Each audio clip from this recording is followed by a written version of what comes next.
stood, righteous and wise, led by the Spirit with heaven in his eyes. Long had he waited, heart firm and still, promised by God he would witness his will. Then through the temple he saw the child, the hope of nations, so pure, so mild. Now let me go, my watch is done, my eyes have seen the promised one. Salvation shines, a radiant flame, prepared for all in Jesus' name. A light to the lost, a sword to the soul, revealer of hearts and the glory foretold.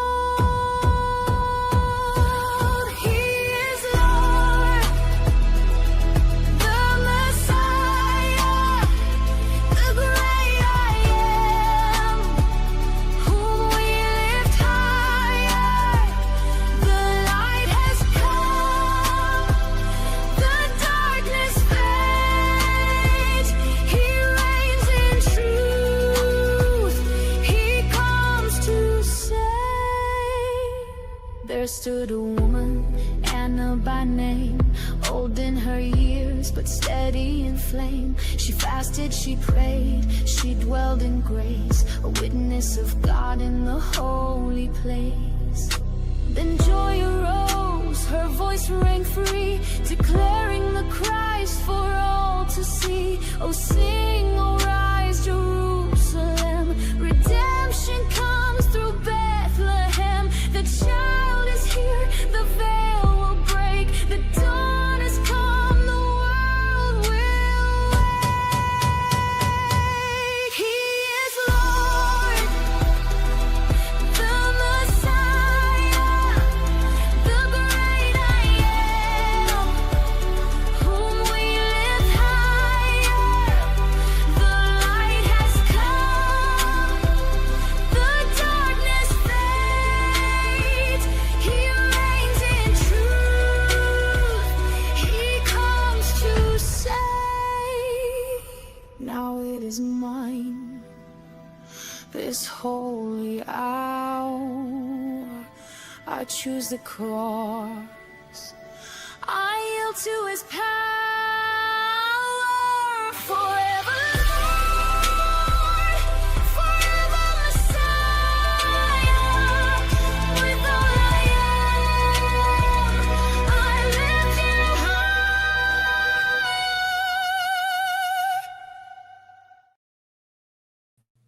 And here we are. Unfortunately, not the most enjoyable topic, but a topic we must cover nevertheless. Because there's been a lot of, let's just say, outright lies going around about this event, this terrorist attack that has happened, and they're still trying to spread it as much as possible. I am joined by Thaddeus from Recent Answers. You want to say hi to everybody? Hello, hello. Thanks for having me on. Of course, the terrorist attack is not an enjoyable subject, but Ali Dawah trying to talk about anything can be unintentionally enjoyable from all the laughter it causes. So we'll see. We'll see. I haven't pre-watched the clip or anything, so I don't actually know, but Ali Dawah does tend to provide some unintentional humor now and then. So yeah, we got clips from Ali Dawah. We've got clips, of course, from Daniel Hikikachu. They're both jumping on this as fast as possible in order to try to shift it into a good light. For those of you that aren't aware, what has happened was there was an attack in Sydney by 2 armed gunmen. Yes, this happened in a gun-free zone. This was specifically targeting Jews that were there to celebrate.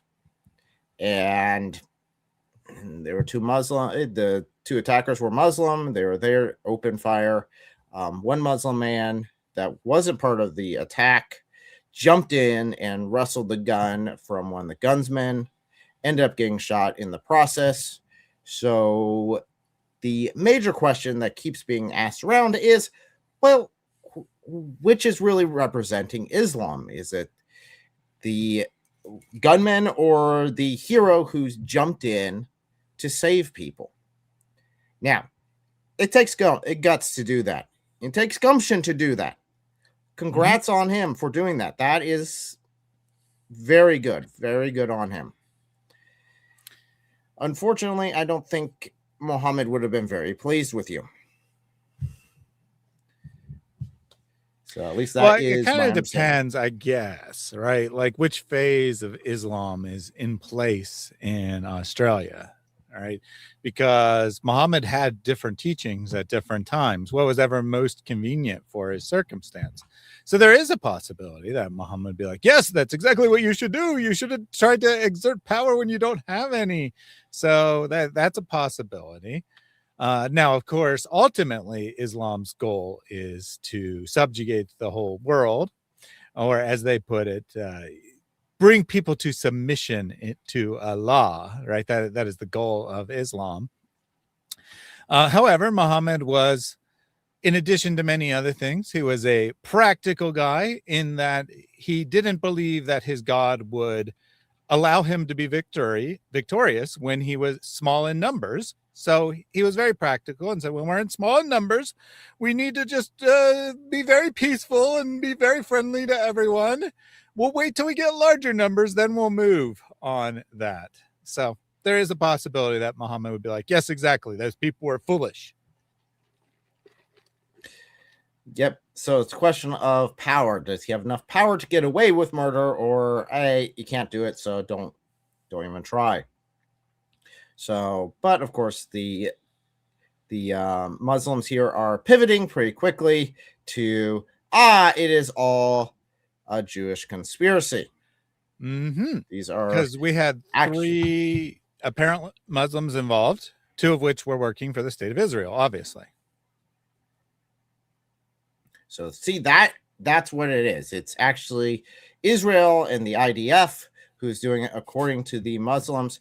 Don't take my word for it. Let's go ahead and pull up a couple of clips here, just so you know we're not manipulating anything or lying about it. Okay, to brothers and sisters and dear friends, hope you guys are well, inshallah. So as you guys know, we exposed Patrick David, the absolute scumbag, intellectual midget, absolute fraud, the Ponzi scheme artist. That's what he's known for. So alhamdulillah, brothers and sisters, they are in utter shock that he... Real quick, dump there, like, oh my gosh.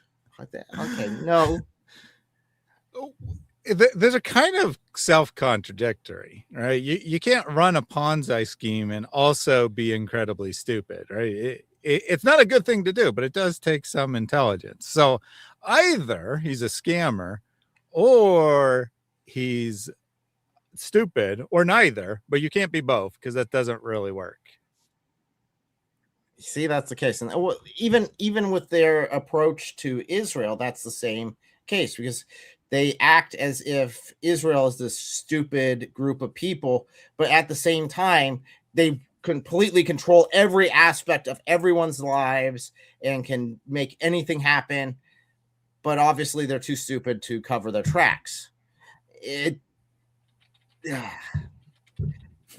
like contradictions. That's what I come to, and that's one of the reasons why they like Islam so much. Is there are so many of those in the Quran and the Hadith. But we'll be taking a look at some of them later on.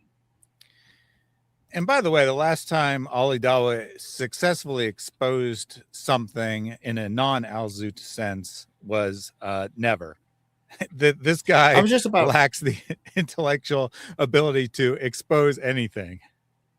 I was just about to say, be careful on your words here. Him exposing things could be an issue, okay? We do have YouTube guidelines to try to facilitate. I like playing loosey-goosey with them, but not that loosey-goosey. I don't need that imagery in my head. So, Ali Dawah, please don't go the way of Al-Zut. Thank you very much. Muslim done what Islam tells him to do to save lives, alhamdulillah. And that's what he done. But brothers and sisters, Candace Owens spoke about this about a week ago. In the screenshot you see in front of me, clearly saying that there will be a 9/11 style attack in December. Yes? And lo and behold, that's exactly what happened. Now, I did not cut that off early. He goes ahead and continues on to another section. He forgot to put the screenshot up. Yes, he made a big deal about it and then forgot to put the screenshot. Don't worry, we do have that later because every Muslim Dawahist seems to be praising Candace Owens for predicting that this would happen. So we'll go ahead and look at a different one that has the screenshot. And then we can examine what she actually said and say, does that actually line up with what happened? It might be a little bit different. So, like I mean, the question, if that's what she said, right? I don't know what she said, but if she said a 9/11 style attack, this was nothing like 9/11, not remotely the same in purpose or in methodology. The only similarity being that it was Muslim terrorism. I got 4 similarities between the two. These are rock solid similarities. There's 4 of them.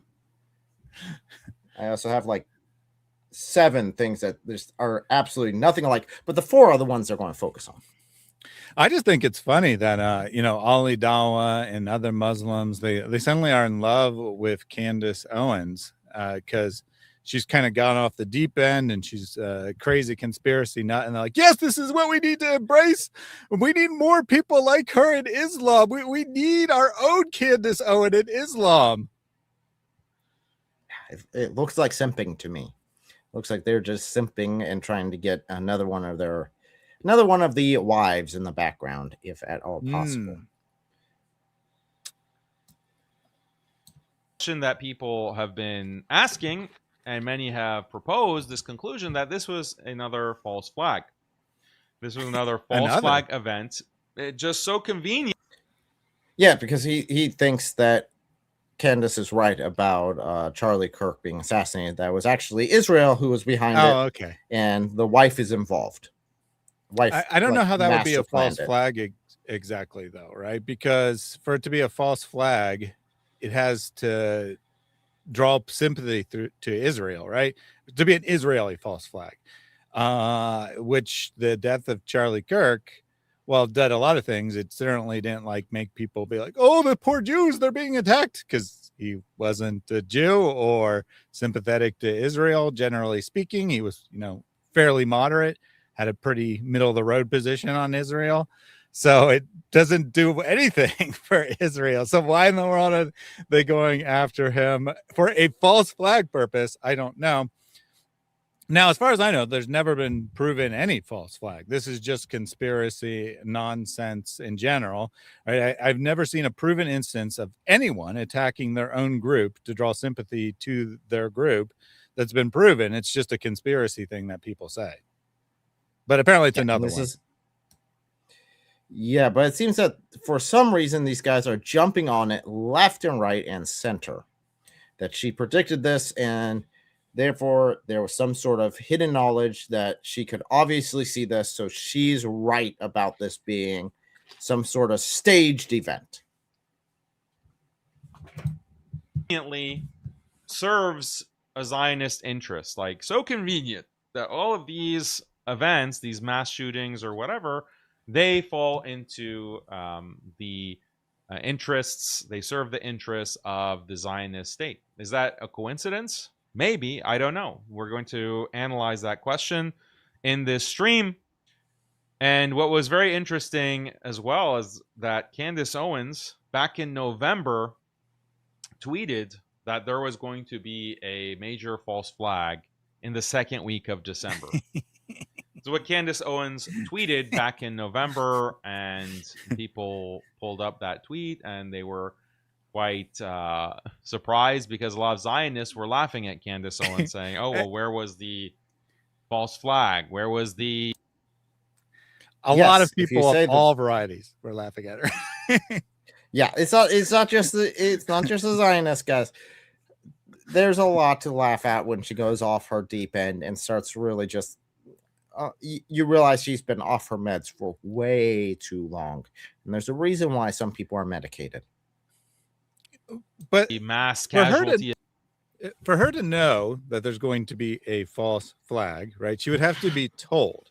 So who exactly is telling her, right? She's not exactly friendly to Israel. So why in the world is the Israeli government telling her their secret plot that no one else knows about? And then she's just tweeting it out for the world to see.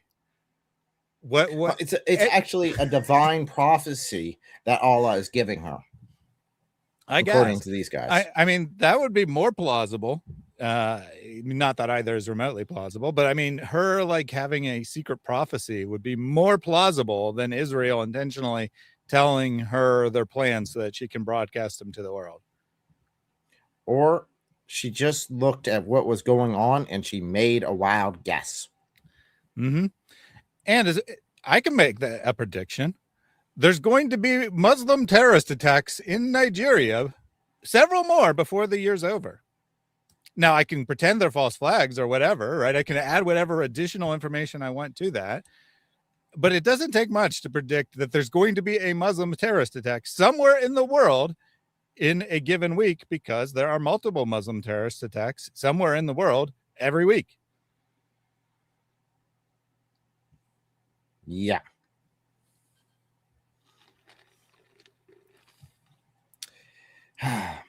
So there's a couple of quick questions. Just housekeeping. Yes, there's 2 live streams on my channel right now. There's a new option within StreamYard and YouTube, to my understanding, where you can do both at the same time, which is interesting. So I don't know if it actually helps or it harms. I figured I'd try it for a bit and see what happens. Let's see if they push it or they don't. Don't know. We'll find out. Sometimes you just gotta do trial hard and to error. say. I just saw that on my, you're not even in StreamYard. I just saw it on YouTube Studio. It said, we can now split your live stream into vertical and horizontal formats. I'm like, no thanks. But because in my case, right, here it works, right, because StreamYard actually repositions us. But if you just use the YouTube, it's just going to crop the center out and we wouldn't be on screen, right? You'd just see Daniel on screen and that's all you'd see. So, and who wants to see that, man? That would be a nightmare. Your yeah, YouTube would tank. Although the 6-year-old audience might skyrocket from all his outreach to young children. Powerful. Event that you're predicting back in November, you're just talking a lot of nonsense, Candace Owens, and then this happens, within the same time frame that she is describing. So this is, I'll show you the tweet. Random nut makes 100 predictions a year. One comes true. It's the proof. So obviously Candace Owens has been target number 1 of the Zionists. And yet they told her their secret plot. The world's number 1 anti-Semite, maybe behind Tucker Carlson, because she has the number 1 podcast in the world.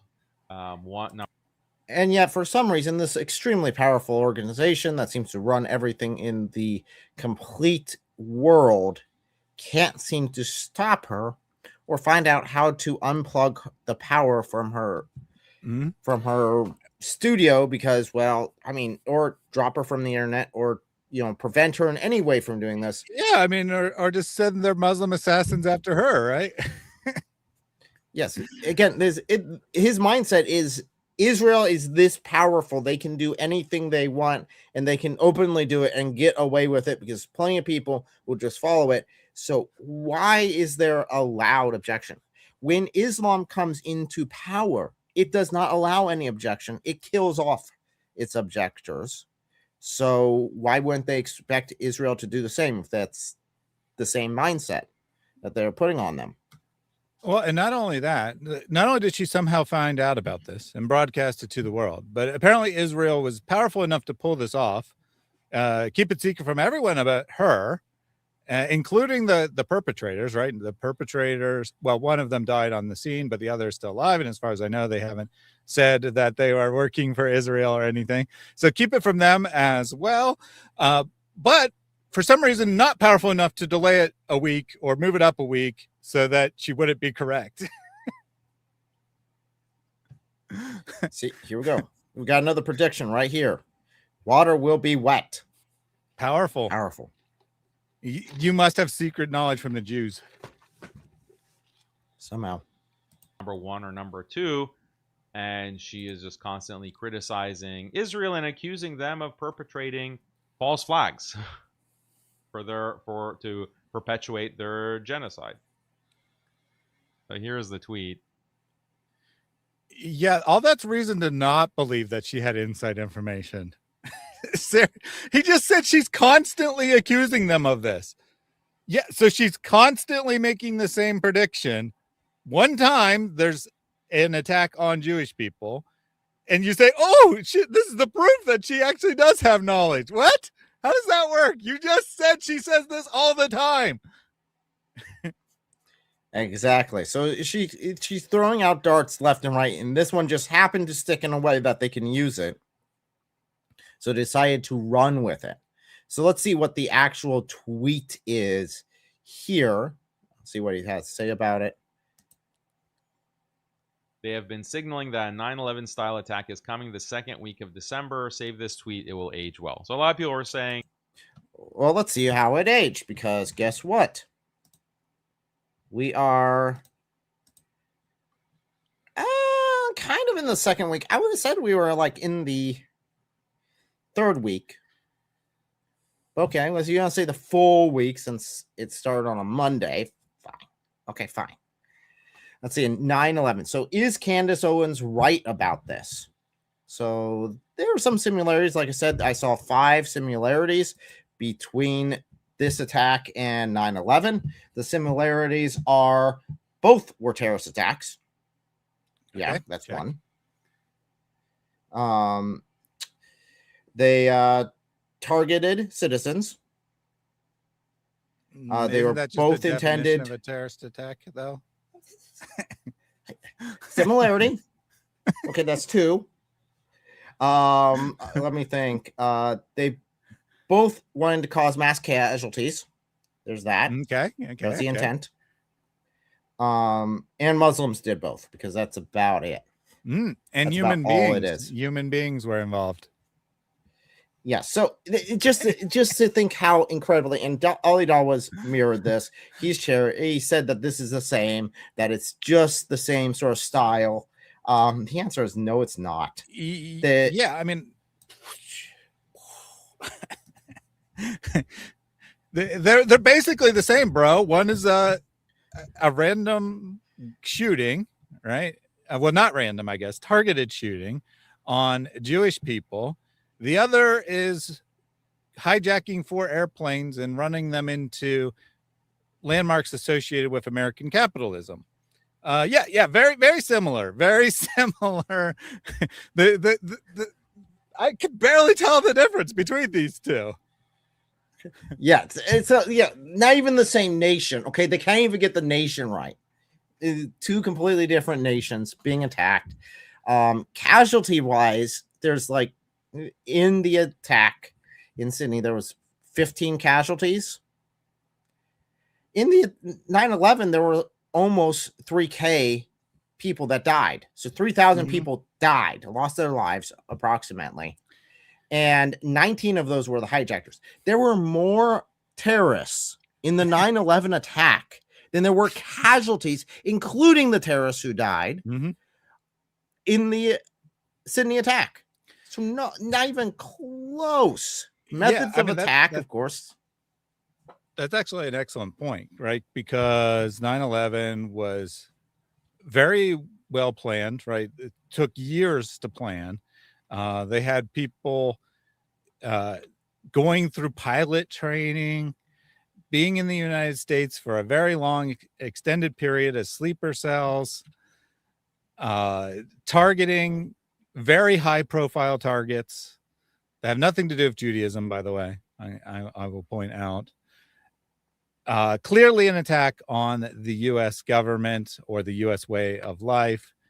And then you have, I don't know how much planning was actually involved, but something that wouldn't really require any planning, right? You could, in principle, see in the newspaper that there's going to be a Jewish celebration at X location tomorrow, grab your guns and go shoot at people.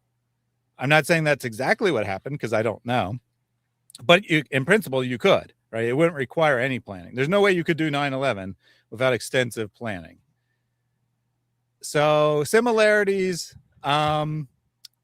Both are Muslim terrorist attacks. That's the only legitimate comparison between the two. So unless you're saying every Muslim terrorist attack is a 9/11 style terrorist attack, and those words have absolutely no meaning whatsoever, right? They don't tell us anything about how the terrorist attack was done, where it was done, why it was done, who was targeted, or anything else, then yes, they are very similar. But if you add any facts to the situation whatsoever, the tweet did not, in fact, age well. No, I mean, this, even like you're saying, the scope alone, and we have a comment there in the live chat saying it probably took about 5 to 10 years to plan for 9/11. And I mean, a father and son could do this. They could pick a target, maybe a couple of weeks prep. Maybe they have to get the guns beforehand because this is a nation with extremely high gun control laws, by the way. Yeah, those didn't seem to help very much now, did they? Just putting that out there. Well, you don't know. Maybe there would have been 20 people killed if they had loose gun controls. Or there would have been 2 terrorist attacks on the same day. I mean, you just don't know. Obviously, criminals are going to get guns regardless of the laws. Or the actual Muslim hero here could have actually been armed himself and could have actually taken out the gunman instead of running up there, putting his life in danger, getting shot 5 times just to wrestle the gun away. It would have been much better if you could have just taken him out to begin with. Again, I am fine. If you decide that you want to kill innocent people, your life is forfeit. So, yeah, so just no comparison between the two. So Candace Owens, nope. She did not predict this in any way, shape, or form. In fact, her prediction is absolutely and completely fraudulent. By the way, her tweet just said they. I don't know who they is, but does she think that 9/11 was perpetrated by Jewish people or Israel? Yeah, probably, knowing some of the tweets she puts out. So they have been signaling that a 9/11 style attack, which this is nowhere close to the same style, is coming in the second week of December.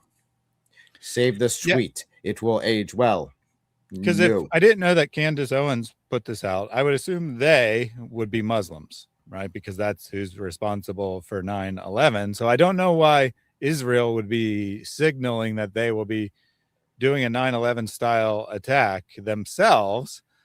I guess that they're just so powerful that they brainwash Muslims into doing these things. And for some reason, they wanted to target New York City, which is the highest concentration of Jews in the United States, for their attack on what was obviously aimed at the U.S. government for some reason, even though, according to all these nutcases, the United States is the most evil nation in the world because it supports Israel. I guess second most evil behind Israel because it supports Israel, but that's why Israel wanted to attack the U.S. government, because they don't want support. I mean, what is this? What is this? This makes literally no sense.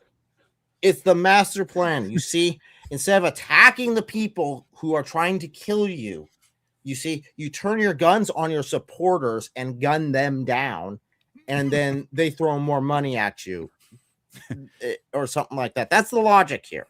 That's the logic that definitely Candace is putting out. And yes, I'm pretty sure she does believe that 9/11 was done by Israel, not the Muslim terrorists who actually did it. Yeah, you know, they just managed to keep all of the co-conspirators, right? Someone earlier said there was 19 people who were indicted as co-conspirators. They just somehow managed to keep them all silent, and none of them revealed that they've been paid off by Israel to do this, when they could have made their worst enemy, right, as Muslims, made their worst enemy, Israel, look really bad by claiming that. They could have been like that nutcase who attacked Hatun a few years ago and yelled, "I'm a Christian," as he's being carted away. And all the Muslims would be like, "See, he admitted he's a Christian." So they could have just said, "Israel paid us," and all the Muslims would be like, "This is the proof Israel paid them to do it." But apparently they were not interested in that for some reason. as they that would be too got much. death sentences and ended up being executed. You know, they just kept the silence about Israel to their graves. After all, yeah, people definitely would die for a lie. En masse. A lie that undermines their own cause, no less. Yeah, well, a lie here, a lie there. They're all kind of the same, right? So, yeah, that it makes no logical sense at all. You have to throw logic out the window. You have to feel like you're, have a IQ of like 50 or something like that, according to. But after all, Danny Hikikachu says that's Cause of marriage. Cause of marriage. Yep. And high IQ is bad because it'll make you leave Islam. No wonder they're glazing Candace so much. They're like, she would make a great Muslim. She's incredibly stupid, like us. Yep. She'll buy anything. So let's go ahead and butter her up. Let's see what else Daniel has to say about this. It's the second week of December, and we have this very suspicious type of event, alleged mass casualty event, allegedly. Alleged mass. Oh, there. He just downplays everything. Everything's just alleged. There's allegedly people who died in this. They were allegedly Muslims who attacked. Allegedly, this thing happened. It's like, dude, this thing happened. So what? This took place in the metaverse or something? AI generated? I mean, what the heck? How can you say allegedly casualties? You can say allegedly Muslim shooters, I suppose. But how can you say allegedly casualties? Nope. He likes adding on. He's trying to spin it that this was all conspiracy and that no one actually died in the shooters. He questions everything about the shooters later on in this video. This was one of the later ones that he's uploaded. I don't have the full clip for us to go through today, but yeah, he just he shows his absolute ignorance on how firearms work in general. He's an idiot. Please, no one give this guy a gun because he would shoot himself. He's an idiot. Allegedly. Allegedly, Daniel uploaded this YouTube video, right? Everything is just alleged. So allegedly, Daniel uploaded this YouTube video you're playing for us. We have no way of verifying that he actually uploaded this, however. And this could have been anyone at any time, or maybe we just imagined the whole thing. Who knows? Maybe Israel planted this on his channel and he didn't actually upload it. It's all AI. That's the answer. It'd be the first intelligence on his channel of the Jewish community. And this is what Candace Owen has said. She's also the biggest proponent of Charlie Kirk's assassination being a false flag, and heavily implies that it's a Middle Eastern government involved. Heavily implies, even though I'm not sure she explicitly do these people says even know what false flag means? Israeli intelligence is involved. No. So this is why Candace Owens is the world's #1 anti-Semite. Well, I do agree with her being a big anti-Semite. I wouldn't put her up there as number by number one he means mind most you. Popular. That could be true. That could definitely be true. Unfortunately, but I mean, someone's got to be #1. Ali Dawah would like it to be him for sure, but Candace is definitely a bit more popular than Ali Dawah. I don't understand how a Middle East government killing Charlie Kirk would actually be a false flag, though, right? So either that's a Muslim government or it's Israel, and either way, how would that be a false flag, right? That would just be a terrorist attack or assassination. It wouldn't be a false flag. For it to be a false flag, it has to generate sympathy for your cause, and it's not generating sympathy for Muslims. It's not generating sympathy for Israel. So I don't know how it's supposed to be a false flag. So wait, they actually vote on this thing and they actually give out awards saying, yes, you're the #1 anti-Semite. I don't doubt it. There probably is like, hey, these people have done the most damage for it. Holy cow. Is there like an award for the most Islamophobic person, top enemy of Islam?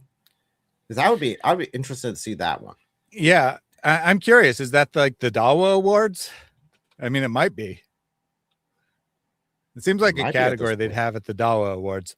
Greatest hater of the Jews goes to, and a huge upset, not a Muslim this year.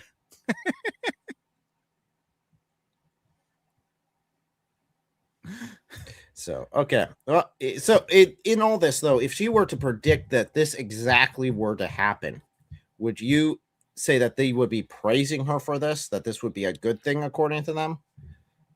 I mean, I don't know how. So, I mean, the whole thing makes no sense. So it's a little hard to predict, but if she had predicted it, then I guess they would have to praise her, saying that she revealed Israel's plans and they couldn't do anything. She's more powerful than Israel or something. I don't know exactly. Because again, she published this publicly, got a lot of attention. All they had to do is delay it a couple days, and then she would have been wrong, right? So they couldn't delay it a couple days, apparently, even though they brainwashed these two individuals allegedly shoot people and allegedly kill them. We just have no idea whether that actually took place or not. Maybe it's just all creation of the Jewish media and nothing actually happened. They just wrote a story that about a fictional place and a fictional event. In that case, it wouldn't be a 9/11 style terrorist attack. It would just be fan fiction of one. I don't know. Anyway, I guess you'd have to praise her. So she was designated 2024's anti-Semite of the year. They need to rename that just like the Hitler of the Year award. That would be so much better. Yeah. Watchdog organizations. Yeah. Okay.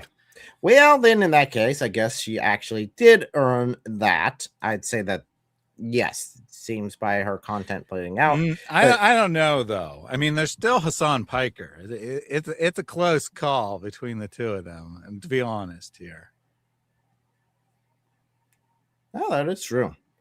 So, but it looks like the votes were already in. She got 30K votes.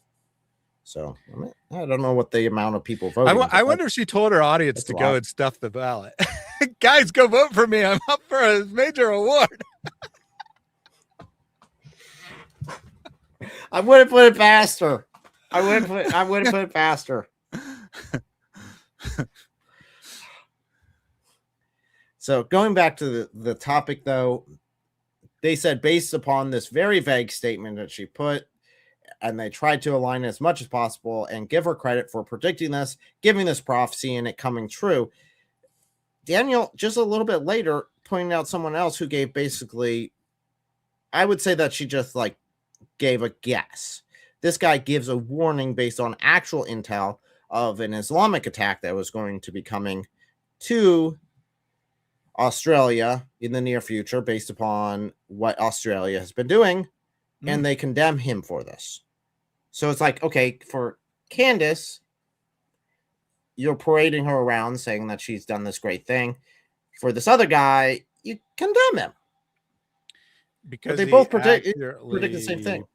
Predicted this would happen.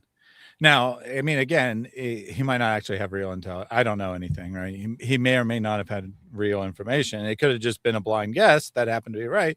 I mean, there's millions of people making millions of blind guesses every day. Someone's going to get something right. So, and, selection bias, all the false predictions, they just are ignored.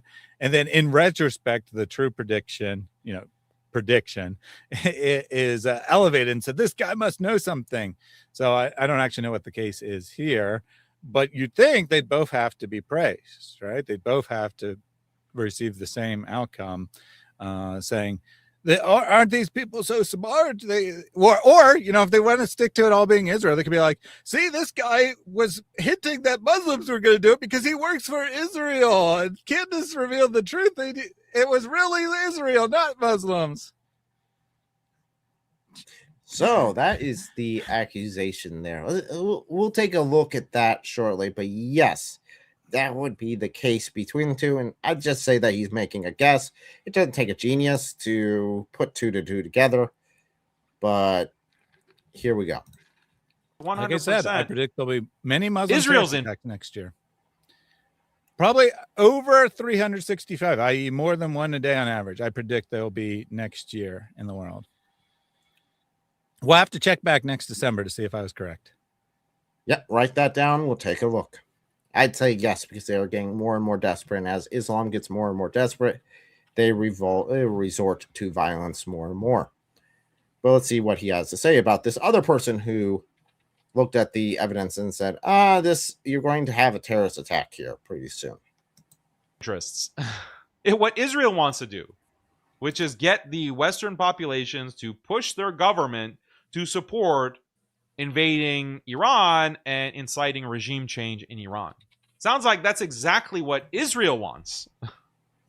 And the exact opposite of what Iran wants. And that's why Israel's over there shooting up a bunch of Jews. Yeah, that would be why he's saying that. Why would a terrorist attack against some Jews in Australia motivate the United States to overthrow the Iranian regime exactly? I don't follow. I don't see how this is connected. Even in their conspiracy theory. Well, you see, it's very simple. The answer is magic Jew blood. Magic Jew blood. Magic Jew blood. I see. That would be the answer. The magic Jew blood. Now, hypothetically speaking, right? If Israel wanted to do something to make Iran look bad so that people were motivated to overthrow the Iranian regime, and Iran is their neighbor, why not just stage a fake terrorist attack in Israel? Especially since they have much greater control there than in Australia, where you have all kinds of police and stuff that could intervene and stop things, all kinds of ways it could go wrong. You could just create pure propaganda claiming there was a massive terrorist attack in, Tel Aviv or another city in Israel, and just show a bunch of footage that's been gathered of missile attacks over the last 5 years or something, and pretend that it was all from this week. You wouldn't even have to kill anyone, and you'd have complete control over it.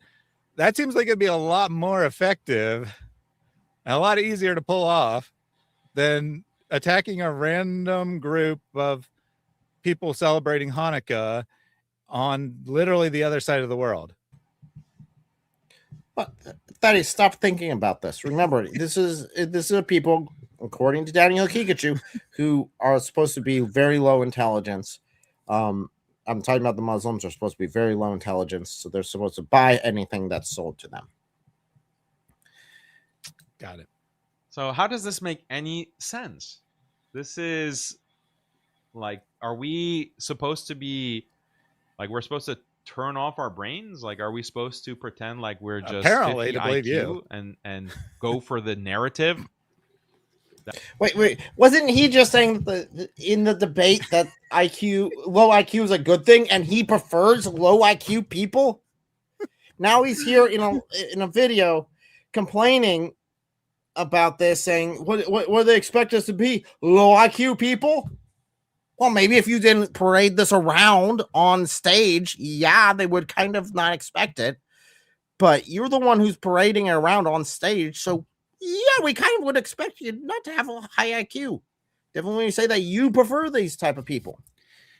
The irony here, right? He proposes some ridiculous nonsense, and then he says, what are we supposed to do? Just believe whatever nonsense they're selling to us? Like we have a low IQ or something like that?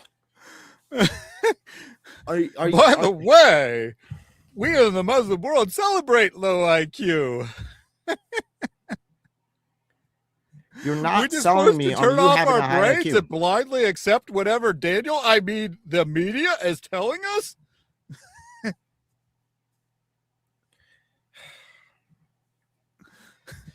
What a strange comment.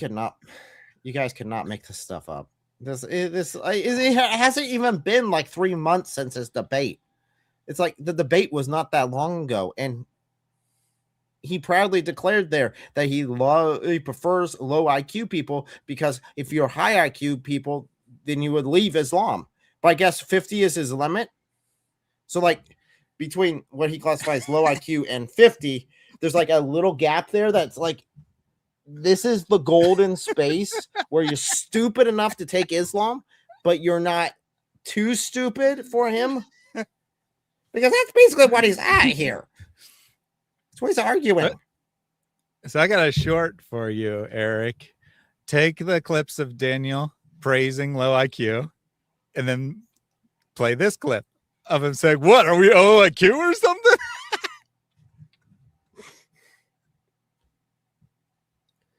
Oh. Yeah, it's Muslims. Okay. We got a low IQ on average. Not me. I'm not saying that.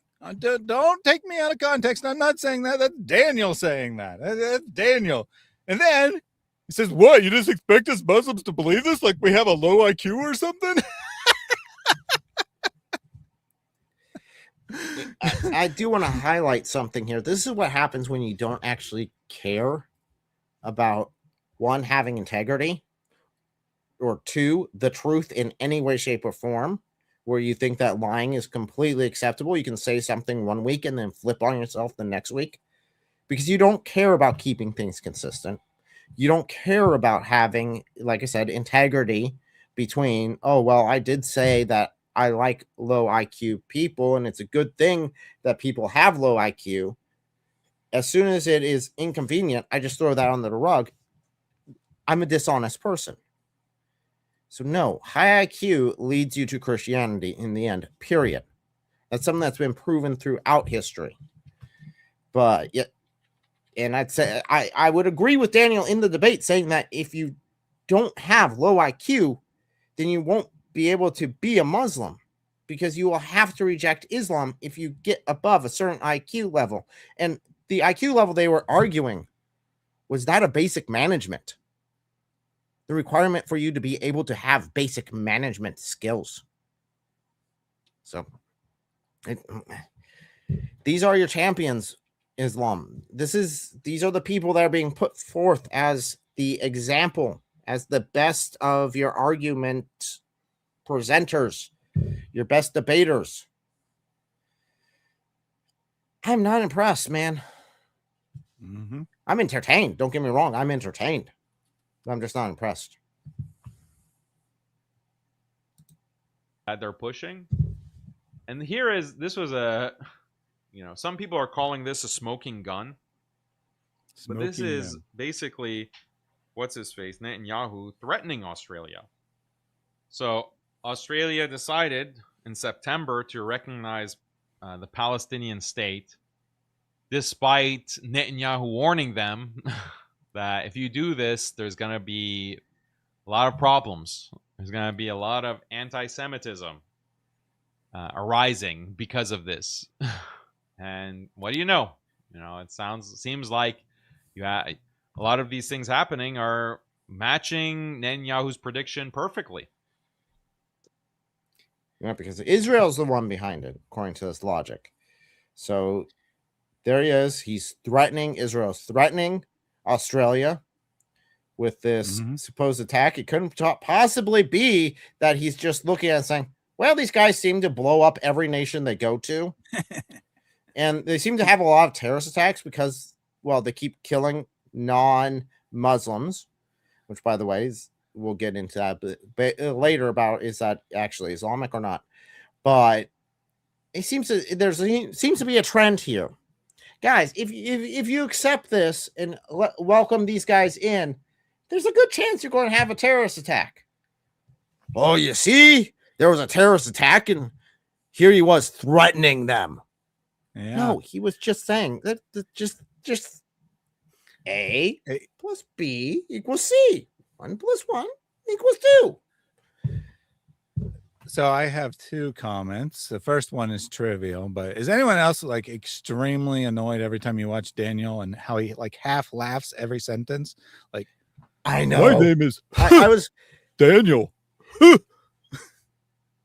Very strange. Very strange.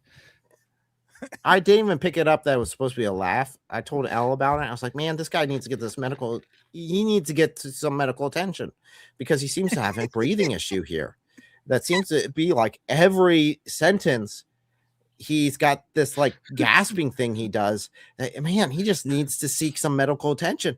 I was really concerned when I was at the debate with him and he's doing this. I'm like, man, does he need more water? Are we going to need to have the paramedics out to check this guy out? Because, man, what's wrong with him? And then Elle's like, oh, no, he's just laughing. I'm like, at what? It's like he does it at like, he does it every like sentence or every couple of sentences or a paragraph. And they're not funny. Nothing is funny in that paragraph. It's absolutely serious paragraph. And then at the end, he's like, I know.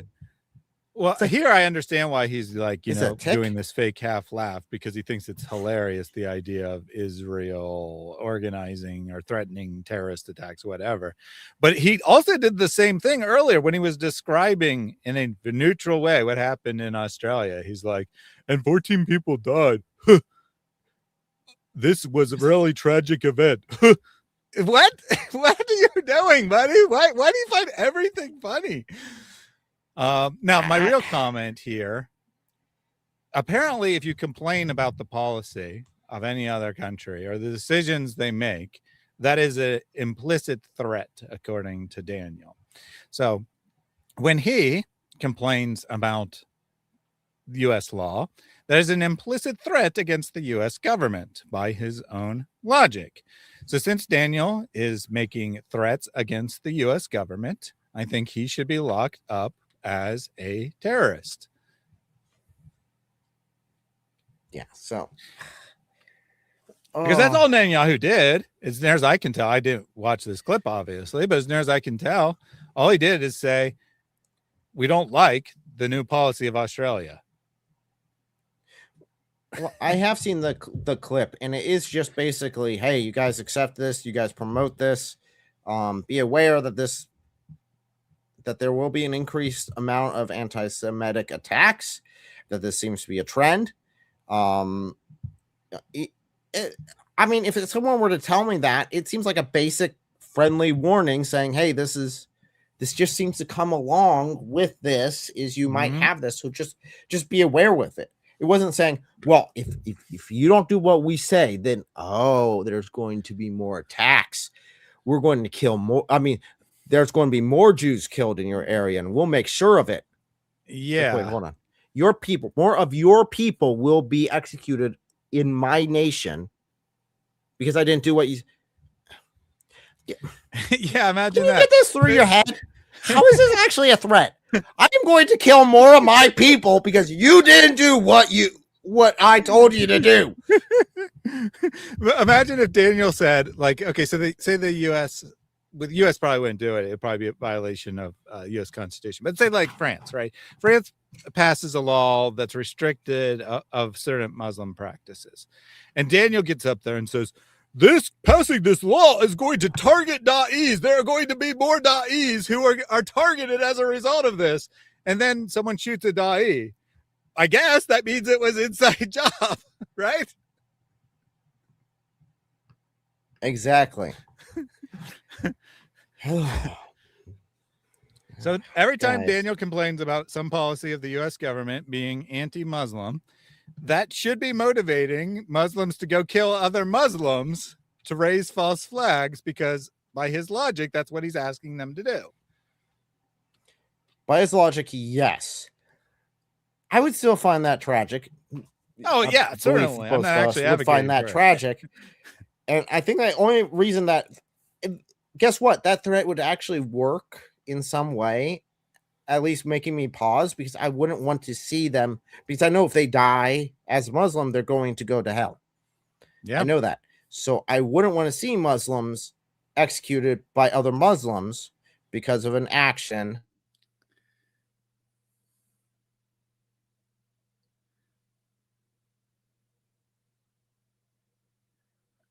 I think Eric might have frozen. I don't know if it's him or me.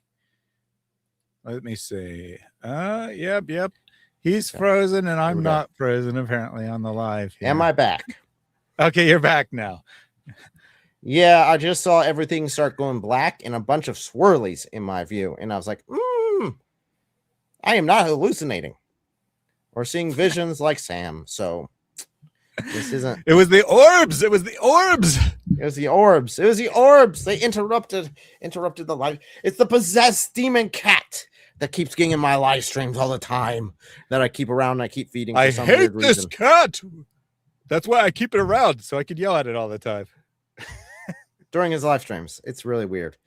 But okay. So that is the sort of logic that we're seeing. So yay, according to the Muslims, Candace Owens. For it, just real quick, no wheel of leg. Wheel of lag. So we spun Yeah, the wheel no. of misfortune and we got lag. That's the reason. It's no wheel of misfortune for this live stream, just because I do want to keep it more serious.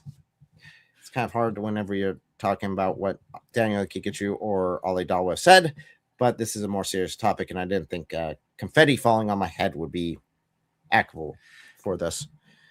But yeah, Daniel would clip that and be like, these Christians are popping confetti for the death of Muslims. yes, it would. They would so push that.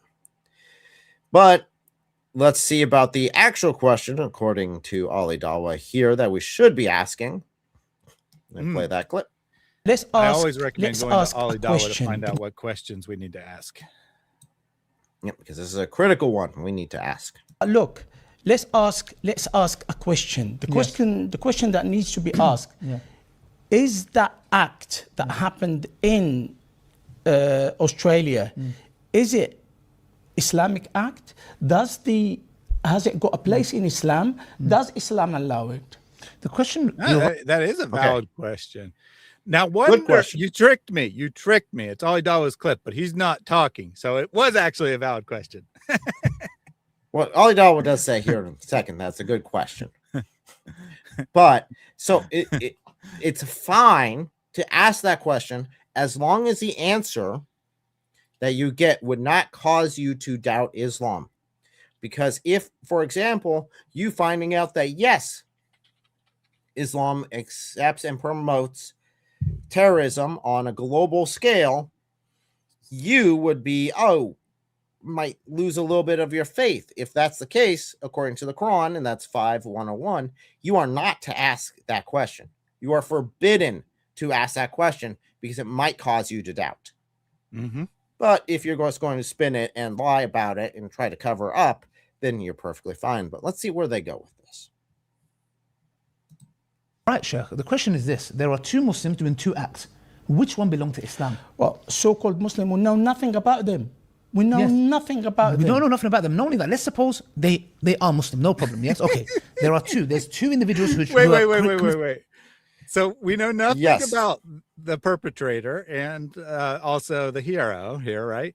They said two, but obviously it's actually three. No. They're very clear on the hero being a Muslim. There's no. But they don't question know according anything to that. about him. If they ask, they were even complaining earlier in the stream, in this video, that they aren't saying, everyone isn't saying that he's a Muslim. They just keep calling him by his name, which, yes, they've been calling him Muslim. It was an absolute lie by Ali Dawah.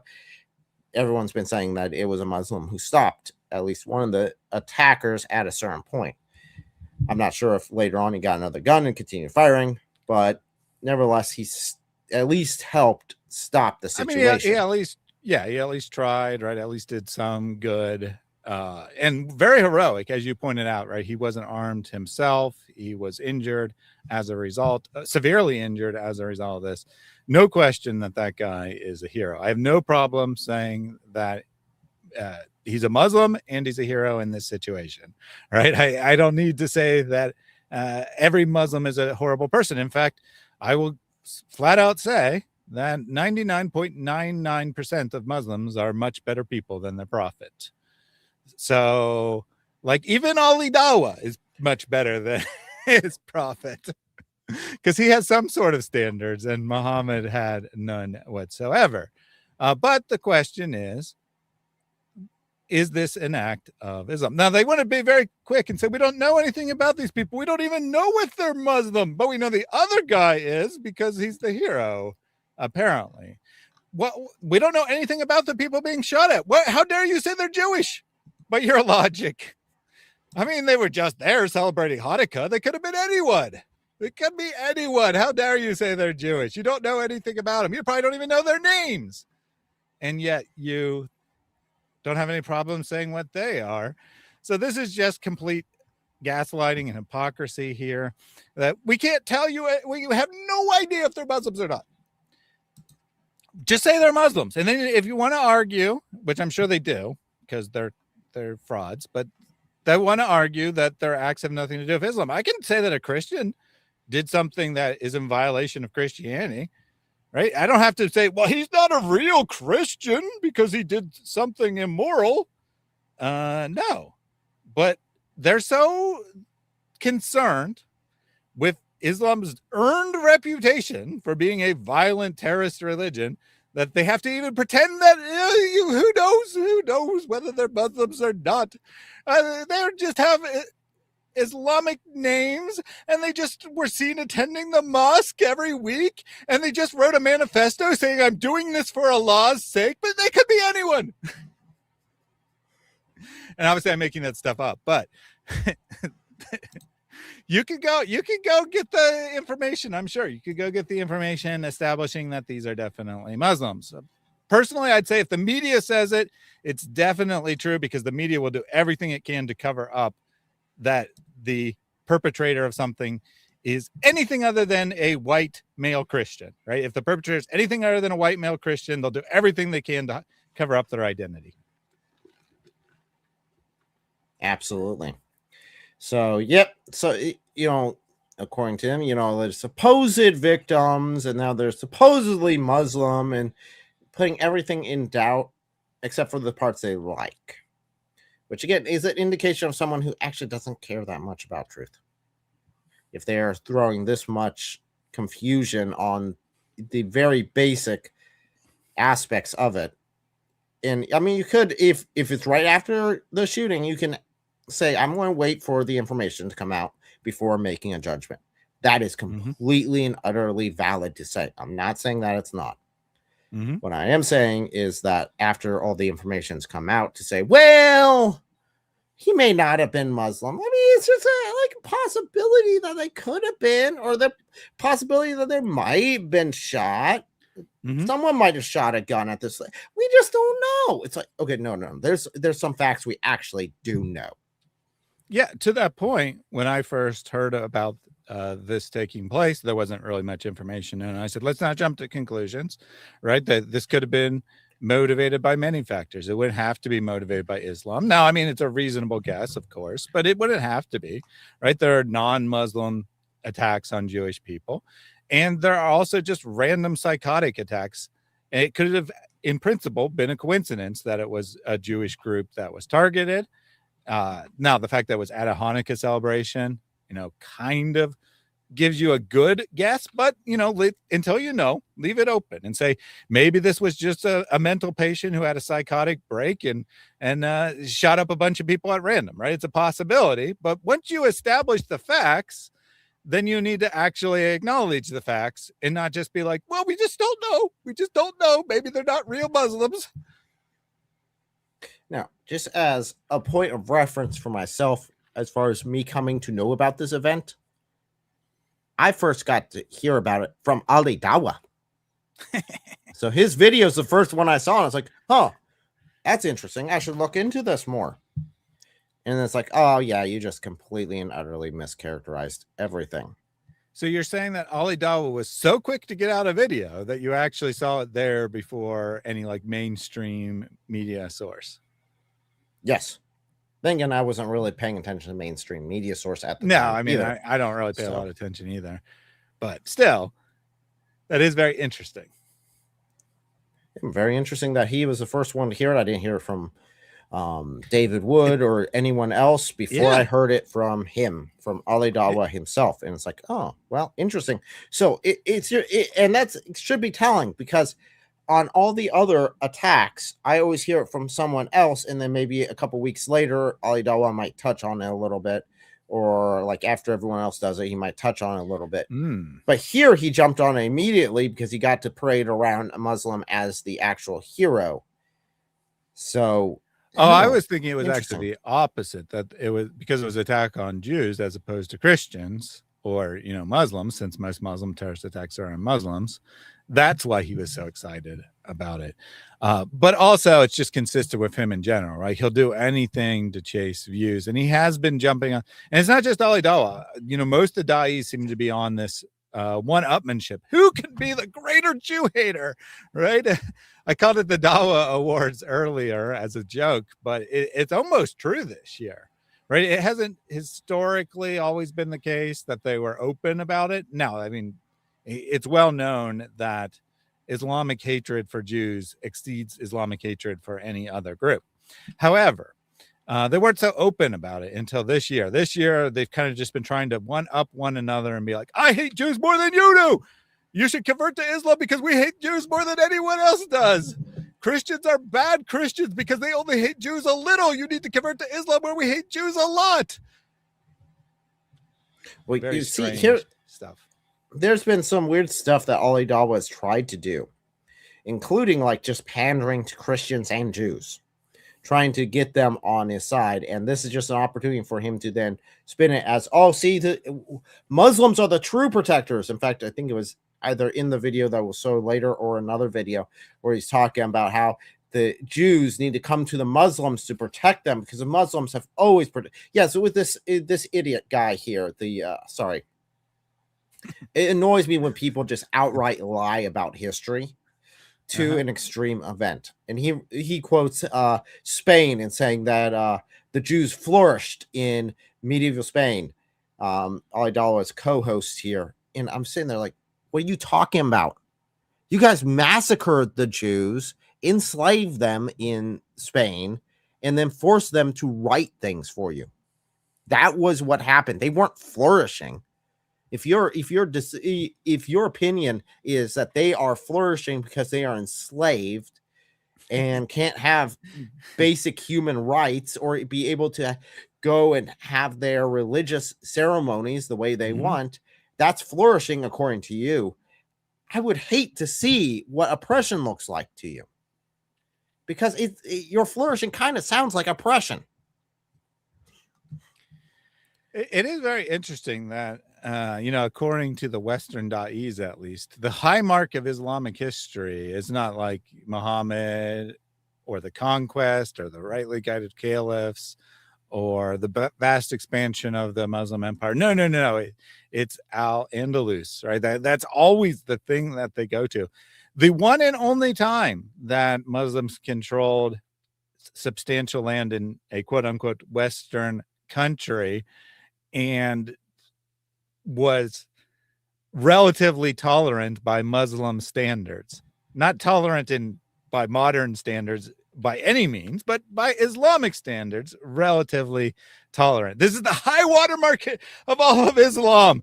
It's when they were barely following Islam in Spain. Got it. Well, what's so bad is I've worked with John Newton, who's done a lot on the history of that sort of time period where the Muslims ruled Spain. And we've done a lot of work on the history aspect because it goes into his actually science fiction book, because he deals with time travel and going back to that time period. But yet it's absolute bullcrap. They always talk like this was one big Muslim group who owned it. No, they're like radicals that came in, killed off the other Muslims, replaced them with extremely radical, like fundamental Islam, applying Sharia to everything. And then they would get loosey-goosey and start having women dancers and having women play music. And then the next group would come in and just absolutely behead the last group of Muslims and take it over again and instill Sharia again. And this happened quite a few times going through history. So this was a cycle that they went through. And yes, there were times that, okay, maybe they were very nice to the Jews for a short period. But then the next group of Muslims came up and invaded. Now, how they got into Spain, by the way, was a bunch of Christian countries in the southern part of Spain were infighting, fighting between between multiple nations, and they hired the Muslims to come up and help them kick out one of the other groups. And then the Muslims are like, nice property you have here. I think we'll stay. And there you go. Well, that's how they got their foothold. We got to remember that they tried to invade what's now France or Gaul at the time, and they were pushed back, and they ended up running away in the middle of the night. And that was the end of the Islamic expansion, right? That was the end of Islamic expansion, at least in the West, was when they failed to conquer France or Gaul. And so then they just like tucked back into Spain and were like, well, we already conquered this, so we'll just stay here and live in paradise.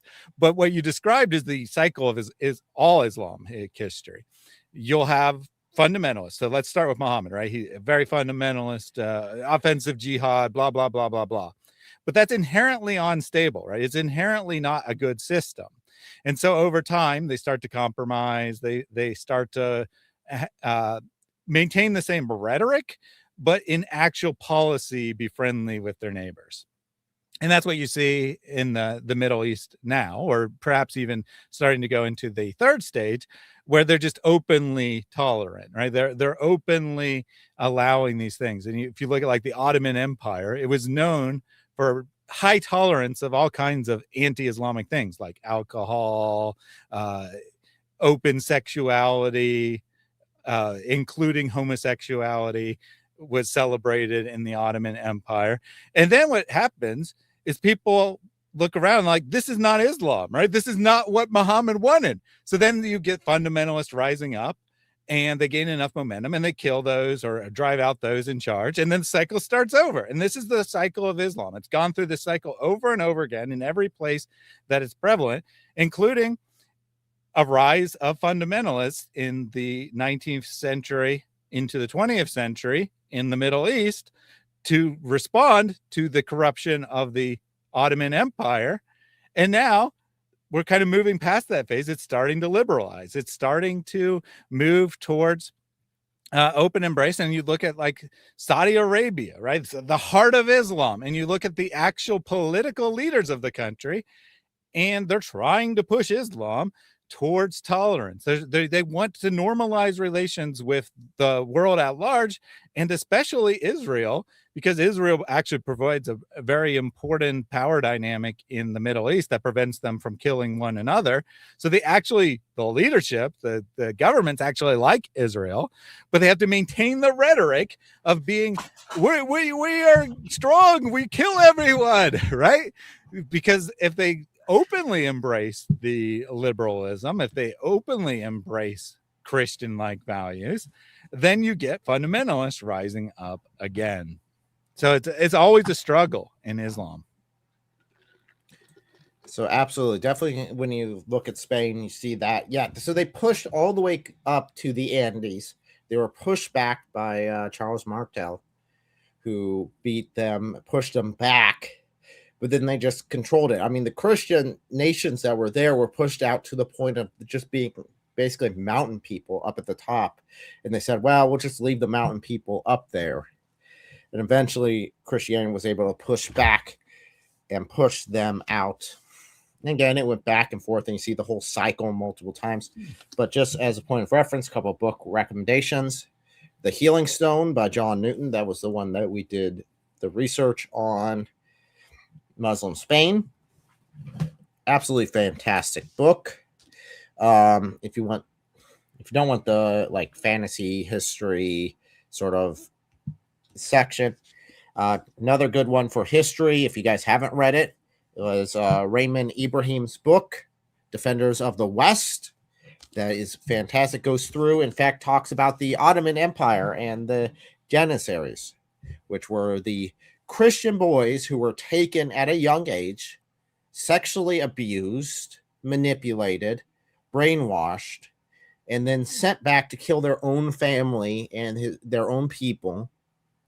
as for basically like a front force for the Ottoman Empire. And this is something they did a lot. And one of the people that this was done to, that a lot of people would recognize from history, is Vlad the Impaler.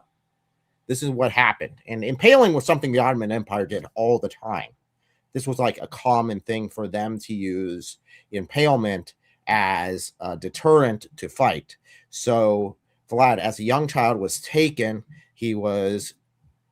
There seems to be some evidence that he was sexually abused, and basically the play toy of the Ottoman Empire himself, and eventually escapes, goes back. There's a lot of history that goes on with that, going back and forth. And eventually he established himself, and he eventually does the act that got him the title of the Impaler, which he impaled women, children, and Muslim men all together on all around his fort as the Muslims were coming in. And the Muslims basically looked at it and said, there's like 4 miles of just impaled body continuously, one after the other. We're not screwing with this. We're leaving. And they left. So was his tactic effective? Yes. Was it morally questionable? Yes. Was it the same tactic the Muslims were using? Also, yes. So, I mean, you can take historical characters like it is, and yes, that is Dracula, that's commonly referred to as being a vampire, but again, he is a historical character who did a bunch of actions. He's still praised as a hero in his local towns, the places he actually defended, and he did stop the Muslim invasion in that area. So, but if you want to hear more about his history, go ahead and pick up Defenders of the West there. And if you want to hear more about Muslim Spain and the actual issues that happened, here's another wonderful book right here. It is The Myth of the Andalusian Paradise. So that is Muslim Spain Paradise. So make sure to pick that one up. They do a great job just showing, hey, this is what actually was going on. This whole garbage of it being a paradise for Christians and Jews and everyone just living together. Yeah, that's absolute bullcrap. That's not what happened. Yeah, But I'm right, sure that it is was the just go-to. as much of a paradise as India was under Muslim rule for Hindus.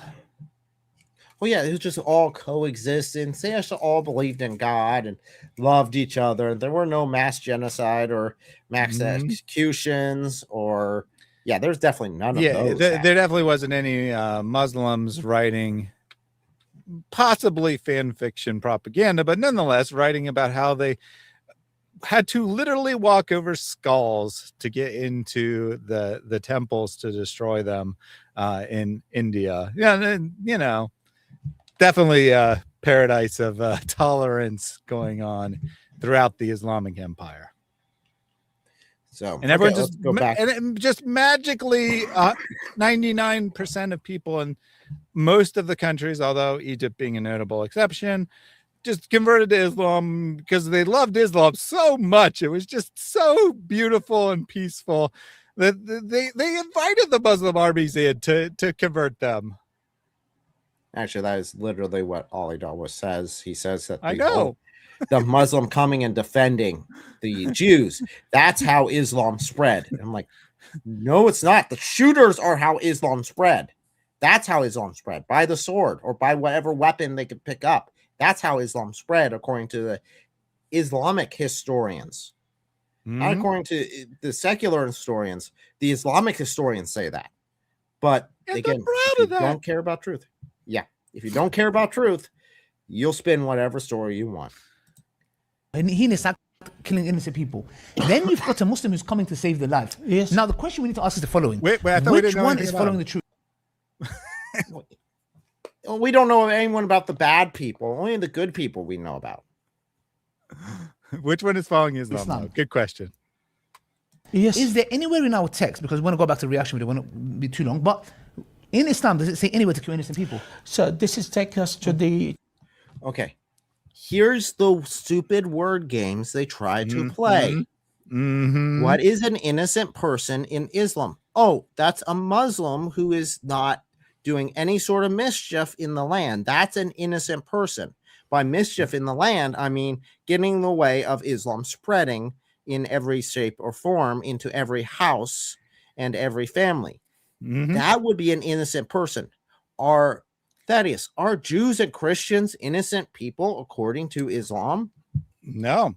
And not only that, most Muslims are not either, right? Most Muslims are not innocent. They you described making mischief, but they also can be not innocent for being hypocrites, which just means having any sort of doubt about any teaching of Islam. That automatically makes you a hypocrite, or not practicing everything perfectly despite your best efforts. That also makes you a hypocrite.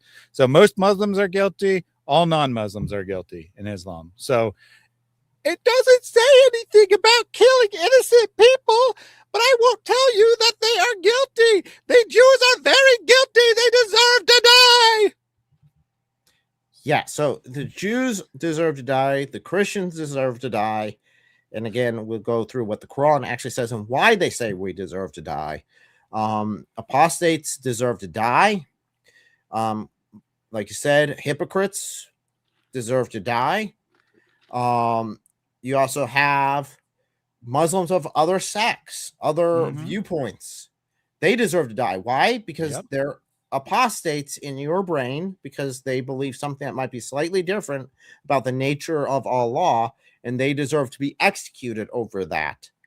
So any sort of division, Sunni, Shia, any sort of smaller division from that, they want to kill each other because that's not true Islam. So they're apostates and they deserve death, and they're guilty of it. Yep. According to Muhammad, Islam would break into 73 sects. Now his prophecy's way off. It's actually thousands, but for sake of argument, we'll just go with his 73. And 72 out of those 73 will be hypocrites, heretics. Not hypocrites, because you can be in the right sect and be a hypocrite. You're just flat out heretic, not a real Muslim at all, and thus worthy of death. So strictly speaking, we don't know if it's 72 out of every 73 Muslims. It could be less, it could be more, but reasonable estimate that roughly 98.8% of Muslims are in fact heretics, according to Muhammad. So when it comes to us as Christians and Jews, because it was a Jewish event, the guy came in there to save Jews. Was that the Islamic thing to do according to the Quran and the Hadith, to stop other Muslims from killing Jews? Well, we are not innocent according to Islam, because the Quran says we're not. And why aren't we? Quran 98, 930 tells us right here, because the Jews say that Ezra is the son of Allah. See, because the Jews believe something about Allah, that is justification for them to be killed. Never mind that I still have never met a Jew who says this. I've never heard of a Jew who has said this. But here it's saying all Jews, period, are saying this. And what about the Christians? And the Christians say the Messiah is the son of Allah. Okay. We do say that Jesus Christ is the Son of God. He is God incarnate. He came into, entered into creation, took on the human form, entered into creation, died upon the cross for our sins, and was resurrected. We absolutely believe that there is no way into heaven except through that blood that was shed upon the cross. So we believe that. And because we believe that, because of our religion, we deserve to be killed. Now, if we go back, you got to hand it to Allah. The all-knowing creator of the universe is 50% accurate. It gets Christian belief correct and Jewish belief wrong. How could the all-knowing creator of the universe possibly know that Christians believe that Jesus, the Messiah, is the Son of God? If it weren't for divine knowledge, this is proof that the Quran is straight from Allah and that he's a 50% accurate being. Well, so what's worse about that is, according to the Quran, Allah is the one who deceived us into believing that Jesus died on the cross and was raised from the dead. So the whole reason Christians even believe this is because Allah lied to us and deceived us into believing it. And now we've got the death penalty because of it. Well, actually, we've got the options. No. We got the jizya penalty. We got the jizya penalty. We're lucky. We're not Hindus, right? We're not polytheists. We're not unbelievers. We're lucky. We get to pay the jizya. We got 3 good options. 3 good options. But I mean, I do got to hand it to Allah. He got one thing right in his Quran. He does know what Christians believe. And by our nature, right? By our nature, we are worthy of being fought. It's not because we oppose Islam, although Eric and I do. This would apply to all Christians, whether or not you actively speak against Islam. Even if you don't know anything about Islam as a Christian, you would still be under this penalty, because it isn't fighting Muslims. It isn't criticizing Islam. It isn't making fun of Muhammad. It isn't, I don't know, trying to spread Christianity. No, it's by the nature of your belief, believing that Allah has a son named Jesus, that makes you worthy of being violently subjugated. You're lucky, though. You're lucky as a Christian, because you get the option of paying the jizya. If you're not a Christian or a Jew, you don't even get that option. You just get convert or die. Convert or die. Those are the options. And again, according to them, yes. Again, the only requirement for a Christian to be under this judgment is to say that Jesus is the Son of God. That's it. That's the only thing. You know, you believe in the triune nature of God. Oh, that's right there. You either have to pay the jizya, and it's a command. Quran 9:29, the one right before that, is a command to all Muslims to go and subjugate the entire world, killing the non-believers unless they're a Christian or Jew, and then they can take them as basically second-class citizens or slaves. It definitely looks like it by all intents that basically you're owned. And you have to pay jizya, protection money, to keep them from cutting off your head the entire time, or you are executed. Those are your options. And I do want to clarify, though, because Christians often get this wrong. They often say that this is motivated by getting money from the Christians, or the purpose of the jizya is to enrich the Muslim state. And that's actually inaccurate. Although some Muslim leaders did use it for that purpose historically, that's not why Allah set it up.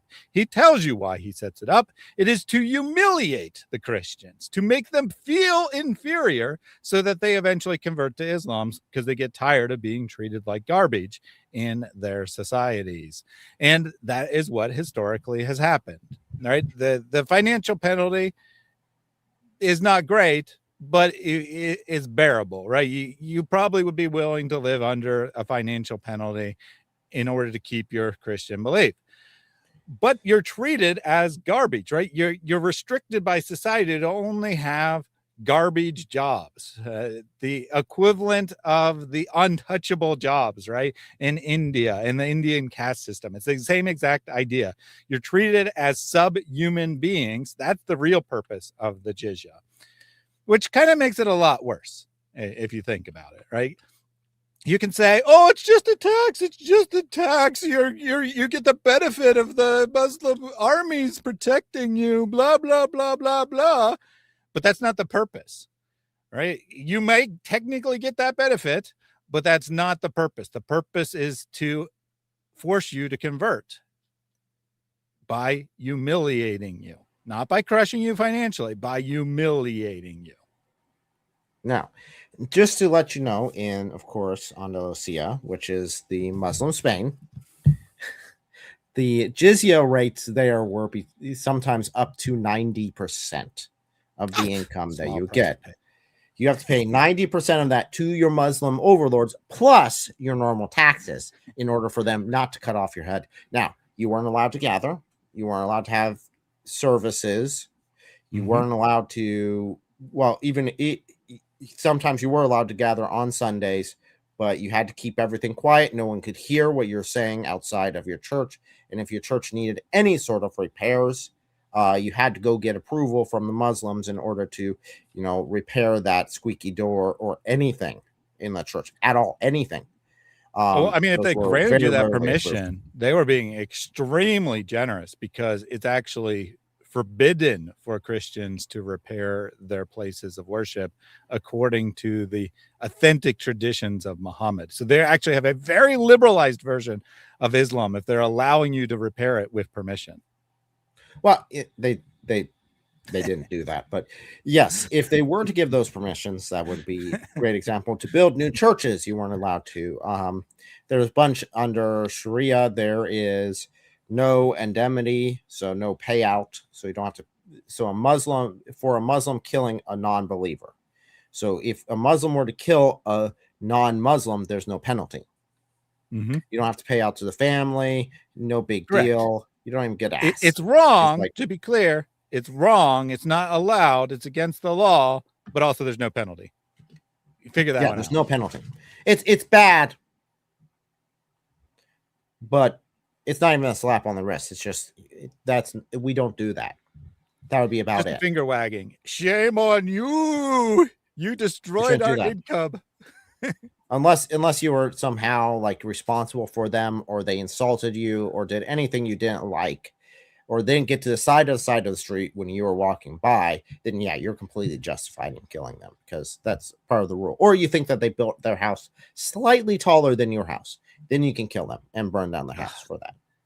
I hate it when It's Christians build their houses too tall. That is definitely worthy of death. Yep, no bells, not required, no repairing of churches, no building higher than Muslim buildings.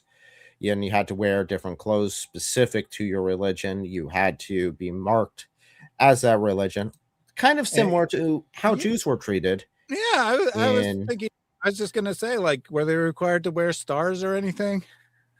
Yes, they were required to wear special emblems to indicate that they were not Muslim. Again, very similar to what happened in Germany not too long ago. And then, yes, Truth Defenders did send me a pamphlet that was given by a Muslim. Yep, that said basically, if you don't accept Islam, you are to die. Yeah, and that's still recent to this day, still there. So, but we know that these shooters, who may or may not have been Muslim, we just have no idea.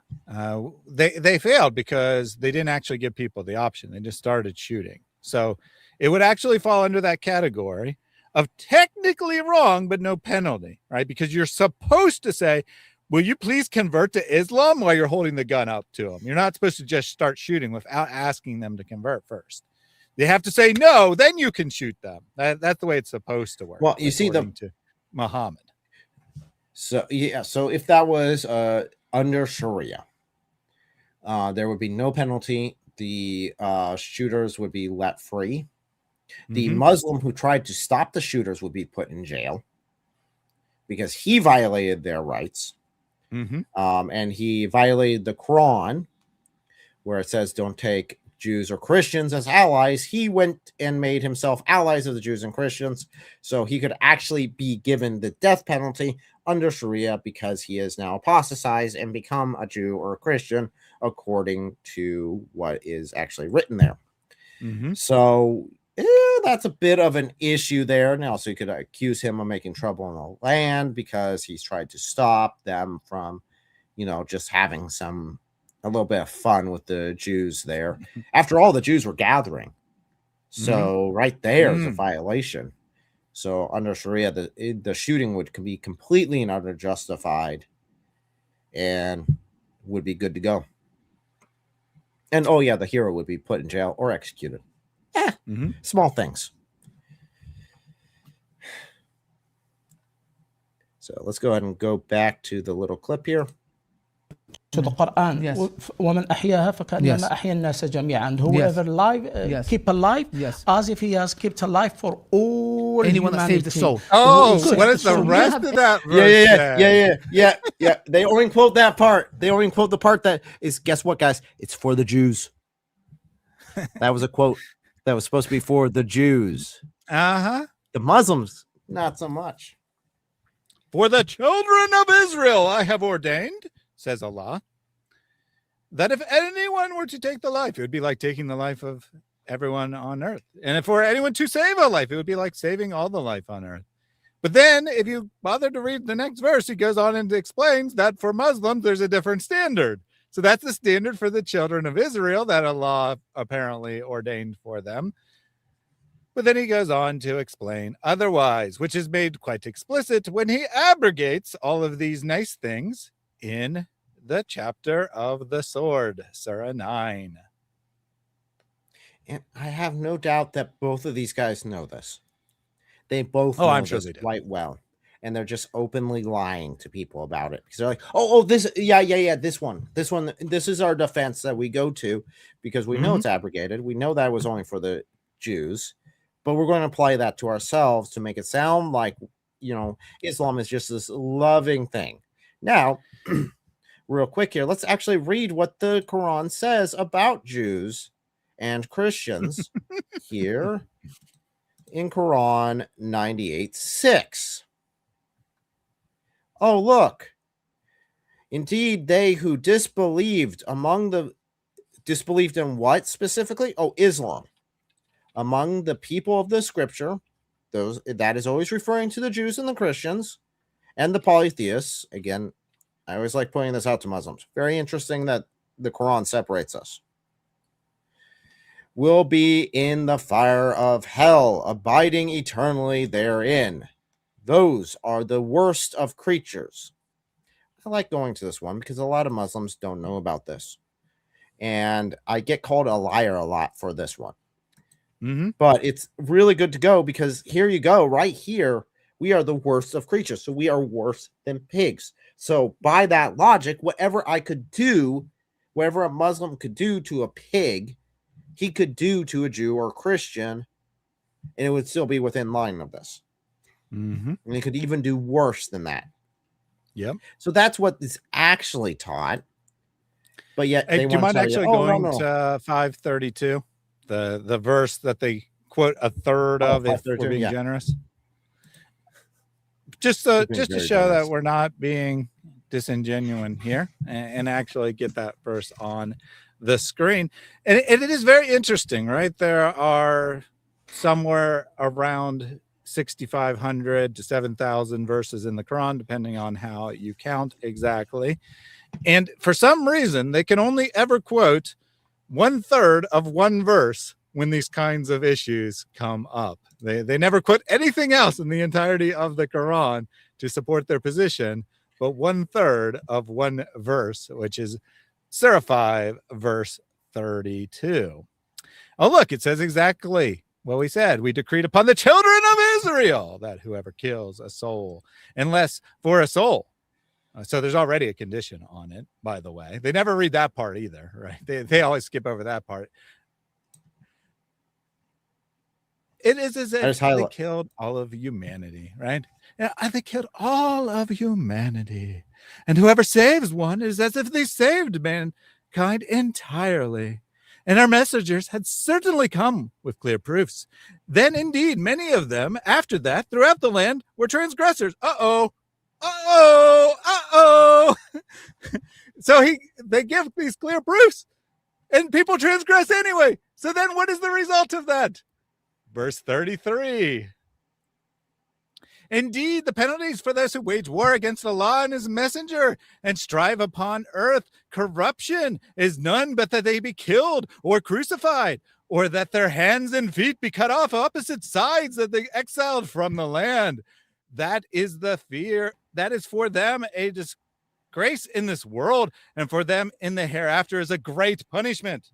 So in other words, it's already implying it's abrogated without even having to know the historical context that this is revealed before the offensive jihad verses, because there is immediately, after making this statement about what was ordained for the children of Israel, a statement that despite this great,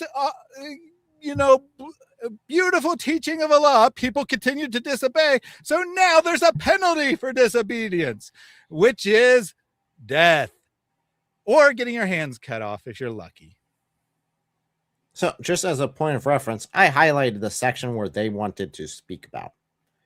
So there you go. They drop off the whole Israel part, and then they drop off this entire context here, and they only want to focus on this little small section here. Mm-hmm. Yeah. Again, full verses are Islamophobic. Indeed. Very true. I have never heard a Muslim quote all of verse 32. Forget 33. I've just never heard a Muslim quote all of 32. Yeah. I'd like them to add the beginning section there that at least clarifies who it's being talked to. Would be good. Evidence to back up that the man who did the rescuing is from Islam. Yes. Is there anywhere in our text that Wait. Nobody So likes to anyone who mention saves that he- any life ever, according to Ali Dawah's logic, is clearly a Muslim. So if anyone saves any life for any reason whatsoever, he's they talking about this guy. clearly are Muslim. Clearly a Muslim. Because, well, no, but I mean, he is talking about this guy. He's saying this verse proves that he's a Muslim. But the logic is, if you do this act, you must be a Muslim, right? I know logic and Ali Dawah are like, oil and water. But nonetheless, that is the logic, if you actually follow it through. Where in our text that those two And criminals. nobody likes to mention that he's a Muslim. They mention him by name, but Exactly. As a Muslim, Yeah. nobody. You watch all the news media, That's all weird. the That's media, all the Islamophobic news. thing. Ahmed al-Hamid, He's Ahmed Muslim. al-Hamid. Yes. But Muslim, no. It's interesting. So when a Not true at all. That is absolutely a lie. I don't know how many news sources once I dove into this that's like, oh, he's a Muslim. It's safe. You know what the opposite is? The opposite, definitely in all how I got at least my impression from Ali Dawah's first video on it was that he was covering up who the shooters actually were. I had to look in to see if they were actually Muslim or not. But I did definitely hear him praising the Muslim defender there as, oh, see, he was a Muslim. And these other guys, we're not sure. We're not, they could be or whatever. Yeah, who knows? We know nothing about them. We just have no idea. But interestingly enough, it's not just Ali Dawah. I actually heard about this from a secular source first. And when it immediately happened, it was already revealed in the secular media that the person who tried to stop it was a Muslim. However, no information whatsoever on the perpetrators was given in those initial articles, which, to be fair, is standard practice, right? You don't want to get something like that wrong, so you wait for confirmation, etc. But nonetheless, right away, they're saying a Muslim tried to stop this attack. But according to these two clowns, no one ever said that. No one ever said that. Nope. They just covered it up. Yeah, they covered it up. They weren't talking about it. No one ever said that he was a Muslim. They tried to hide it. No, it's the opposite. It is they're parading around this guy as an example when he's not really an example of Islamic teachings at all. And how dare they humanize him by using his actual name instead of just saying a Muslim, right? That's what they're saying. How dare they say Muhammad Ahmed instead of saying a Muslim individual? You know how mad they would be if it was just like he's supposedly a Muslim. If we went around saying he was supposedly a Muslim stopped an alleged terrorist attack against alleged Jews who allegedly died, right? That's Daniel's methodology. Yeah. And they would be very upset with us at doing that because they'd say that we're trying to cover up and only focus on half of the story where, yeah, definitely from Ali Dawah's first video on this, I got the impression that the Muslims stopped the entire thing. I mean, like, absolutely stopped it. No, he didn't. He stopped one of the gunmen.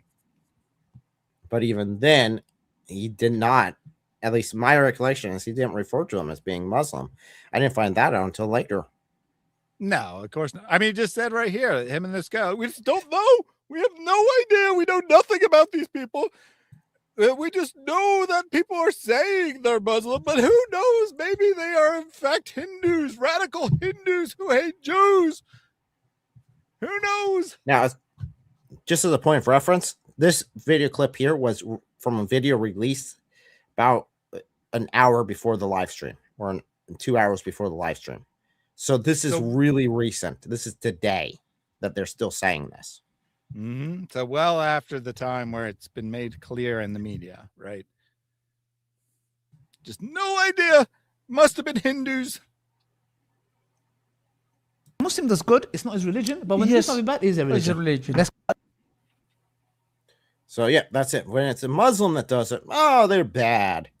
And it definitely, they refer to the leader of Israel, talking about him. And the leader of Israel was very openly praising the Muslim, saying that this is a great example. He's such a fantastic guy.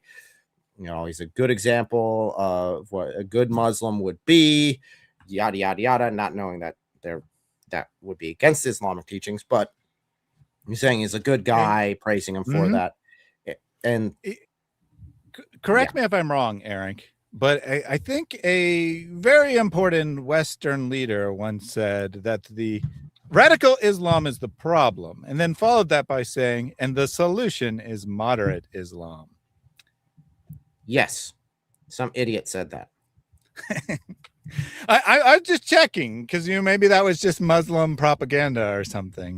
Because apparently Westerners just hate Muslims so much that we say that no Muslim ever does anything good. If a Muslim does something good, they must be a fake Muslim. They must not be a real Muslim. But if they do something bad, well, that's because it's Islam.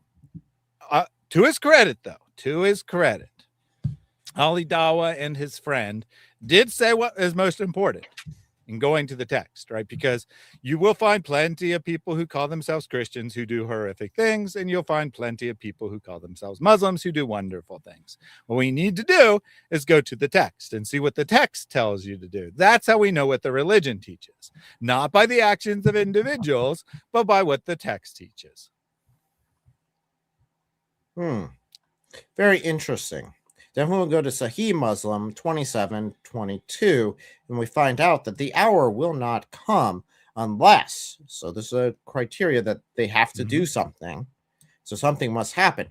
The Muslims will fight against the Jews, and the Muslims will kill them until the Jews will hide themselves behind a stone or a tree, and a stone or a tree will say, Muslim or servant of Allah, there is a Jew behind me. Come and kill him. But of course, we have the one tree that won't. So this is a complex logical statement here, right? With multiple clauses. So for those who are cousin marriage victims, let's break this down here. So first, we got a statement about something, right? The last hour would not come unless, right? So a conditional. Now, the last hour is the final judgment, a good thing, right?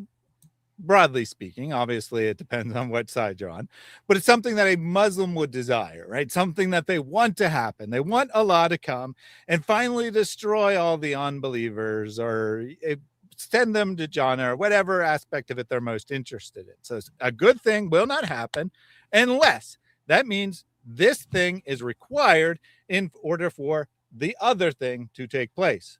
Good thing cannot happen unless Muslims do this. Muslims will fight the Jews and the Muslims would kill them.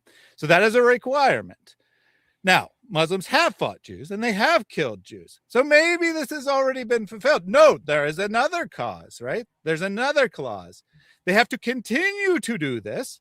They don't just do this once, they continue to do this until the Jews are so badly humiliated, so badly defeated that they try to hide behind rocks and trees. And then the Muslims ask the rocks and trees to reveal them, and the rocks do, but one particular tree does not. Now, that part has not happened. There are no Jews hiding behind rocks and trees, right? There are no Jews who are doing this. In fact, Muslims will proudly tell us that Israel is super, super powerful. They are not at all in this state where they are trying to hide. Although you might find some nutcases saying that Jews are purposely planting garhad trees so that they can hide behind them. But yeah, that's a thing. And this is actually really important. I know that I'm making light of this, but this is actually really important because this hadith and others like it, this one is funny because of the hiding behind the tree, but this hadith and others like it are central to understanding why Muslims are so obsessed with Gaza, right? So why they're so obsessed with Palestine, because they view the October 7th attacks as the beginning of this war that ushers in the end times. They think they're living in the end times, that they're just waiting until the Jews are defeated so that they can go to Jannah, right? Go to paradise. This is absolutely central to why they're so obsessed over this issue, because Allah has promised a certain thing. Now, they shouldn't be obsessed over it because Allah promised like 24 different things about the end of the world, many of which have already come and gone long before and the end of the world did come. So I don't know why they believe this one will actually be true. But, for example, Muhammad, in authentic hadith, so speaking on the authority of Allah, says that once they conquer Constantinople, the end will happen within a matter of months. Now, I do believe that the Muslims conquered Constantinople, now Istanbul, more than a few months ago. It gives a specific number too. It's just in case you're saying, well, few is, could be thousands. I don't remember if it's 3 or 6 off the top of my 9 or 12, but it's less than a year. It's definitely less than a year that the end is supposed to happen. And we know from the historical record that the conquerors believed this. They conquered the city, and then they just basically didn't do anything because they expected the end of the world was right around the corner. And eventually they figured out that wasn't happening. And they're like, crap, now what do we do? Well, we might as well establish an empire and enrich ourselves. Absolutely. And then you got the splitting of the moon that, according to them, happened within the lifespan of Muhammad. So that was supposed to have already occurred, and that's in the hour has come and the moon is split. It's like, okay, well, obviously not. If you're talking about the hour of the end of the world, that was a little bit ago, and we're still here. So we do have some interesting comments. Yes, from this gentleman here about his family. Yeah, so there is a balance. Most Muslims don't know about these hadith. Most Muslims don't know about the truth of this. That's one of the things that I've come across. The more I've interacted with Muslims, the more I've realized I have to educate them about their religion before I can even show them where it's wrong. Because, like, for example, Quran 98:6, the one that talks about the Jews and Christians being the worst of all creatures. I have no doubt that the Muslims who have called me a liar about that believe that the Quran would never say anything like that, ever. And I have no doubt that they thought I was lying, and they thought they had good grounds to accuse me of it. So I'm not saying that they're just trying to hide it, because obviously I could just pull it up and show them. But when I do, then they have to deal with that. So no, I'd say a good portion of Muslims don't know what the actual teachings are about killing, about handling it this way, about Christians and Jews being the worst of creatures, about not taking Jews or Christians as friends or allies. You're not allowed to do that. And this guy who's the hero down in Australia, guess what? He kind of took Jews and Christians as being, companions there. So, yeah, and no doubt he believed that was the right thing to do, right? He obviously was motivated by some combination of normal human morality and his religious beliefs, and he believed that was the right thing to do. And I will add to what Eric said, that what he said is at least true in Western countries. In majority Muslim lands, they're ignorant in Islam in different ways. They might well know that Jews and Christians are horrific creatures, however. Right? They will still be very ignorant of Islam, but in the West, absolutely. I've had many conversations with people in real life who just had no clue whatsoever that these things were in the Quran. And then if you show it to them, they'll be like, that's fake. Why are you going to that fake website that's making up verses of the Quran and stuff like that? Because they honestly don't believe that. They honestly believe that, as I've been told by many Muslims, Christianity is basically the same thing as Islam, that we don't have any problem with you. Why do you have a problem with us or whatever? And especially funny is when a Muslim will be like, on their own, without me even saying anything, right? Without me even saying like I oppose Islam, just saying like, we're out here having discussions with people about religion. I'm, wearing a shirt like this. It's obvious I'm a Christian. And they'll be like, why do you hate Muslims so much? Why do you hate our religion? What's your problem with Islam? And I'll be like, well, I don't hate Muslims, first of all.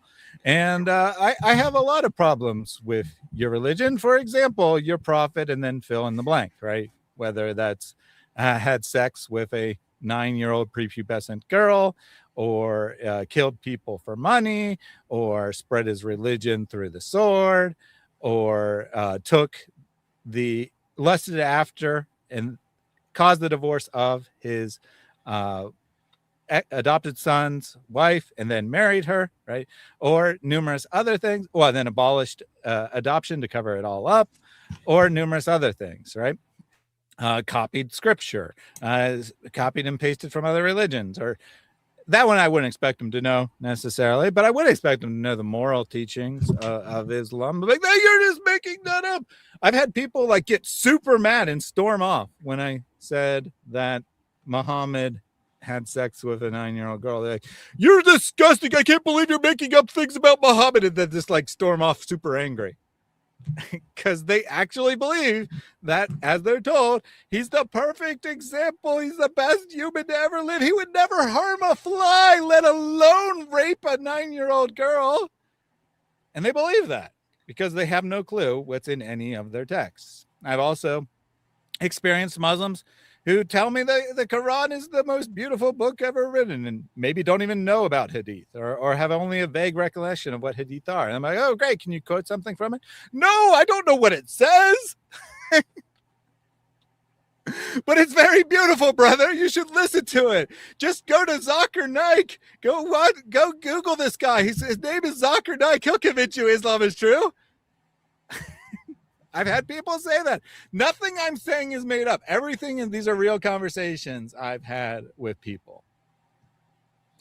So a couple comments real quick here. Yeah. So this remind me. So whenever he calls me a liar about what's in the Quran, he actually apostatizes from Islam because he is rejecting part of the Quran, which is, according to Sharia, one of the requirements for leaving Islam, for apostasy, is if you reject any part of the Quran or any of the Hadith, is you're out, or reject, question the teachings of the scholars. So say the scholars, which of course they put that part in there, which I was like, really, you got to put your own writings as like, if you reject our writings, then you're out. It's like, okay, come on. In the same sort of book that you're also saying that if you're an apostate, we're going to kill you. So either you either have to accept exactly what we say, or we're going to kill you. Very interesting indeed. Comment here: loving Muslims is one of the hardest things to do for me. It's like black belt level of love. Yeah, seriously, if we for a second here just examine the teachings of Jesus, because we are Christian, we do believe that Jesus Christ is the way, the truth, and life. We believe that he is God incarnate. We believe that he is one of the Trinity, so one person of the Trinity. His teachings are counterintuitive to the nature of humanity. Love your enemies. What on earth? Why would I want to love my enemies naturally? Never. Absolutely not. It is unnatural for someone to love their enemies, to pray for those who persecute you. I mean, I am told to love Muslims, to an extent that I want to see them enter into heaven for eternity. In Islam, that's not the case. They'll outright say, no, we don't love you. I mean, Daniel Hikikachu was asked that at the Secret Share Truth conference where he was debating David, and he was asked, do you love and respect your opponent? And Daniel's, no, I don't love David. I don't respect David. I don't love David. David said, well, there's a difference between love and respect. I love Daniel. I don't necessarily respect what he's doing or respect him as a person, but I do love him. It was basically sum total. There was a lot more said, but that's the boil down of it, saying respect is something that's earned, but love, we are commanded as Christians to love them. And something that helps me is to remember who the true enemy is. It's not the Muslims who are out there. The true enemy I have to face is the devil, is the principalities of evil, the ones who are keeping them captive, the ones who are keeping them in the slavery of Islam. And the way I can help defeat that enemy is by freeing those who are held captive. And that's part of my job, is to free those who are held captive so they can come to know Christ and to enter into the kingdom of heaven. That's what I'm supposed to be doing. And through that, I'm supposed to love them and want the best for them. Is it easy? No. But I don't think Jesus would tell you to do something as one of the greatest commandments if it was easy. If it was something that just came natural, he wouldn't have to. I'll add here that there could be some confusion as to what exactly love means, because our culture doesn't really have a very healthy understanding of love, right? We tend to think of love as emotional reaction, right? Of having positive feelings towards someone. And while love can and often does include those positive feelings, and those positive feelings are in themselves very good, that is in fact not love, right? Love is to want the best for another, especially the best for another if it requires you not having the best for yourself. And so in that respect, right, if you want Muslims to be saved, then you are loving them. If you want Muslims to get out of Islam, you are loving them. If you want Islam destroyed, in many senses, you are loving Muslims. Now, how you carry that out is very important, right? Because while your overall goal might be a loving goal, you can still act on loving towards a particular individual. But sometimes, especially in these kinds of conversations, loving someone means loving them enough to tell them the truth. Because it's very easy to comfort someone and be like, you're probably good. You're probably going to heaven. You're a good person. You do acts of charity, blah, blah, blah. And that might even be true, right? It might even be true that from a human perspective, the random Muslim you're talking to is well above average in terms of their human morality. The problem is that we are all depraved. We all fall short. We all sin. We all offend God with our actions. And to act like we can overcome our offenses by doing good deeds is to totally misunderstand the nature of God, right? God is 100% good. He's not more good than bad. He's 100% good. And we're called to be his representatives, to do the same. You don't get any special credit for doing good. That's what you're supposed to do every day. So you don't get extra points that make up for your bad things by doing good sometimes. Because when you do good, you're getting 0 points, so to speak, right? In a point system. By analogy, of course, that's not the way it works, but you're getting 0 points. But every time you do something bad, you're getting negative points, and you need to be above 0 in order to get to heaven, or at least at 0. So how are you going to get above? Well, you can't. You can't. There's no way to earn it back. It doesn't matter if you're 99% good, you're still 1% bad, which is 1% bad too much bad. So loving someone means loving them enough to tell them the truth about what their religion is leading to, what their beliefs are leading to. It doesn't mean you have to call them pedophiles. It doesn't mean you have to say that they are personally disgusting, but you need to acknowledge the existence of sin and that Islam teaches you, among many other things, but this is probably the worst thing that Islam teaches you in reality, not the first thing we think of, but the worst thing in reality that Islam teaches you is that you can do good deeds to earn your way into heaven, that God will just be like, oh, I'm so glad you're here. You have honored me by allowing me to be in your presence. That's not how it works, right? That's not God. That might be your boss. That might be the president of the country or the king or whatever, right? They might be like, oh, I'm such an honor because you're such a good person. God isn't like that because God is actually completely good. Any sin is like, get out of here. You're disgusting.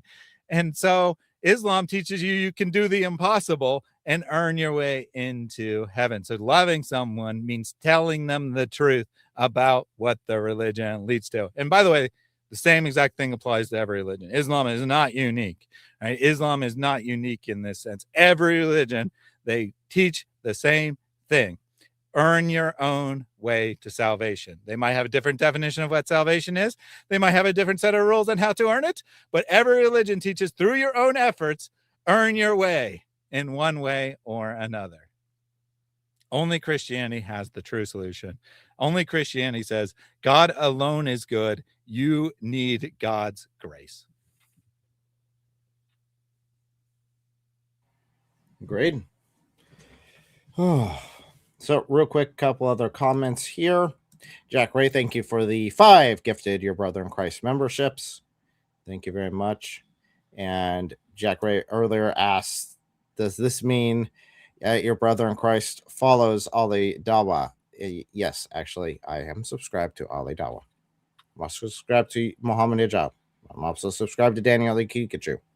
I do end up watching quite a few of those things. I did not get, by the way, I didn't get a YouTube rewind.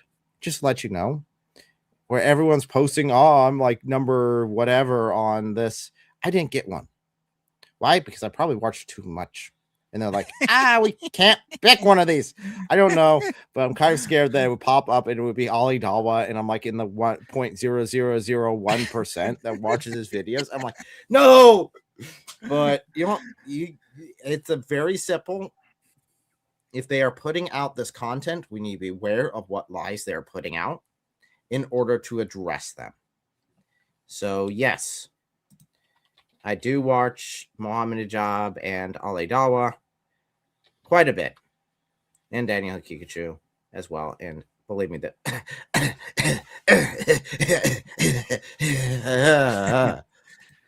so, and maybe he's just a smoker, right? A heavy smoker. And he Maybe. just can't breathe properly. His lungs are very filled with toxins. I'm actually kind of, I'm serious. I was concerned with him, saying, man, he needs to get that checked out. It was an honest reaction. It's like, oh, shoot. You mean that's just part of that? So, truth defenders, when we're talking about the love, we're not talking about the love you have for tacos. Just to let you know. It's a completely different love. We do not want to eat. We don't want to eat Muslims. So. But according to the consensus opinion in Sharia, it is okay, not good, but okay for a Muslim to eat a non-believer, possibly who they themselves killed, if there is no other food available. Now, do you one of the accusations he actually brings up, Ali Dawah, in one of his videos, I forget which one it was, but one of the accusations he brings up is that the Crusaders were eating people alive, which is absolutely garbage, but yes, would have been accepted in Islam. Now, to be fair, that's not really a teaching of Muhammad. That's just the scholars who are authoritative and actually set the law, kind of working out the logic, right? If it's okay to eat, say, a cow, and Christians and Jews are worse creatures than cows, then it must be acceptable to eat a Jew or Christian. But it is not acceptable, according to the same scholars, to eat a dead Muslim body, because it's not about the calories. It's about them literally being subhuman, not being fully human. Thus, they're just another animal that you can eat the flesh of, since it's not explicitly forbidden. Now, pigs, right? You can't eat the flesh of pigs, even if you're starving, but you can eat the flesh of dead Christians and Jews because they are worse creatures. They are subhuman creatures, and they're not explicitly forbidden. Absolutely. So we got one more clip here to pull up real quick from Ali Dawah, and it looks like he is trying to get a podcast together and needs multiple donations from people in order to get the podcast. Oh, shocking. I guess his little blanket club there, the prayer rugs, haven't been selling as well as he wanted. So now he wants because we're going to do a combat prayer rug. scumbags like him, an absolute flipping coward who is not a man to come and debate us on our on Islam, but rather look what he had to say about the Muslim hero Ahmed, who saved Jewish lives like Muslims did centuries ago, subhanAllah, when Jews were being persecuted by Christians. We'll pause it for a second. You got to go back centuries to find the last time a Muslim saved someone's life. Well, on top of that, even his reference here is absolutely garbage. It's not historical in any way, shape, or form. It's just propaganda that the Muslims put forth. That's why they have to go back so far, is because then they can claim, so far ago that they're not doing research in this. So we'll just claim this. It's like, no, it's not true. Who is he talking about, though? Because he said this absolute scumbag, but you cut off the context of who he's talking about. Do you know? Or is it just some random guy who tweeted something? Or I think it's this guy here. Okay, so I have no idea who that is, but he's wearing a cross, so he at least professes to be a Christian. Podcaster of some sort. I am actually not familiar with who he is. Centuries ago. But considering he calls everyone scumbags, it's really not that much of a stretch. I have no idea if this guy is a scumbag or said something. I don't even know if he said something offensive, right? Let alone that he's an actual scumbag. But he thinks he did something disgusting. So I was curious who he was talking about. SubhanAllah, when Jews were being persecuted by Christians, anti-Semitism, yes, anti-Semitism comes from Christianity, not Islam. When the Christians were persecuting, when Isabel and Ferdinand in Spain, yes, when they reconquered and they were forcing the Jews and the Muslims to accept Christianity by force, yes, who did the Jews run to? Whose lands? To the lands of the Ottomans, yes, they got IDs there, they got protected there, subhanAllah. So let's go to this cow. Not 100% true. There are a lot of other nations they fled to. But yes, there was some persecution, but not on that scale. Christians sometimes persecuted Jews. Christians sometimes persecuted Muslims, although that'd be super rare because they didn't have that much interaction. Muslims sometimes persecuted Jews. Yes, was that Patrick David? by the way. Yeah. Really? I didn't recognize him at all. Yeah. Anyway, he doesn't have Muslims on his channel, so Ali Dawah was butthurt about it, so that's why he's starting up his podcast. And well, he had in the past. So I didn't want to start at the very beginning because it's basically just a continuous ad for his own stuff, and it's like, dude, just get to the point of everything. But apparently he needs to raise a lot of money to have a podcast studio, but it looks like he's in a pretty nice studio to me. He clearly already has one microphone, but I'm sure he has many because I've seen him with different microphones in different videos. So what does he need money for exactly? Buy a second chair? I mean, I don't know. That looks like a pretty nice studio if you ask me. But send in your donations now so you can build a studio, apparently. Yeah, so now thank you. I'd rather save my money for better things like goat feed, pig food, better stuff. So literally anything? I mean, literally anything. Video and dissect this absolute intellectual little dirtbag. So here's the irony of what happened at Bondi Beach yesterday in Australia when 2 Muslim terrorists killed 15 innocent men and women ages 10 to 87 years old, with 42 hospitalized, while a man named Ahmed Al-Ahmed, who happens to be Muslim at 43 years old. Check this out. Two Muslim Wait, terrorists. hold on a second. He just said that you would. I thought no one ever said he was a Muslim. Well, you see, the issue with that is Ali Dawah released this video like a day or two ago, and then he released that other one that was saying that no one ever says he's a Muslim like today. So, yeah, Ali Dawah must have forgotten.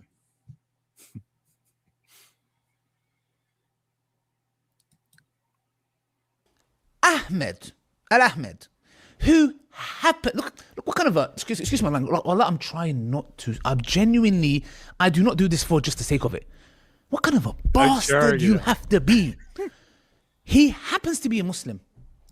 Well, like I said, I just said that not too long ago with the other clip. It's like if we were to say that he just supposedly is a Muslim, or I guess in this one just happens to be a Muslim, they would lose their mind about it. But they were doing the exact opposite with the shooters in the video released today. Yeah. Now, I mean, I don't think that's probably wise to say happens to be a Muslim, but it is accurate because it's not like other people couldn't have also stopped, right? You could say someone who stopped it happened to be a Christian, right? We don't know that his religious and motivated him to stop the terrorist attack. It's only a possibility. So, I mean, strictly speaking, that is an accurate statement. Now, I would just say he's a Muslim, right? I would just say he was a Muslim because it doesn't actually matter what someone's religion is, and the acts they perform do not determine whether that religion is true or not, because the texts determine whether the religion is true or not. Yeah. But again, it's okay for him to do it. But if someone else does it in the opposite way of the people he wants to be promoted as Muslim, he has an issue with it. So two terrorists do an attack. That's Islam. The man who saves, he just happens to be a Muslim. Just by chance, just happens to be. Could have been anyone. When it's evil, I mean, he's a Muslim. Speaking, it's Islam. When he does something good, he just happens to be a Muslim. Petrol Black David, you are a. So again, the driving force behind the attack was the teachings of Islam, which means that the attackers being Muslim is kind of critical to the reason behind the attack. Mm-hmm. The Muslim who ended up being the hero and took the charge and charged in there, we don't know if it was because directly because of his teachings. I can't find teachings in Islam that would say, hey, go and protect all these Christians from being killed no matter what. Lay down your life for, your brother or anything along those lines, like you find in Christianity. I don't find that. So I don't know if he's motivated by that. He could be motivated by his misconception of what Islam teaches. That could completely be true. I just don't know it, and I can't project that on him and say that was his key motivation. The same way I can say about the gunmen who were pretty obvious about that. Yeah, well, and actually, let me be completely fair here and say I don't know for sure what the gunmen's motives were. I do know, however, that their motives were completely consistent with Islamic teaching. Now, there's a hypothetical possibility that this was just a random attack by some psychotic, crazy person who wanted to become famous, and they weren't actually a religious Muslim, but they just happened to be a non-religious Muslim. It doesn't seem very probable to me, though, given that it's, like I said, completely in line with the religious text. But in the absence of a statement from the shooter as to their motive, it is technically speaking speculation as to what their motive is. But Ali doesn't have any problem speculating about the motive of the person who acted as hero. I'm pretty sure the ISIS flags were a dead giveaway. Oh, yeah, I did forget about the ISIS flags. I did forget about the ISIS flags. Yeah, that's kind of a dead giveaway. All right. Of why so you're I doing was going to say, 1 in 10,000, but I'm going to have to take that down to 1 in 100 billion. because I did forget about the flags. I had actually forgotten that they had ISIS flags, which is kind of a dead giveaway that they are motivated by, even if you want to say it's the wrong interpretation of Islam, they are definitely motivated by their interpretation of Islam. That's the only possible explanation for why they have ISIS flags. Absolutely. So real quick here, sorry, tangent, Red Ryder BB gun. I actually just watched that show with my kids earlier tonight, right before the stream. Mm-hmm. And my kids don't know it yet, and they don't watch my streams, thankfully, because they are way too young to watch my streams. I got one of my kids, one of them, Red Ryder BB gun for him to use. So I gotta get that. Oh, you're starting them young. I gotta wrap man. that yet. You started them young. We were already out at an event, and he was shooting, and he was shooting a BB gun, and he really enjoyed it. So I'm like, okay, well, we can start it young, and we can get your training in. This is how you use it. This is how you respect it. This is how you don't be like your daddy, stupid when he was your age and shot himself between the eyeballs with a BB gun. Which I see how it is when Muslim parents put their kids in military training in Gaza. That is just completely wrong. But when you buy your kids guns, it's perfectly fine. I have never said giving actual good training to kids is a bad thing. I've never said that. The only time I've had issues is when they're like pretending to actually kill each other and actually acting out the deaths of mass shooters and training them in actually how to mass shoot a school. I have issues when that happens. I guess there is some difference between like target practice and like simulated killing of people. I guess I will have to grant you there might be some difference. But it is important to have proper safety with firearms and for them to know the proper. Oh, shoot. I thought you were sleeping. I might be in trouble. Kids are asleep. They don't know. And my wife already knew, so I wasn't in trouble in that regard. But yes, we need to. Eavesdropper. Sorry, get me in trouble, man. Your comment got me in trouble with my wife. No, not, but still, yeah. I actually bought it for them years ago, and it's like he's finally old enough where I can actually start training him. So we're going to get him started in that, and he already knows the protection, definitely, because we watched the show, and it's like you'll shoot your eye out. It's like the whole message for a long time with the BB gun, and he's like afterwards like, I don't know if I want one because I might shoot my eye out when I asked him.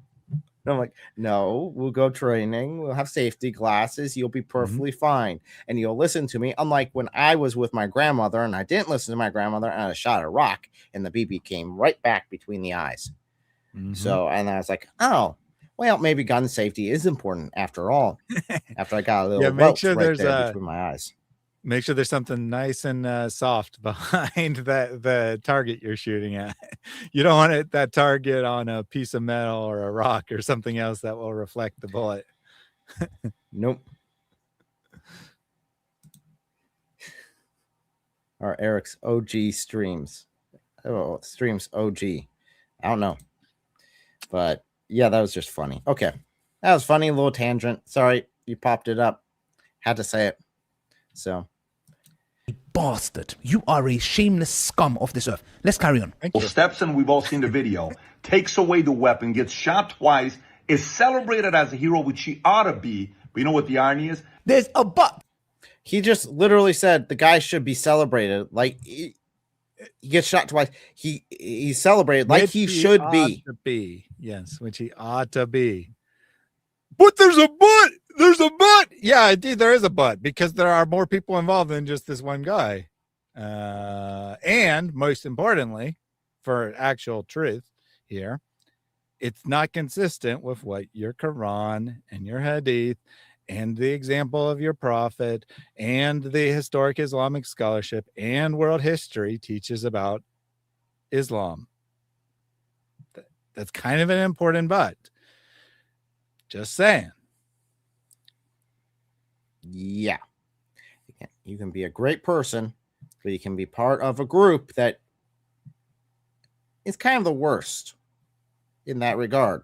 So if their teachings are horrendous, but you don't follow their teachings, you're much better than that. I like you. You do good, but you're still part of that group. There is a but. He saved lives, got shot. He says, look, the guy got shot 2 times. He's there, etc. But there has to be, because he's Muslim, there has to be a but. You can see this man, how frustrated he was. He's done a video. He's not even ready. He just put a cap on because he knows his hair's messy. Just thinking, okay. Take that out of context. There has to be a but. Not in the Al Zoot way. We're not doing Al Zoot. Put it in there. Put it in an Al Zoot skit. Oh my gosh. There has to be a but. There has to be a but. Shame on me. Shame on me for thinking that. I will save this clip for if we ever do an Al Zoot story or ever do a video with David about the Al Zoot. We will definitely put Ali Dawah's audio in there.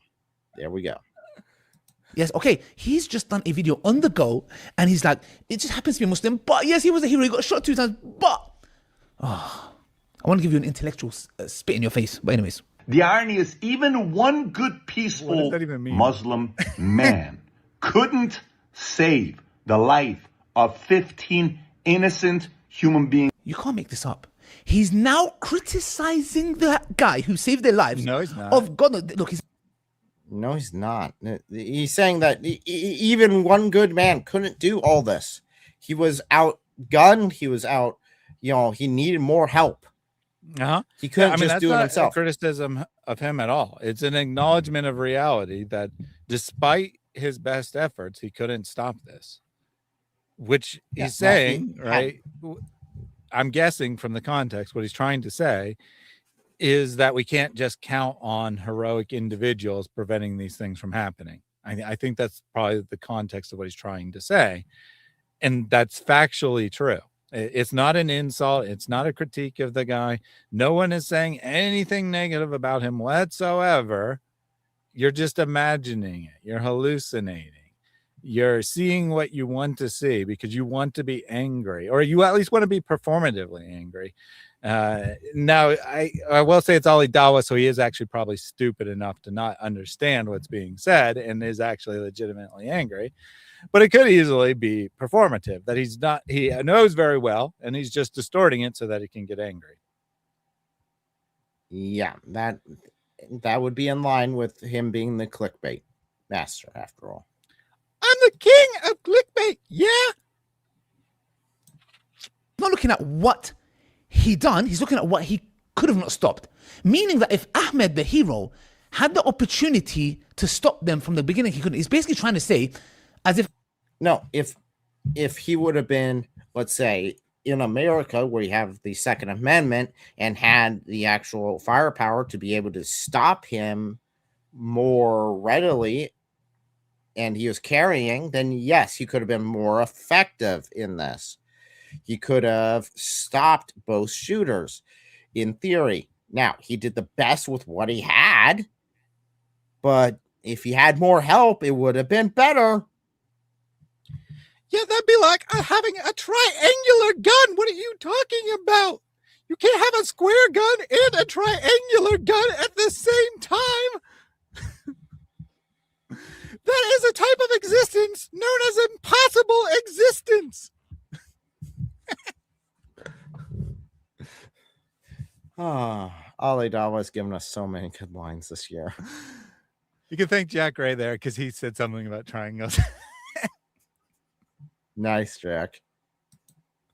Ahmed let it happen, and he's like, okay, now I'll stop them. Okay, they've killed enough people. Let's use the same logic, no problem. One peaceful Muslim couldn't stop 2 terrorists. Okay, all of those millions of Jews couldn't stop the massacre that's happening in Gaza. Let's use the same logic, you coward. All of those Christians, peaceful Christians, couldn't stop the Crusaders and all the stuff that other Christians do in Central Africa. Let's use the same logic. Oh, it doesn't work now. Okay, it's only for the Muslim. It's only for Islam. But when it comes to other... Ali Dawah, I need to explain to you what logic means, okay? So his statement was that one man by himself couldn't stop this. You somehow translated that into the collective Jewish population in Israel couldn't stop something, or the collective Christian population in Europe couldn't stop something. Those are not logically equivalent statements. You have just completely and totally distorted this and called it logic. I can see why you are such a genius scholar. I actually randomly found a clip of Ali Dawah yesterday, which suddenly became very relevant. I was actually looking for clips about Muhammad Hijab, but he happened to be talking about him. And he's like, Muhammad Hijab, he worked so hard at Dawah. He preps. He reads books, man. I'm lazy. I would never read a book.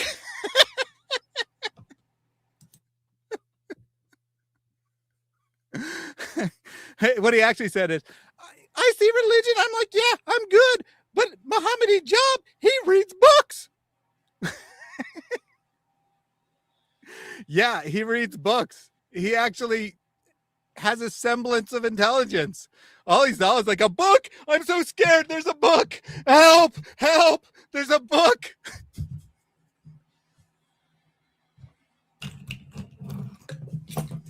Oh my goodness. But real quick here, logic, though. yes, this comment here actually sums up quite nicely. Without Islam, we would not need heroism. Yep. We wouldn't have needed him to save anyone if there was no Islam, because that was the motivation behind this attack, was the hatred of Jews that is ingrained in Islam. People, no, if that's your argument, one Muslim couldn't stop two. Now, just as another he paralleled this to, of course, the fake genocide in Gaza, saying that all the Jews couldn't stop the genocide in Gaza, which didn't actually happen and isn't actually a thing, and most of it is caused by the Muslims attacking Israel. So if the Muslims were to stop attacking Israel, we wouldn't have this issue. Mm-hmm. And breaking peace treaties and other things. But the actual analogy, like even ignoring the facts of the circumstance, would be one Israeli citizen who doesn't like Israel's policy by themselves couldn't stop the government. Yeah, that's correct, Ali. That's not what you said, though. Because that was his actual point, that one good individual by themselves can't prevent evil from happening in the world. That, and he paralleled this to the Crusades, which, again, I'm sorry, this comment is just too good. Because without Islam, you wouldn't have any issue with Gaza. Without Islam, you wouldn't have had a need for the Crusades, which guess what? There was a drastic need, because 400 years of jihad led up to the Christians saying, screw it, we're done with this. Stop raping and killing our peaceful pilgrims who are just trying to go to Jerusalem and come back home. And guess what the reaction was? What religion controlled the Holy Land before Islam? Christians. So even if you don't say, even if you ignore attacks on pilgrims, the goal of the Crusades was to take control of the Holy Land. Now, the purpose was to ensure safe passage for pilgrims. That's correct. But even ignoring the motive, if Islam hadn't come and conquered the Holy Land, then they obviously wouldn't need to retake the Holy Land.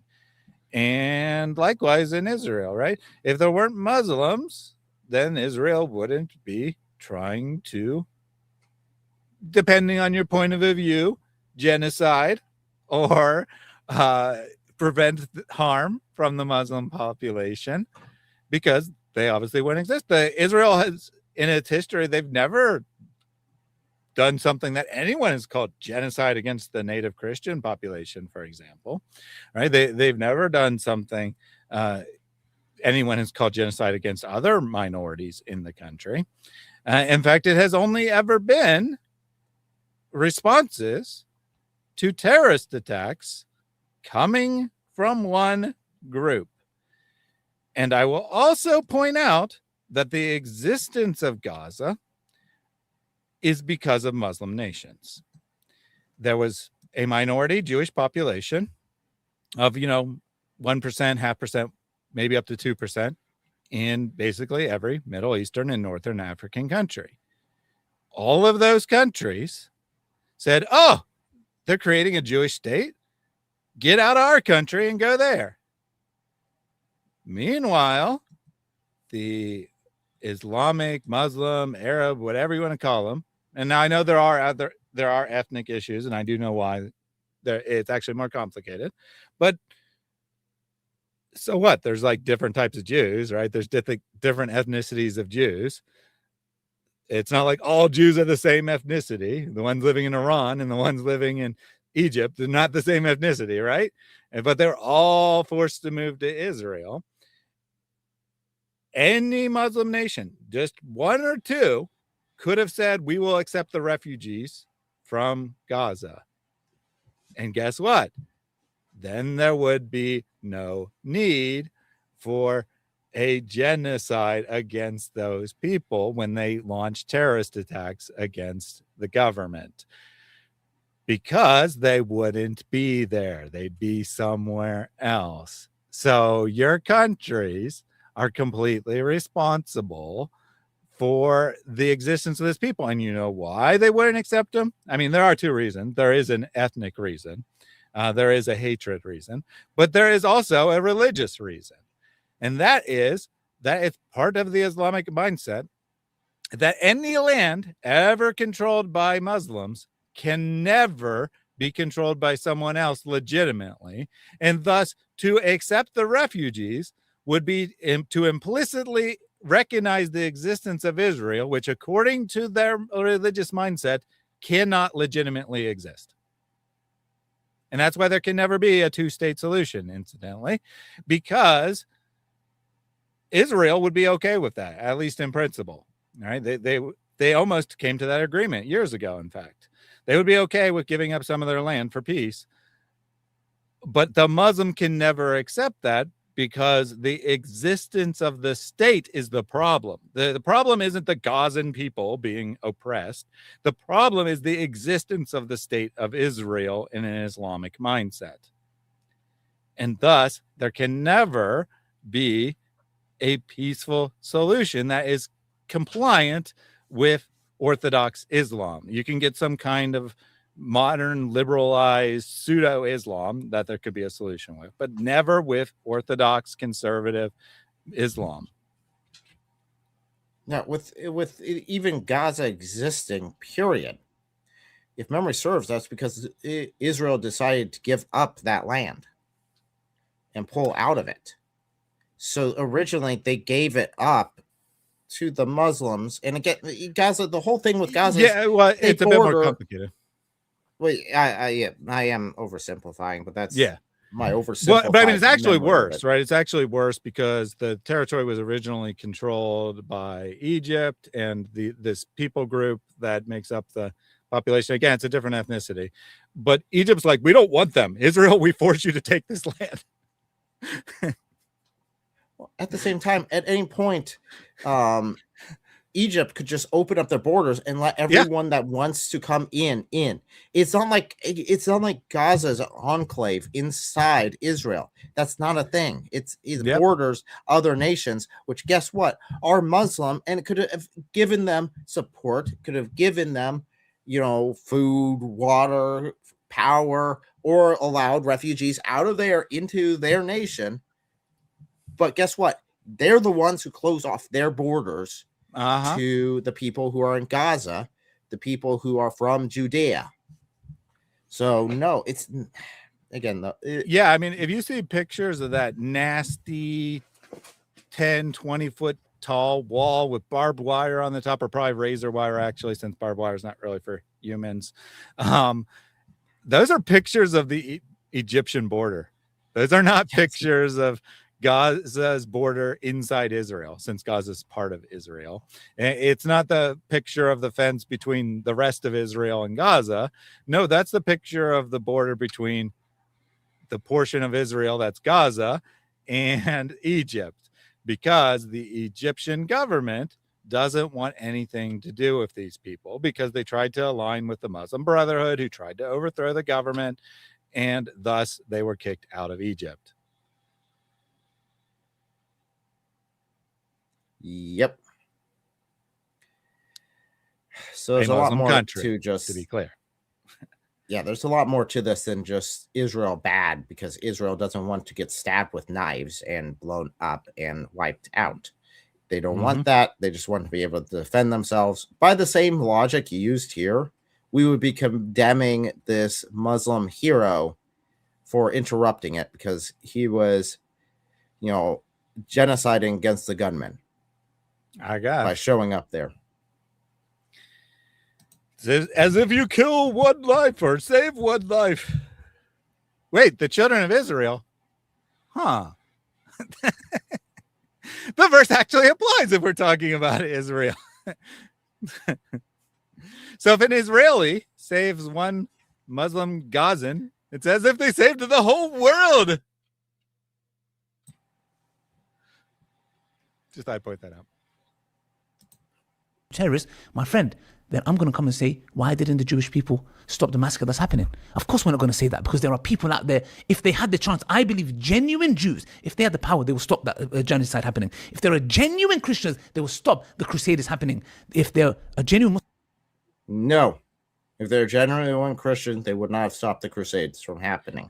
Now, there were things that were happening in the Crusades that definitely should not have happened. Definitely should have been stopped. There are specific actions that were done. That's true.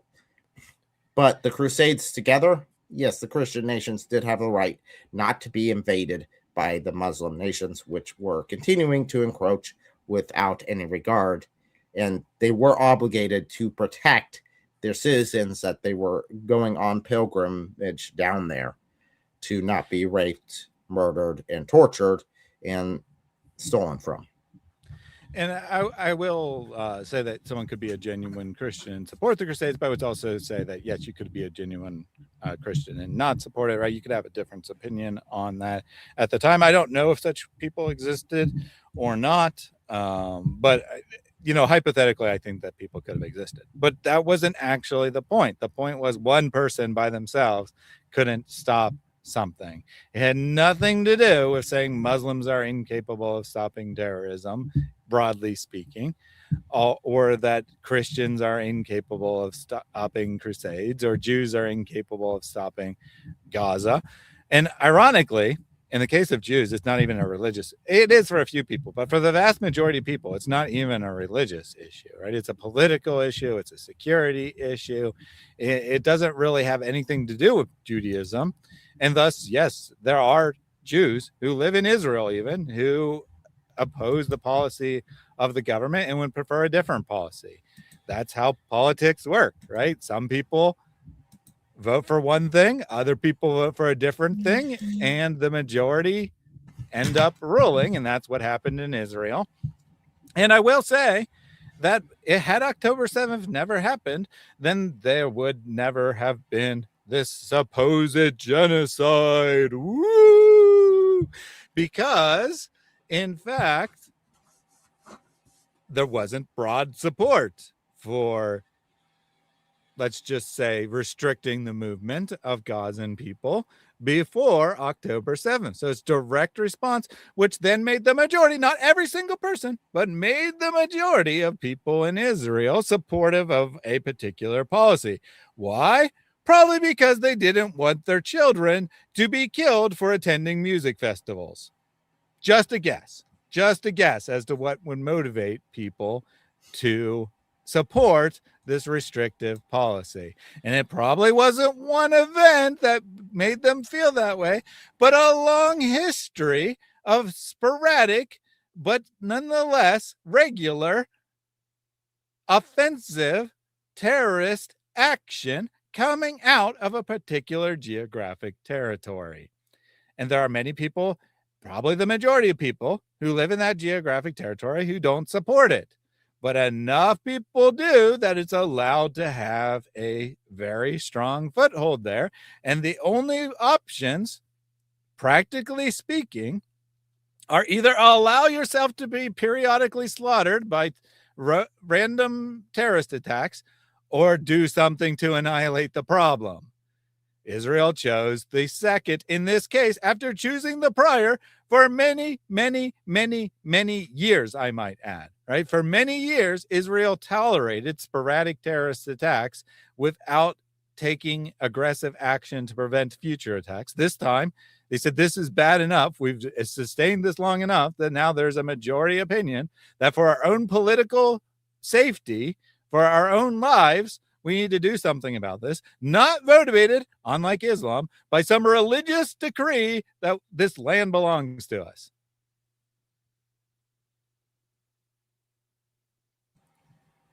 That's it. And by the way, I'm actually not a big fan of Israel. I'm just acknowledging the reality of the situation. It's pretty cut and dry, honestly. Yeah. How dare they not want people to kill their kids? I mean, defending their kids, that just seems like such a bad thing to do. I'm being sarcastic, by the way, if you can't tell. Mm-hmm. I think defending kids is the right thing to do in every situation. And not only killing them, right? Parading around their dead bodies that have been raped. I guess there might be a technical definition whether it counts as rape if you are doing sex acts on a dead body. But either way, violated. That the bodies have been violated multiple times, and now they're parading the bodies around as trophies. Yeah, that's kind of going to offend people. That's kind of going to motivate them to do something about this problem. Utter geniuses coming out of Gaza, I tell you. Okay, the terrorists are jihadist Muslims, whatever that means, okay, for that matter. But he does not praise the hero. He doesn't say this is what Islam condones. He did. If anything, He did praise the hero. He said he's being praised as he ought to be. He did praise him. He just said that he can't do this all on his own. Christianity and the Old Testament condones the killing of innocent men, women, children explicitly. No, it doesn't. I challenge Ali Dawah to give us one verse that clearly says go out and kill innocent children and people. It doesn't happen. The closest you can get is where in the Old Testament you have certain groups who have been raiding, pillaging, and killing the Israelites for many years, and God's given them multiple times to repent. They refuse, and God then goes and wipes them out. Now, that is part of, guess what? The Torah. Mm-hmm. I thought the Torah was the words of Allah and that this was the same God. And Ali Dawah said that we follow the same God. So you're now condemning Allah in your attempt to try to make Jews and Christians sound bad. Yeah, Ali Dawah likes to talk out of both sides of his mouth, doesn't he? Because at times he's like, we should be friendly with the Jews and Christians. We should work together. We serve the same God. Blah, blah, blah, blah, blah. We can't just all get along. And then other times he'll be like, the Jews and Christians are so horrible. Look at how horrific their scripture is. Their God is utterly disgusting. They just want to massacre each other. They're crackhead clown individuals who are just waiting around to massacre each other. That's the actual context. I'm not making that up. That is the context. He says that Christians are crackhead clowns because they only support Israel because they want to be the ones to massacre them rather than the Muslims. And so make up your mind, Ali. Which is it? Do we serve the same God or not? Should we all get along or not? Should we be allies or should we be enemies? You tell me. Let's when you get all those donations and you can finally build the podcast that you're already studio that you're already sitting in and don't need any money to build. Let's have that debate. The it's kind of odd that he's got a very specific picture Muslims of and this Christians room. be friends? Yes or no? And you can be both sides because you take both positions. Absolutely. And we have a prophet in the chat there. I'll moderate. We have a prophet in the chat saying that one side will win and then the other will win. Powerful. Absolutely. According to This Islam, is the best that is a prediction. Best prophecy in the Quran, bar none. Right? You ask a Muslim for a prophecy in the Quran, and they will go to the defeated will defeat, or if you read it with different vowel pointing, the defeated will be defeated. In other words, one side was victorious, and they'll either be the other side will be victorious, or the side that was already victorious will utterly destroy the other party. Either option is in play by the on-pointed text, which is, of course, what the Quran was originally written in, and it's vague, and it wasn't fulfilled, and it was written down long after the events took place. This is the best prophecy of the Quran. Pretty much the only thing you can rely on them going to. Then they'll cite some other things like, according to the Quran, Muhammad would be victorious, and then he was. Yeah, great. Every warlord in the history of the world has predicted they were victorious. Saddam Hussein predicted that he would be victorious over the United States.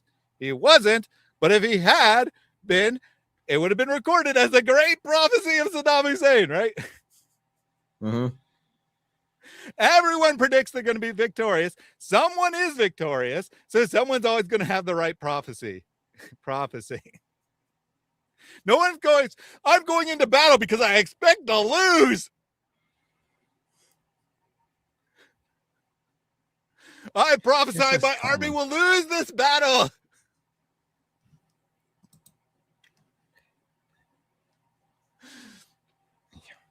Yeah, that's just, again, just mind-blowing that is where it goes. Definitely when compared to actual prophecies in the Bible, and you're like, oh, wow, geez, okay, we got these prophecies here that seem to line up point for point, and then it's like, okay, we give the most, Islam gives the most generic prophecies possible. And Candace Owens level will be here. Victorious compared to a vivid description of a type of death that did not exist at the time, complete with a prediction that this death would lead to the tiny national God of Israel being known throughout the entire world. Basically the same thing. Do not have any text that tells us to go and target innocent men, women, and children. In Surah Mumtahina, chapter 8 says, Allah does not forbid you from being just and kind to those who did not fight you based on your faith and kick you out. My favorite verse in all of the Quran. Allah does not forbid you from being just. Why does the God need it? Forbid you from being just. Okay. I don't forbid you from being just. Why? Were you thinking about it? Was that even a question? Were there people going around saying, oh, Allah doesn't want us to be just? What? Yeah, and this is what they have to go to, right? This is what they have to go to. I've heard, it's not Ali, he's not coming up with this. I've heard many Muslims go to this as proof that Islam is tolerant. Allah does not forbid you from acting justly towards others, but he doesn't command it either. He just doesn't forbid it. It's just, everything in the Quran is just, the Quran in the end is just absolute and complete garbage. But it's like there's multiple statements in it that are like that. That are like, what? Even like make a, you know, if you were to find anything in here of contradiction, then it wouldn't be from Allah. It's like, okay, well then that would mean that everything that doesn't have contradiction would be from Allah by that milestone. But if you reword it, it would have been better. It's like, this is supposed to be like the perfect speech, the clearest speech. It's like, dude, this would have taken hardly anything to actually make a coherent statement, or to say that Allah commands you to be just to the entire world, to hold justice above everything else. Okay, then that would be a coherent statement that would make sense. But to say, well, I just don't forbid you from being just. You can be just or you can be not just. Allah just doesn't care one way or another. And I am serious. That is definitely one of my favorite verses in all of the Quran, because it really reveals the game here, right? It really reveals the game of what Allah actually is.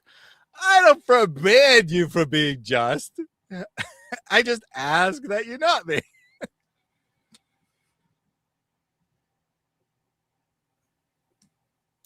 Out of your houses. Clear cut. Allah subhanahu wa ta'ala tells us, the form the Prophet, peace be upon him, said, the highest form of Iman is what? To say, La ilaha illallah. There is nothing worthy of worship except Allah. The lowest form of iman is to move a harmful object from the road. Yes, the Quran says if you save one soul, it says if you save the whole of humanity. Yes. Wait. We've already Hold dealt on with a that. second. We've already addressed the soul of the humanity, but that other one there. So the greatest thing you can do, right? The highest act of faith you can do is to praise Allah.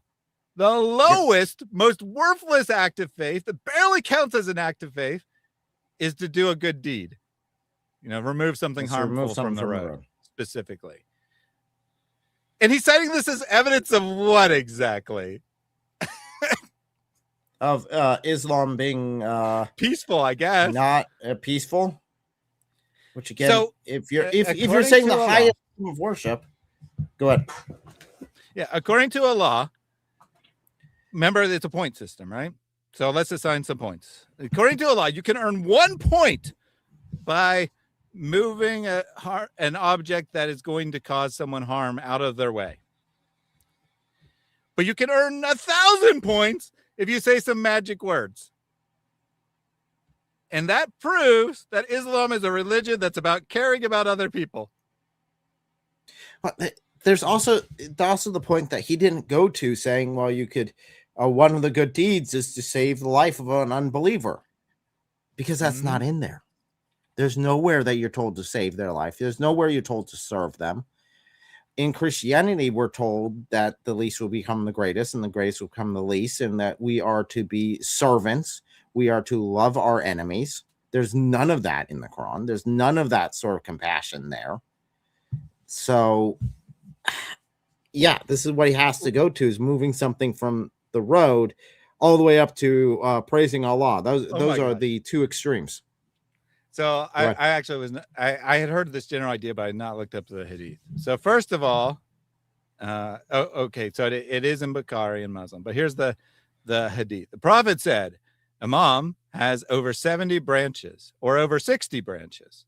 So he doesn't even know how many branches there are. So Iman is the word for faith, right? Which the uppermost, which is the declaration and has the right to be worshipped by Allah. Obviously, it's in Arabic. In reality, Ali said it in Arabic and then translated it. It's really saying those magic words. Anyway, and the least of which is a removal of harmful objects from the road and a modest branch of Aman. So there's 60 or maybe 70 different branches. You know what 2 of them are. You know what the best thing you can do is, and you know what the least useful thing you can do is, but you're not told any of the other things you can do. What is the obvious point here? The obvious point is that you should be praising Allah, saying the magic words, and not doing other things, right? If it was really just a list of things you can do to earn points, it would list a bunch of things, not just the best and the least effective. So that's the actual point here, is to say you should be spending your time praising Allah. And yet this is somehow evidence that Islam is the most peaceful, loving religion in the world because it says you can technically remove a harmful object from the road and get the slightest benefit from it. But you should probably do something that gives you way more benefit. Well, I think there's a bigger issue here in that hadith. So Muhammad didn't know. So the guy who's telling me which way, what to do, how to be a good person, how to enter into heaven, how to serve Allah, didn't even know the basics of how many branches there were, how many good deeds you could do to enter into heaven, because I got to do these good deeds to enter into heaven. He doesn't even know. Why does anyone follow him or take him serious in any way, shape, or form if he's sitting there most of the time? And he even says this in the Quran, that he doesn't even know if he's going to enter into hell. He doesn't know what's going to be done for me or for you. He doesn't know. He doesn't know the way into heaven. He just hopes for the best. It's like, I got that, or I got Jesus Christ, who's over here saying that I am the way, the truth, and the life. I'm going to go to the guy who died and was resurrected over the guy who says, there might be some branches there. I don't know. I might get into heaven. I don't know. It's like, dudes, seriously, you're gambling with your eternity. Take this seriously.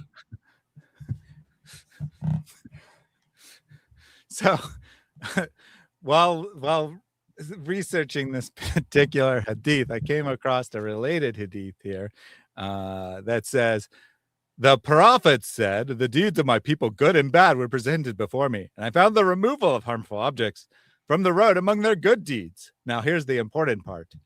And phlegm, which might be in a mosque, left unburied among their evil deeds. So in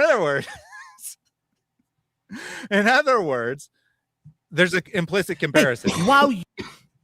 That the amount of evil of spitting in the mosque and not cleaning it up is equivalent to removing a harmful object from the good found in removing a harmful object from the road. So in other words, it's like the tiniest little amount possible. Yeah, so my question would be, are there branches of bad things to do? I should definitely get that list too. Yep. Oh my goodness. You have text in your scripture what Amalek done, why they've massacred 100,000 plus people in Gaza, and you have. Okay, sorry. I thought for a second he said that Amalek massacred 100,000 people. I think he's just applying that to Gaza. Not said a single word, you scum. You are a scum. Let's carry on. So I don't care if 90% is peaceful. The 10% true believer is jihadist. He doesn't care if 90. By the way, where did you get these numbers from? Where does it say 90% is peaceful, but the rest is not? Where did you get your numbers from, man? If I'm not mistaken, you are trying to say 25 because there's 2 billion Muslims. If I'm not mistaken, if 90% of that is 10%, is about what? 20 million? If you're basically trying to. No, that's not how math works. You just said 20 million, right? He multiplied by 10. He said there are no, 1%. What he said is 1%. So he said there's 2 billion Muslims. So he's rounding, saying 2 billion Muslims. And then he's like, then there'd be like 25. I mean, let me try to do the math here. Let me think about it, guys. It's really hard to figure out what 10% of 2 billion is. 20 million. And keep in mind, this is an edited video, right? This isn't a live stream or something. He leaves in there him struggling to figure out what 10% of 2 billion is when it's 200 million, not 20 million. This absolute genius here.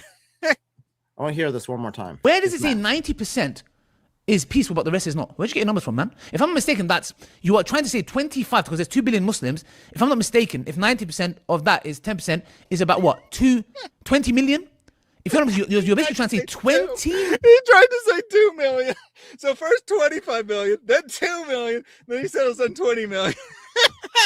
Okay, dude, how hard is it to say, okay, let me trash that, get a calculator, do it on the calculator because you can't do math in your head, obviously, and then just actually just edit it together. Because you've been editing this entire video. This isn't a live stream. I mean, on a live stream, you get these sort of okay, I got to think this through. I didn't have this looked up. I got to look up this reference or something like that. That's completely okay to do in a live stream. But in a pre-uploaded, recorded, and edited video, dude, how many subscribers do you have? You do this professionally? Ali has 1.3 million subscribers, and 10% of that would be like 20,000.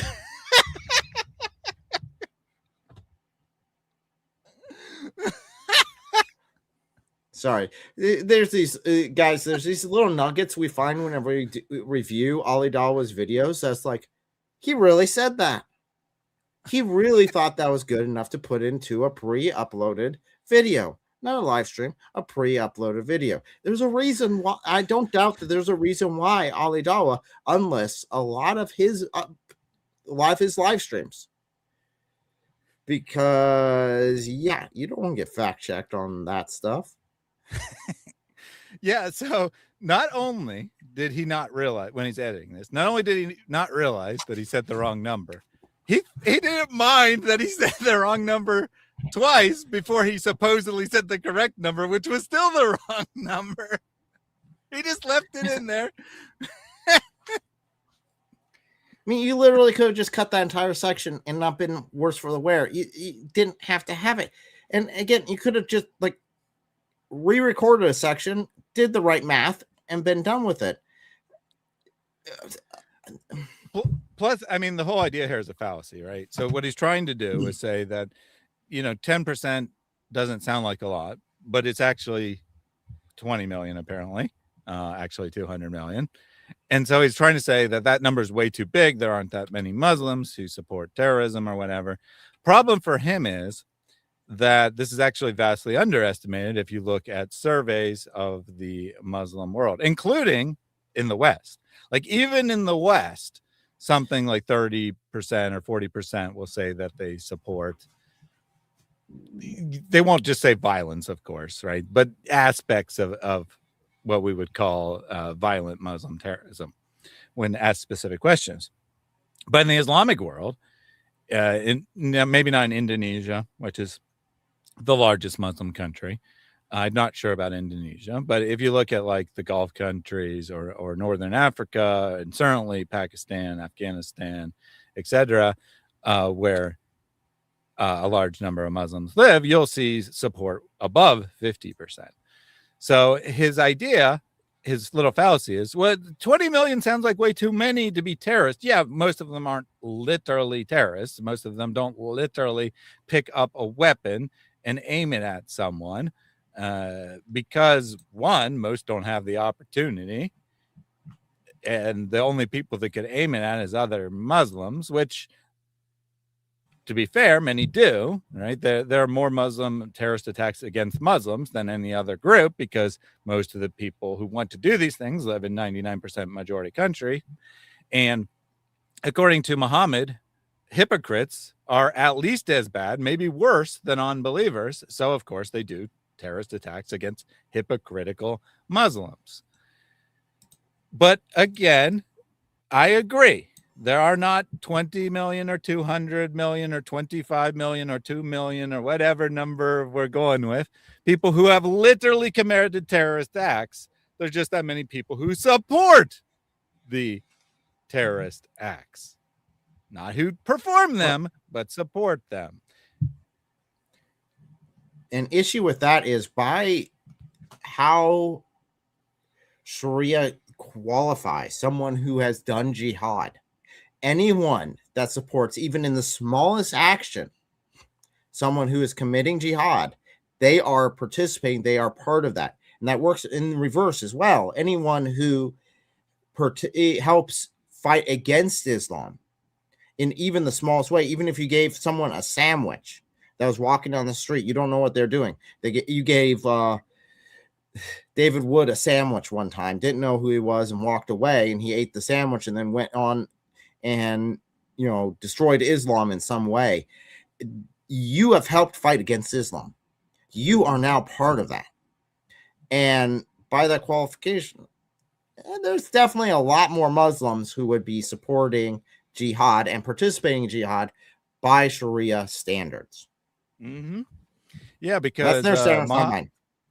Muhammad was fine if you fought for him, or if you financially supported his army fighting, or if you fed his army, or you provided shelter for his army. Any way of aiding was perfectly fine, and you got the benefit of the good deeds. And indeed, these clowns tell us all the time about how this works in Islam.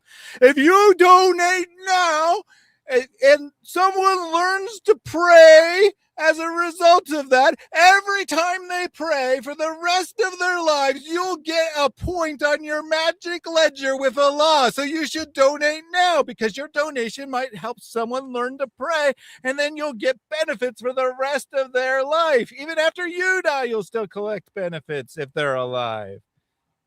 And maybe if you build the mosque and they come to the mosque, maybe 100 years from now, maybe 1,000 years from now, that mosque will still be standing, and you'll still be earning good deeds because you paid to build it. So, of course, you get credit for helping jihad in any way.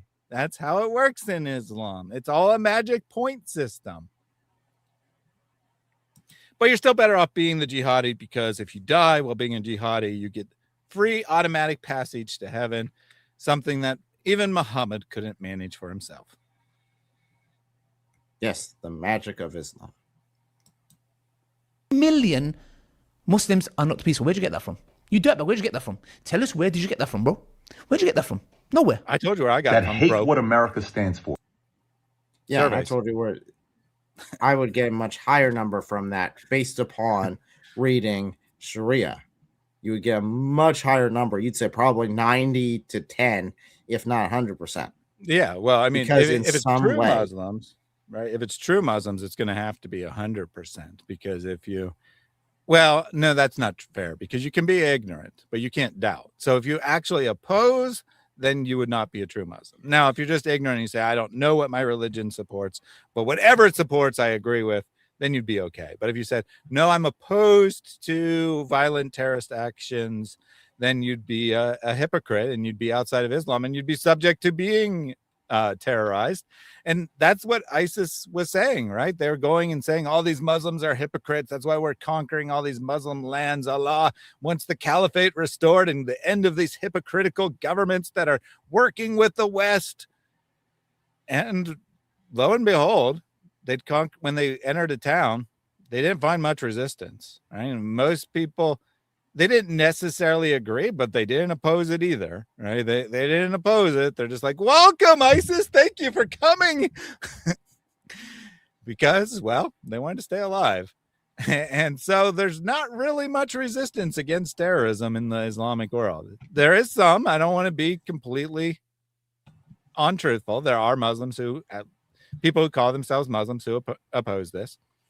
But they aren't properly following the religion. They're not properly following Sharia. They're not properly following the consensus of the scholars. They're not properly following Allah. They're not properly following Muhammad. They're just calling themselves Muslims and having much better moral values than what Islam actually teaches. Absolutely. Now, just a clarification, in Sharia, there are two different types of jihad. There's personal and communal. The personal jihad everyone's called to, and that is offensive jihad, which everyone, period, is called to. And then you have communal, which is defensive if someone comes to you. So this would be classified under offensive jihad. And in that case, every Muslim is supposed to participate according to Sharia. So if a Muslim says that they support Sharia, then they would, by their own admission, support this attack, even if they don't realize that that's what they admitted. That's what it commands. I do have to provide a minor correction to you, though, because this is what Allah originally taught. But then Muhammad encountered a blind man, and the blind man was like, oh, Allah's messenger, I desperately want to fight in jihad, but I don't have the ability because I can't see. So I can't, wield a sword against my enemies. And then Allah sent down a new revelation saying that he was good because he didn't have the ability to participate in jihad. He would be good because he wanted to. So, and he still had to support jihad in other ways, right? Finances and whatnot. But the blind man told Allah what Allah needed to reveal because Allah's system was too stupid to take into account that not all people are capable of fighting. And then Allah corrected himself on behalf of the blind man. Well, that's when Muhammad opened it up to not just be the actual physical fight, but to be any sort of contribution at all, even like a meal given or shelter given or any small ability given to someone who is going and fighting in jihad, then you have participated in jihad in the same way. So that's part of that is qualified in there. Yep. But yes. So let me just read this, okay? I saw Marwan bin al-Hakam sitting in a mosque, so I came forward and sat by his side. He told us that Zayn bin Thabit had told him that Allah's apostle had dictated to him this divine verse. This is Surah 495, or at least the original Surah 495. Not equal are those believers who sit at home and those who strive hard and fight in the cause of Allah with their wealth and lives. So those who sit home and don't actively take part are inherently inferior. That was the original Surah 495. Allah forgot, apparently, to reveal the rest of the sentence because Zayn said, Ibn Maktum came to the Prophet while he was dictating to me that very verse. On that, Ibn Maktum said, "Oh, Allah's apostles, if I had power, I would surely take part in jihad."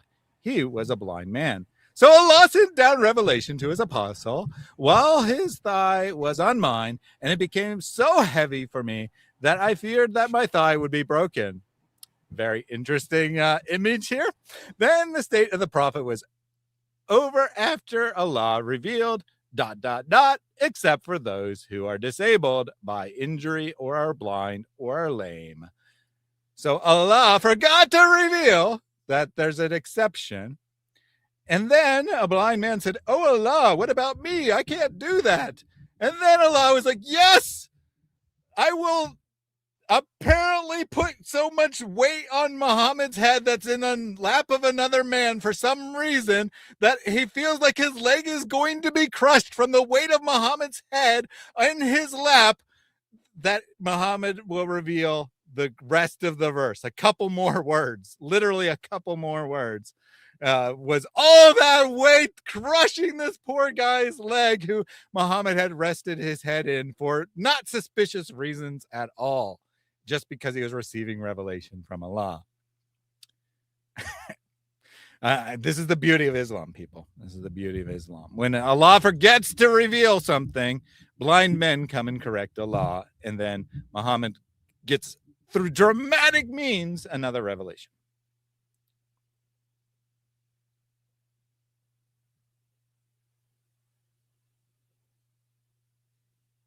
So if anyone's interested in finding out more of what Sharia actually teaches about Islam, just as a point of reference, that is section 09.0, which starts off jihad and starts with the division of jihad. And yes, it is better for someone to go and fight in the name of Allah than to just support.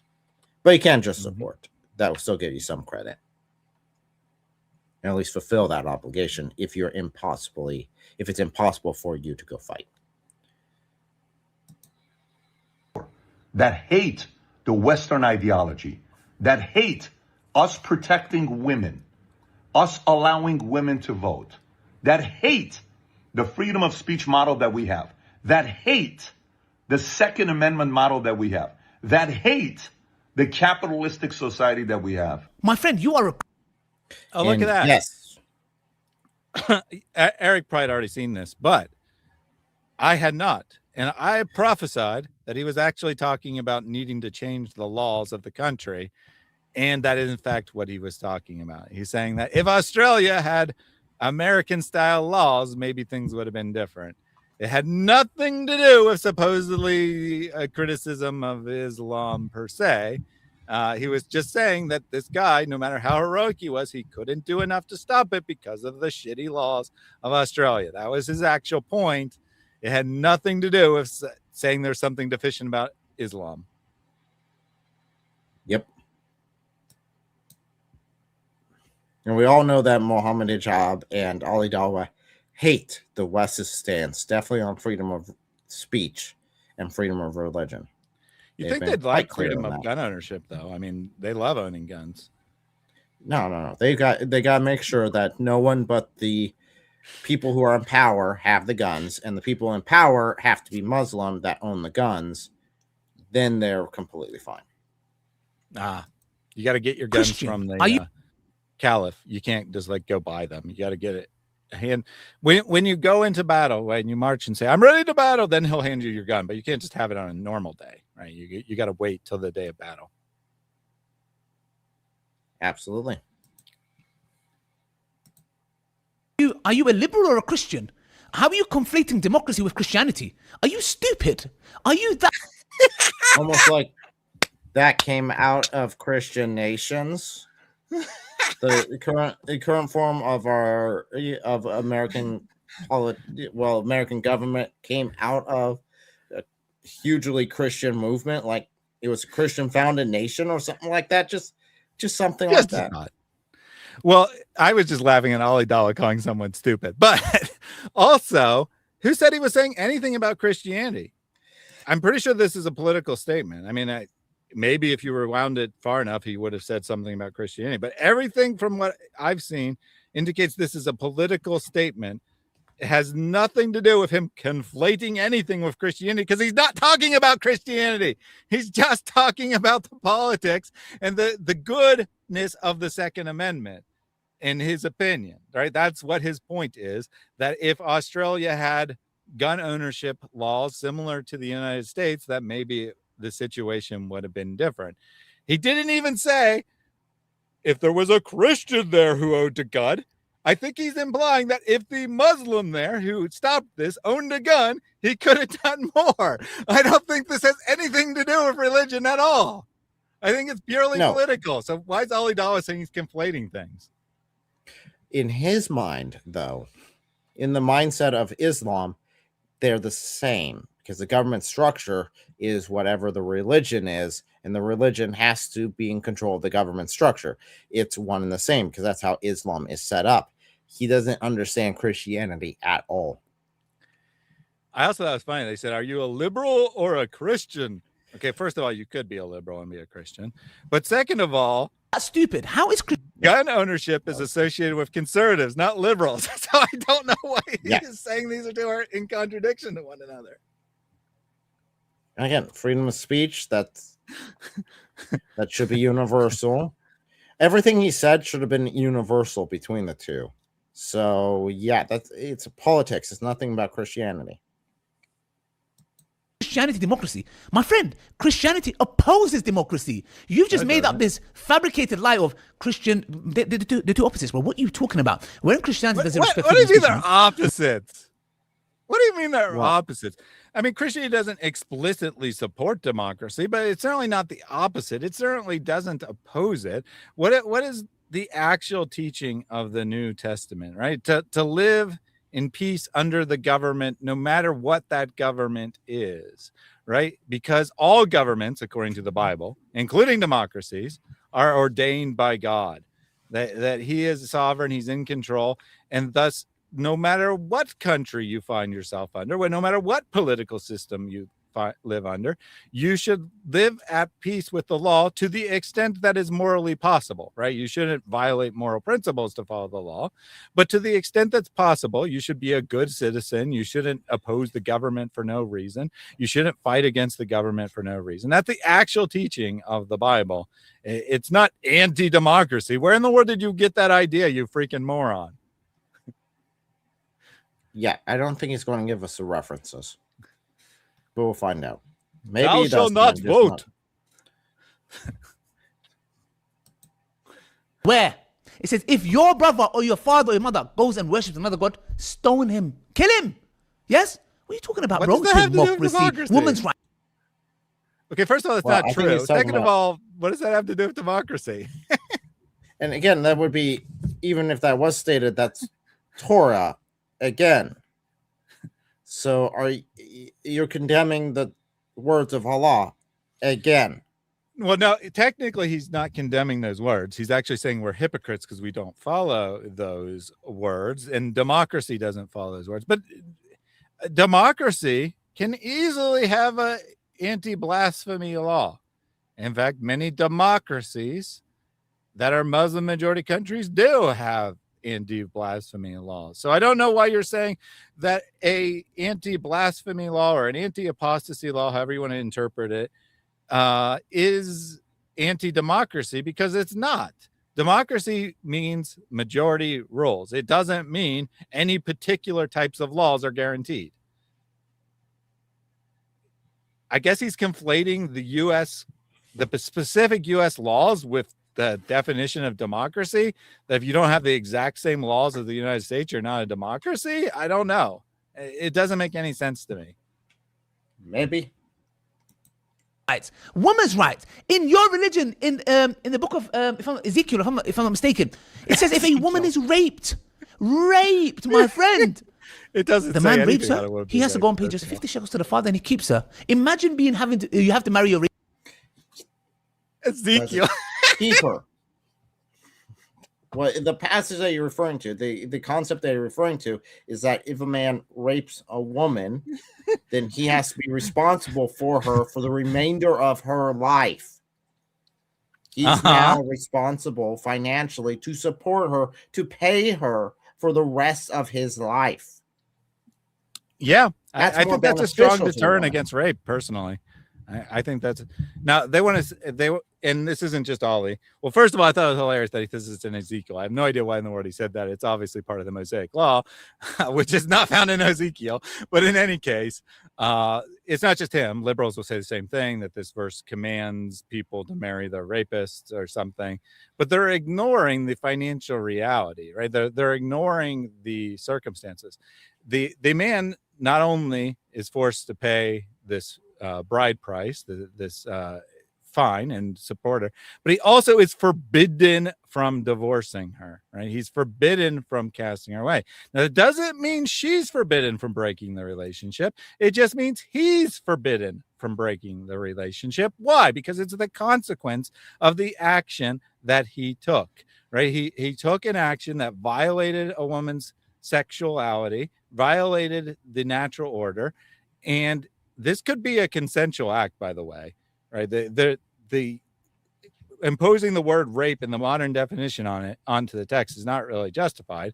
It could include a consensual act, or, you know, what we would call like seduction, or, you know, date rape potentially, where the woman didn't really want to do it, but she did consent, technically speaking, but she was in a relationship with the guy and she does want to be with him. She just didn't want to violate her body and have sex before marriage. It would include that circumstance, right? So the woman has the ability to break the relationship. The man doesn't, because he has violated her. He has treated her wrongly. That is the principle behind the law. But it is a practical law. It is a law for the nation of Israel.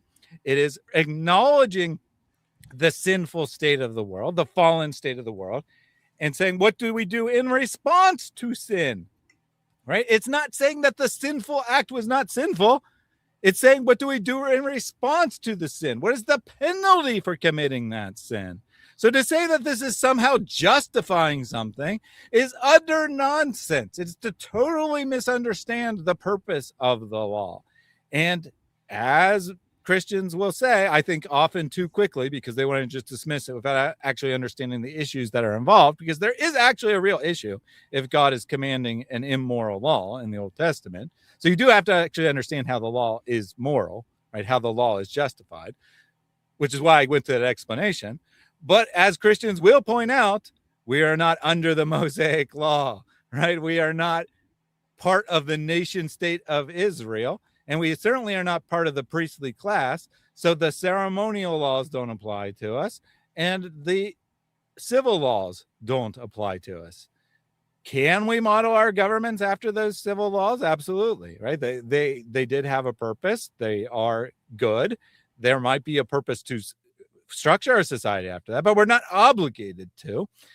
And most importantly, they're not, the law's purpose isn't morality specifically. The law's purpose is to show us that we can't live under any system of law. This specific law, what God actually ordained, right? What did God actually ordained? The law written on our hearts, right? The moral conscience. But we violated that. We damaged that to the point where it's no longer trustworthy. So he said, I know what you guys think will work.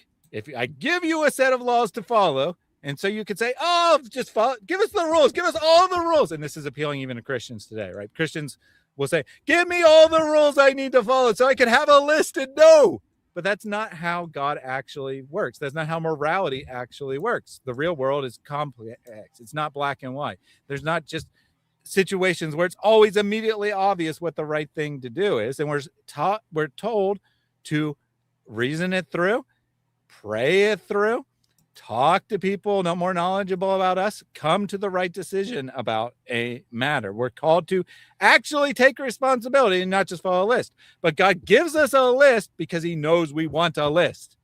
The purpose of the list isn't this is the perfect morality. The purpose of the list is to show that you can't live under any system of morality. Right? You will always violate any system, even when you yourself create, you will violate because you are fallen. The world is corrupt. The influences of society make it such that every person sins. That is the purpose of the law, to show us our sins so that we are called in repentance and we are called to accept the grace of God and not try to do things on our own. So you totally misunderstand everything, Ali. You misunderstand the law at hand and you misunderstand the purpose of the law. Now, real quick. So this isn't a case of rape, or in this, somehow the woman was manipulated into giving up her virginity, which was a big deal. This was Absolutely. proof that no other man had touched you. If you don't have that, then you're basically damaged. You're not as wanted as someone who is a virgin for marriage. So in order to fix that, to make sure that, in again, abortion wasn't a thing. So if you got pregnant from this, then you have a child. Mm-hmm. So the guy who participated in this is now required to take care of you for the remainder of your life. He's now required to take care of the child for the remainder of, well, his, at least until adulthood. On top of that, if that is his firstborn son, that's who's going to inherit his name and everything he has, or at least the majority of what he has, depending if he has more children. So that puts the child in line of succession. This is a big deal. This is not something that's like a little thing for the guy. This is like, he is setting up his future family here if he gets caught this. Now, who could accuse him of raping her? Could the woman accuse the man of raping her? Uh-huh. Wait, but she must need like 4 witnesses that saw the penetration, right? In Jewish law. Oh, wait, no. That's not a thing. She could just say that he took advantage of me, and if it's proven to be true, then yes. But that is, her testimony is enough to prove that it is true if she is no longer a virgin. So yeah, the guy is now screwed as far as he's got to own up to his actions and take it. Now, in Islam, the religion he is promoting, the laws that he is promoting and saying is good, if a woman is raped, they have to have 4 witnesses. If a woman comes forward and says that she was raped and that there are not 4 witnesses, she is in line to be punished for adultery or fornication.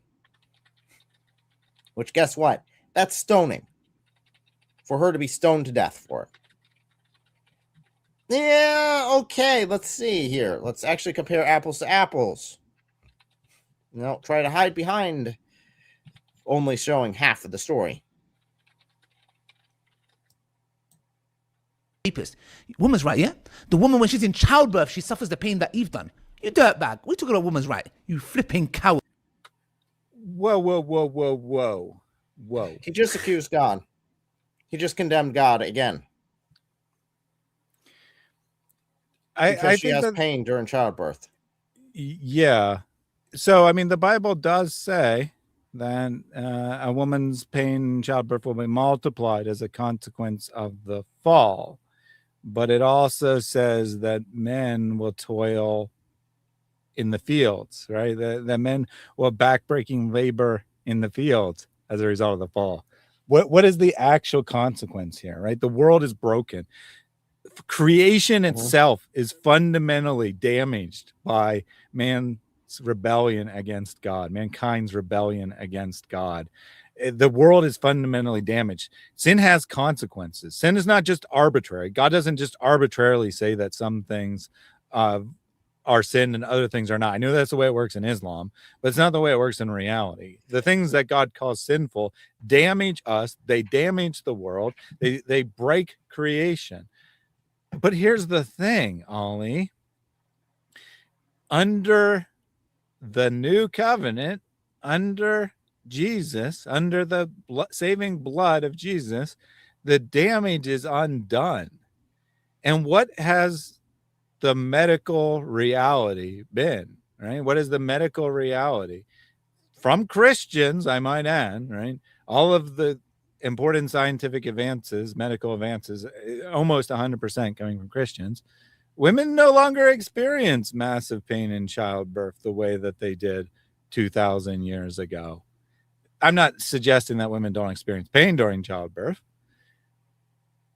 I'll also point out that the Bible is correct here. Eric will know this as a farmer, but it'll be a surprise to most people. Animals, generally speaking, do not experience pain in childbirth. Most animals do not experience pain in childbirth unless something goes wrong, right? Things can go wrong. It can be crazy, but bad things can happen. But generally speaking, there's some discomfort, but they don't experience the kind of pain that humans experience in childbirth. There's something fundamentally different about human birth than animal birth. I never, I mean, we've done a lot of births. I don't think I've ever realized that. I mean, there's some discomfort, but I'm not in the same way. Not even close in the same way. So yes, that's interesting. Again, this is, they're not like having her pain. No, that's not what Christianity teaches. There's a result of the fall. This is part of what is happening. Is these things are going to happen now. You're going to have these pains. Mm-hmm.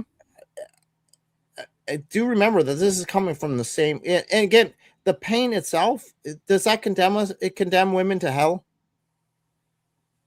Does that stop them in some way of being saved? No. Huh. But in Islam, if a woman has a period while she's fasting in Ramadan, that can break her fast. That can stop her from fasting, because for some reason, guess what?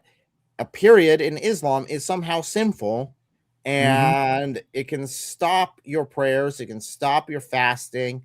It can cause massive issues. And to my knowledge, that's just a normal biological function to a woman, is her periods happening. Yeah. Oh, and not only that, the hadith, authentic hadith, say do not try to straighten out a woman. They mean morally, because she is inherently crooked. And it's a direct reference to creation. In the Islamic creation account, Eve's spine, or Adam's wife, since they don't actually know the name Eve, is made crooked. And if you try to straighten her out, or maybe not her spine, but her bones in general are made crooked. I can't remember for sure if it's a reference to the spine or the ribs, but anyway, her bones are made crooked. And if you try to straighten her out, she will break. So don't try to correct the immoral nature of women, because you'll break them if you do. In Islam, women are corrupt by nature, as you pointed out. They can't make up for that, because they have this stupid biological evil period where they bleed, and that's so offensive to Allah that he won't hear their prayers. And because he's a god of magic, if you say the prayers on the wrong day or the wrong time, they don't count, so you can't make them up later, right? You can't just be like, well, I'm on my period, so I got to skip, but I'll do double tomorrow or whatever. No, that's not allowed. So in Islam, because of the way Allah has created women, they are inherently deficient in religion, and according to Muhammad, deficient in intelligence as well. But being deficient in religion is actually worse. We'll tend to do the intelligence because it's more obvious why that's offensive. But religion is actually worse because it's a point-based system. You can't earn enough points to get to heaven as a woman. It's extremely difficult, at least, to earn enough points to get to heaven as a woman because of your created nature, not because of anything you did. And yet, Ali has the nerve to say that because of the consequences of the sin, women bear pain in childbirth, which is a factual reality. He can't say that Islamic women don't bear pain in childbirth. It is a factual reality that women experience pain in childbirth. that this is somehow proves the Christian God, but not the Islamic God, is immoral. What? What? Nonsense. And again, I will point out that men also bear pain. They bear pain in their daily labor as opposed to their labor while giving birth. So here's what we have. Ali Dawah is condemning Christianity because there's a result of women, because of the fall of humanity, which was an action done, a choice made by the people who fell. They then have this extra pain during childbirth. Men have to work hard in the field in order to provide. Women have pain during childbirth. But in Islam, they are the majority of hell because of the way Allah made them, not because of the choice they make, but because of the way Allah made them himself. And real quick, this Nabil Genius guy here. Yeah, my fairy tale is correct. Allah created women just to hate on them. But after all, he created people. He said if people didn't rebel against him, he would destroy them and create a people who do rebel against him. So Allah actually needs objects of hatred. So there is that. But this Nabil clown here said more than 20,000 babies killed in Gaza. We don't see you care about them. Why Jews' blood more important than other races? When did I ever say I don't care about people in Gaza? When did I ever say anything remotely like that? Where did you get that idea? You just imagined it, came in here and said it. You probably aren't even still here. You probably just came in and spammed this without actually the slightest understanding of my position. Well, here's my actual position for you. Gaza is a horrible tragedy. It's a terrible situation. This is the world we live in. Tragedies happen. Horrible situations happen because it's a fallen, broken world. I don't have a better solution, right? I don't have a better solution, but I can acknowledge that it's horrible what is going on in Gaza. I don't have a better solution because of all the reasons I talked about earlier, and the being a complex situation where Muslim nations bear a lot of the responsibility, incidentally. I don't have a better solution. But I can still acknowledge it's not just. It's not the way God wants things to be. God doesn't want anyone to suffer, especially babies, right? He doesn't want people to suffer. Now, I think your number's made up there. I seriously doubt 20,000 babies have been killed in Gaza. But one baby killed in Gaza certainly has happened, and that certainly would be a tragedy for one baby to be killed. That baby had nothing to do with anything that has happened that necessitated the situation elevating to the circumstance that it is. It is a complete tragedy. But my morality, my understanding of the world would suggest that innocent babies, people who are below the age of understanding, enter into heaven, one. And two, more importantly, for the meat of your criticism here, my morality suggests I should fight against this, right? I should fight for a better world. I should look out for the other, even at my own expense, right? So I should do what I can to alleviate suffering. Obviously, there's suffering in every country in the world, not just in Israel. In fact, according to UN definitions, there's something like 20 genocides going on in the world right now. You think there's only one because you are completely and totally blinded to the reality of the world. The reality of the world is there are a lot of horrible people who do evil things, and we all live with the consequences of sin, and thus it's not always possible to save every life. Should we try? Absolutely. That's what my morality tells me to do. Your morality tells you to sit around crying and complaining like a pathetic loser about what other people aren't doing instead of getting off your butt and doing something yourself to alleviate human suffering. And we're actually doing what I think is the best way of relieving any sort of issues in Gaza, getting rid of Islam. Because without Islam, there wouldn't be this issue. Without Islam, there wouldn't be the terrorist attacks. If that was the case, we'd be better off in that region in that regard. It'd be much better if they all came to know Christ as the Lord and Savior. Then we wouldn't have any issue at all. Absolutely. But the starting point would be to remove Islam from the equation. So we have a quick comment here, says, more I learn about Islam, the more I think Allah is Lucifer. Yes, he is in the Quran, he is described as the greatest of all deceivers. He's boasting about that in the Quran. And he's kind of telling the truth. Yes, and there's some parallels between him and Baal. I want to pursue that later because there's some interesting examinations to have there in the Old Testament as well.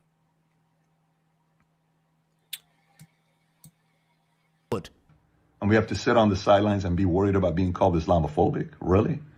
I lived in Iran for 11 years and I saw what this was all about. If Americans cannot see what's going on in Australia, tragic event, breaks my heart. There's a lot of Assyrians and Armenians who live in Australia, and I'm Assyrian and Armenian. There's a lot of people. A pastor, Bishop Marmari, got stabbed in the eye. A Syrian bishop who was very much needed, his voice during COVID, got stabbed in the eye by a Muslim boy at 19 years old. Here's a bishop that went to Gaza to pray for Gazan families. He went there with his church. A 19-year-old comes and stabs him in the eye. Okay, you dirtbag. That's So he's a dirtbag, not the guy who went and stabbed someone in the eye.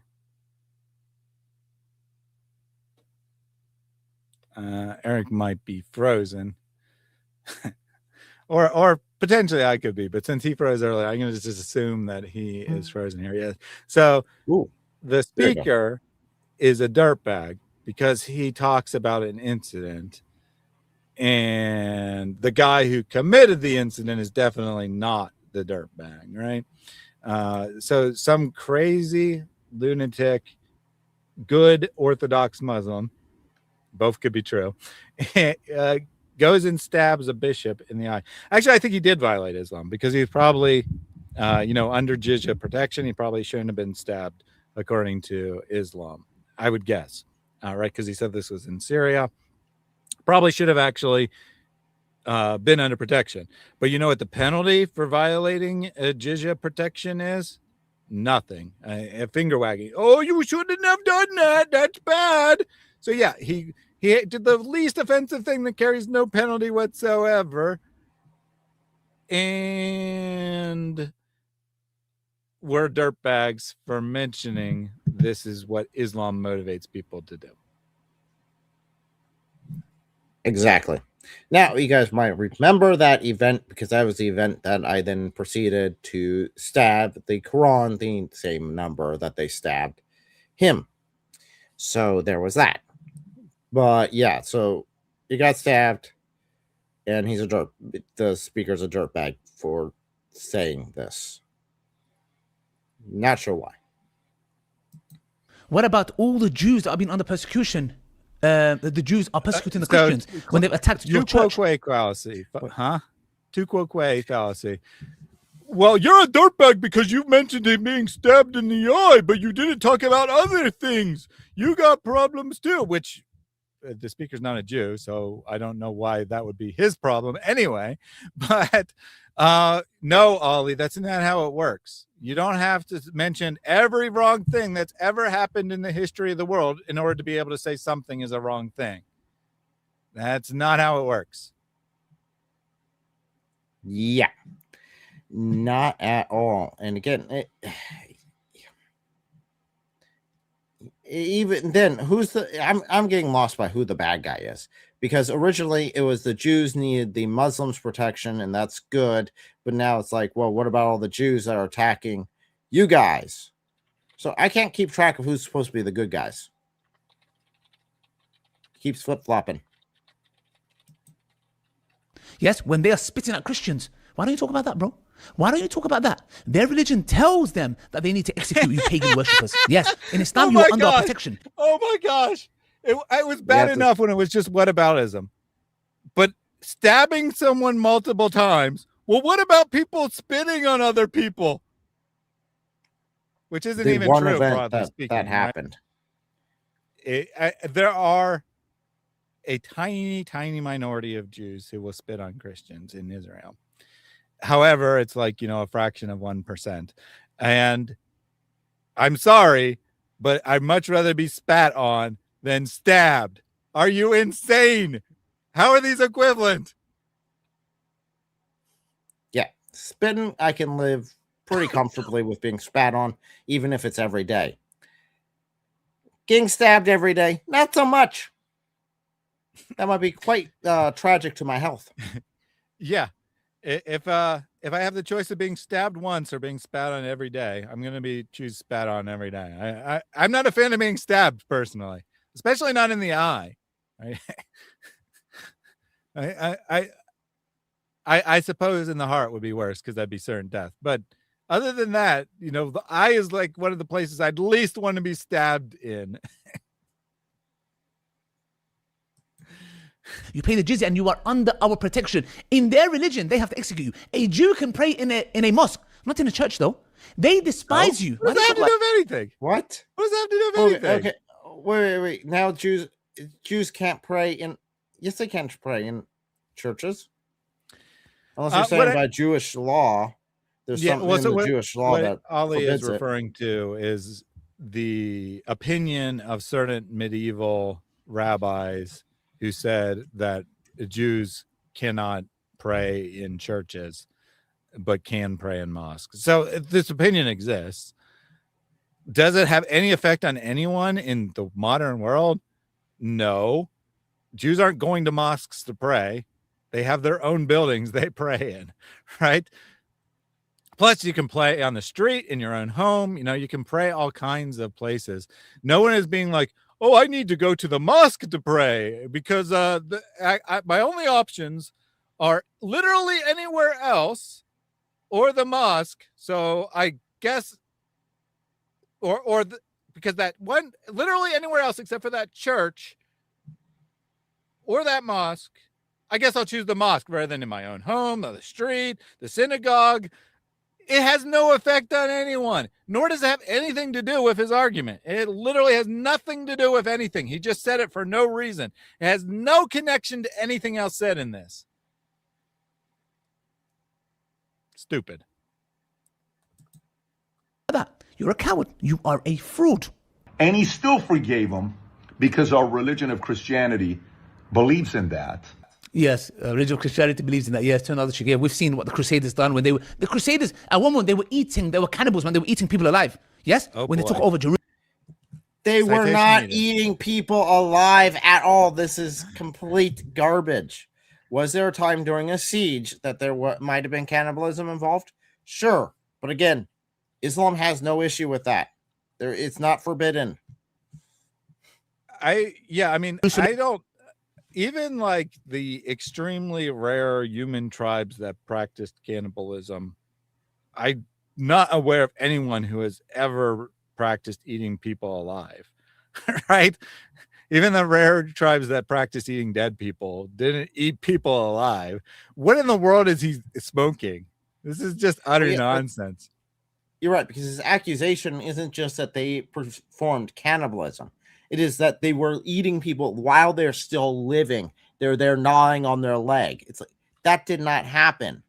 Was there times in sieges that there might have been some sort of cannibalism of dead body? Yeah, that's something that happens in sieges quite often. It's important to understand what a siege is, right? So people hear the term siege and they don't know what siege warfare really means, right? They think it's just like surrounding a fortress and bombarding it with cannonballs or other weapons.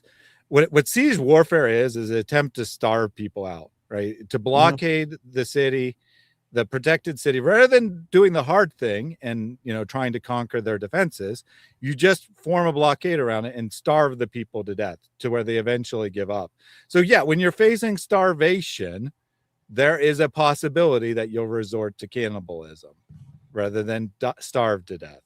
That is a thing that humans have done in human history. This is not an ordinary thing. It's not just something that they're doing for the heck of it, right? It's a very unfortunate consequence of practicing siege warfare, that siege warfare will sometimes lead to cannibalism. Yeah, and we're not talking, again, he's talking about like this happened in mass or this happened even a documented case of this occurring. There is no documented case at all. This is not historical in any way, shape, or form. It's fantasy that he's got in his head. And all that kind of stuff. And anti-Semitism comes from you guys. You're an absolute. That's why you don't invite Muslims to your show, because you will get destroyed, bro. You will get. Okay, hold on. Again, he just flipped again. Are we the bad guys? Are the Christians the bad guys, or are the Christians the ones getting spat on and attacked? Because I can't decide if the Jews are the bad guys, are supposed to be the bad guys in this video, or the Christians are supposed to be the bad guys in this video.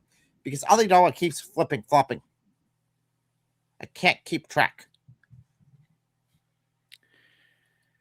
I don't understand his point here. Well, I mean, it's Ali Dawah. He just says words and pretends they're connected. But he says Christians invented anti-Semitism, which is probably not true, right? It probably existed before the time of Christ. But certainly there have been Christians who were anti-Semitic. I don't know if this is something that's invented also, right? Hatred of other is kind of just the universal human condition. But regardless of that, he says that Christians invented anti-Semitism. Therefore, I guess this is Patrick Bet David. I kind of recognize him a little bit now. He looks very different in this shot than his normal, whatever.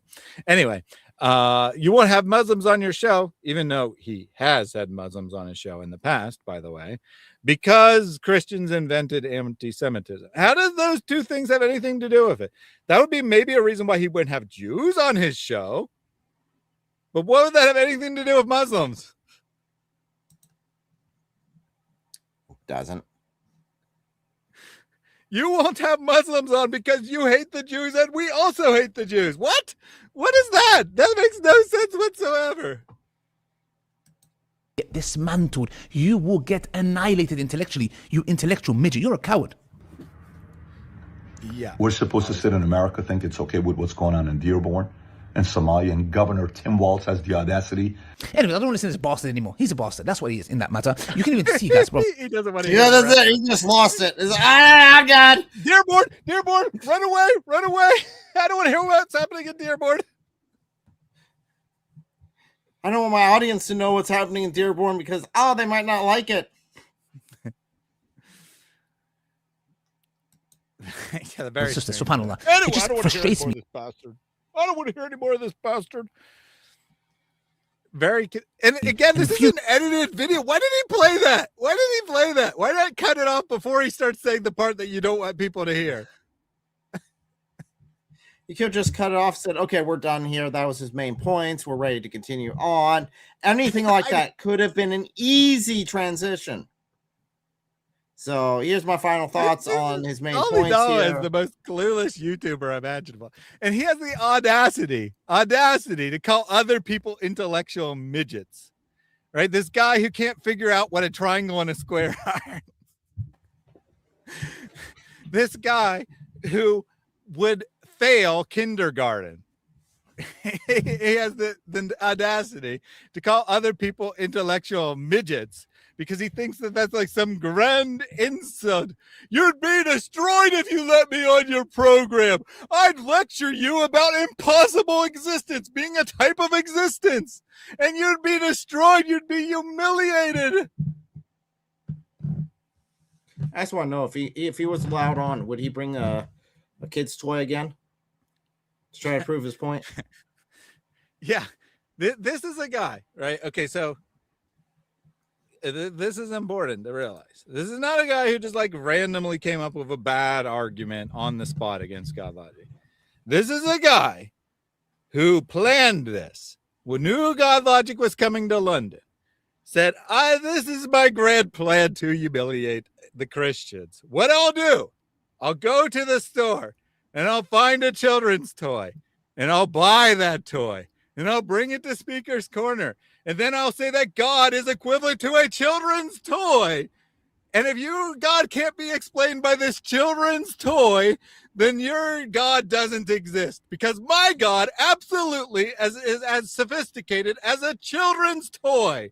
And that's the only kind of God I can accept. And this was his ingenious plan. You can't put a square next to a triangle. And yeah, you can. It makes a house shape. Not that that's actually an analogy for God, but his stupid analogy didn't even work, right? You can't combine a square and a triangle in any way, except you can combine a square and a triangle. He's too stupid to actually understand how shapes work, and he thinks this is his genius plan to prove that the God of the universe, which his own religion teaches is unlike anything in creation, can't exist because it's unlike a children's toy. That's his ingenious plan. Yep. And then That's he calls the other people intellectual. intellectual midgets. Yep. That's our intellectual competition here. Creates me, brothers and sisters, that the absolute lie. Why would Muslims hate America? Why? Why would they? You go and bomb God knows know, how why many would- countries, displace them, yes? This destabilize, yes, the Middle East. And when they come to their country, you know when it was here, the graph, it was, oh, look at the top countries that are on benefits in America. My friend, you've invaded all of those countries, Afghanistan, Iraq, Somalia, yes? You go and cause this instability, and then when those people are looking for a better way of life because you've massacred them, men, women, children, uncles, whatever it is for that matter, they don't have a system. Yes, you've mashed up the whole country, stolen their resources. When they come to America, Ali Dawah's logic here, okay? Ali Dawah's logic is that Muslims hate America because America has militarily intervened. And let's just say Afghanistan. We'll just pick one for example, because certainly United States has not intervened in every Islamic country by any means, but we'll just pick one they actually have, right? The U.S. has intervened in, say, Saudi Arabia anytime recently, or any North African country, or the other Gulf countries other than Iraq and Iran. I mean, Iran's, not exactly a Gulf country, but you get my point, right? Certainly hasn't intervened in Indonesia, but they have intervened in Afghanistan. So let's just say Afghanistan. So by his logic, Afghan people hate America because America intervened militaristically against the Taliban. America left Afghanistan, and the Taliban is back in charge. By his logic, these people who hate America because they did such a horrible thing by removing the Taliban, and now that the Taliban is restored, they want to leave Afghanistan and come to America because they hate America for removing the Taliban that is back in control. Do you understand how ridiculous this statement is? Well, this goes all the way back to the founding of America itself and dealing with Muslim pirates at the very beginning.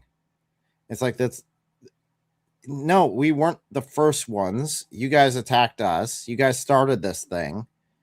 If you want to say Muslims against America, that would be the first sort of conflict that happened pretty quick after we got started here. And guess what? It was because you guys were capturing our people and selling them into slavery. We had an issue with that. So we had a bit of a problem from the very beginning. Our military intervention in Afghanistan was directly related to this little thing, which apparently just reoccurred last week, where multiple airplanes were flown into American buildings, killing 3,000 people. And we said, enough is enough. We need to get rid of this bin Laden clown who is funding all this nonsense. That is why we intervened in Afghanistan. So obviously, Muslims are fully justified in hating America so much that they immigrate here for a better life, because we overthrew the government that was supporting bin Laden. And then we eventually managed to kill bin Laden, although it took quite a number of years. Yep. Now, go to Muslim nations. You do find that, yes, America is considered a big, evil, bad serpent. And Israel's a small one. Yep. So, yes, it's been for quite a while that America's been the bad guy. And Muslims do hate America in many Muslim nations. Does that mean all Muslims? And that's fine, right? Well, I mean, it's not really fine. But if they want to hate America in Afghanistan, they can hate America in Afghanistan all they want. But to suggest that the people coming to America should continue to hate America that has allowed them to come here legally, right? Given them refugee status or asylum status because the government wants to kill them, because the Taliban wants to kill all kinds of Muslims living in Afghanistan, that they should continue to hate America because America tried to get rid of the Taliban that is now persecuting them and they are escaping from. That makes no sense whatsoever. I think that anyone who says that Muslims who are granted the privilege, and it is absolutely a privilege, of immigrating to the United States have no right to continue to hate the United States is perfectly justified in that statement. If you hate America, don't immigrate to America. It's not that complicated. You can go somewhere else. Maybe Saudi Arabia will allow you to immigrate there. Oh, wait, they won't because they're not generous. They are not loving the way that Christian nations are. They are absolutely as wealthy as America in the rich Gulf countries, but they don't allow Muslim immigration to their countries. I wonder why. Because they don't actually have the biblical spirit. They don't actually value human life the way that we do. So if you want to come to America, we have every right to demand that you stop hating us. End of story. Yep. Why are you here? Like Malcolm X, who said, the chickens have come home to roost. Yes? So in a nutshell, you can see what kind of a coward he is. And Ahmed is a hero, and a bigot dirtbag like him cannot. I bet this guy lost sleep. When he found that it was Ahmed, there was rumors in X saying that he's a Christian Lebanese. He's a Christian Lebanese. Even Netanyahu came and said he was a Jew. They were dying. And you know what? I believe Mossad's behind it. I believe, and like Candace Owens also called out, I believe Mossad's behind it. You know what they do? They know who's going to do what. They stop them when they need to stop them, and they let them go when they need to let them go. I believe that. It's conspiracy theory, call it whatever. There was a lot of conspiracy theories, a lot of things. When it comes to the truth. That's all I want to say, inshallah, brothers and sisters. Islam is the haqq, and alhamdulillah. That's even better. I thought that he was going to claim Mossad planned this, but no, they just magically know the plans of every random human being on the entire planet. And if they don't like their plans, they stop them. If they do like their plans, they let them go ahead with their plans. That is beyond conspiracy nonsense. Conspiracy nonsense would be Mossad planned this as a false flag.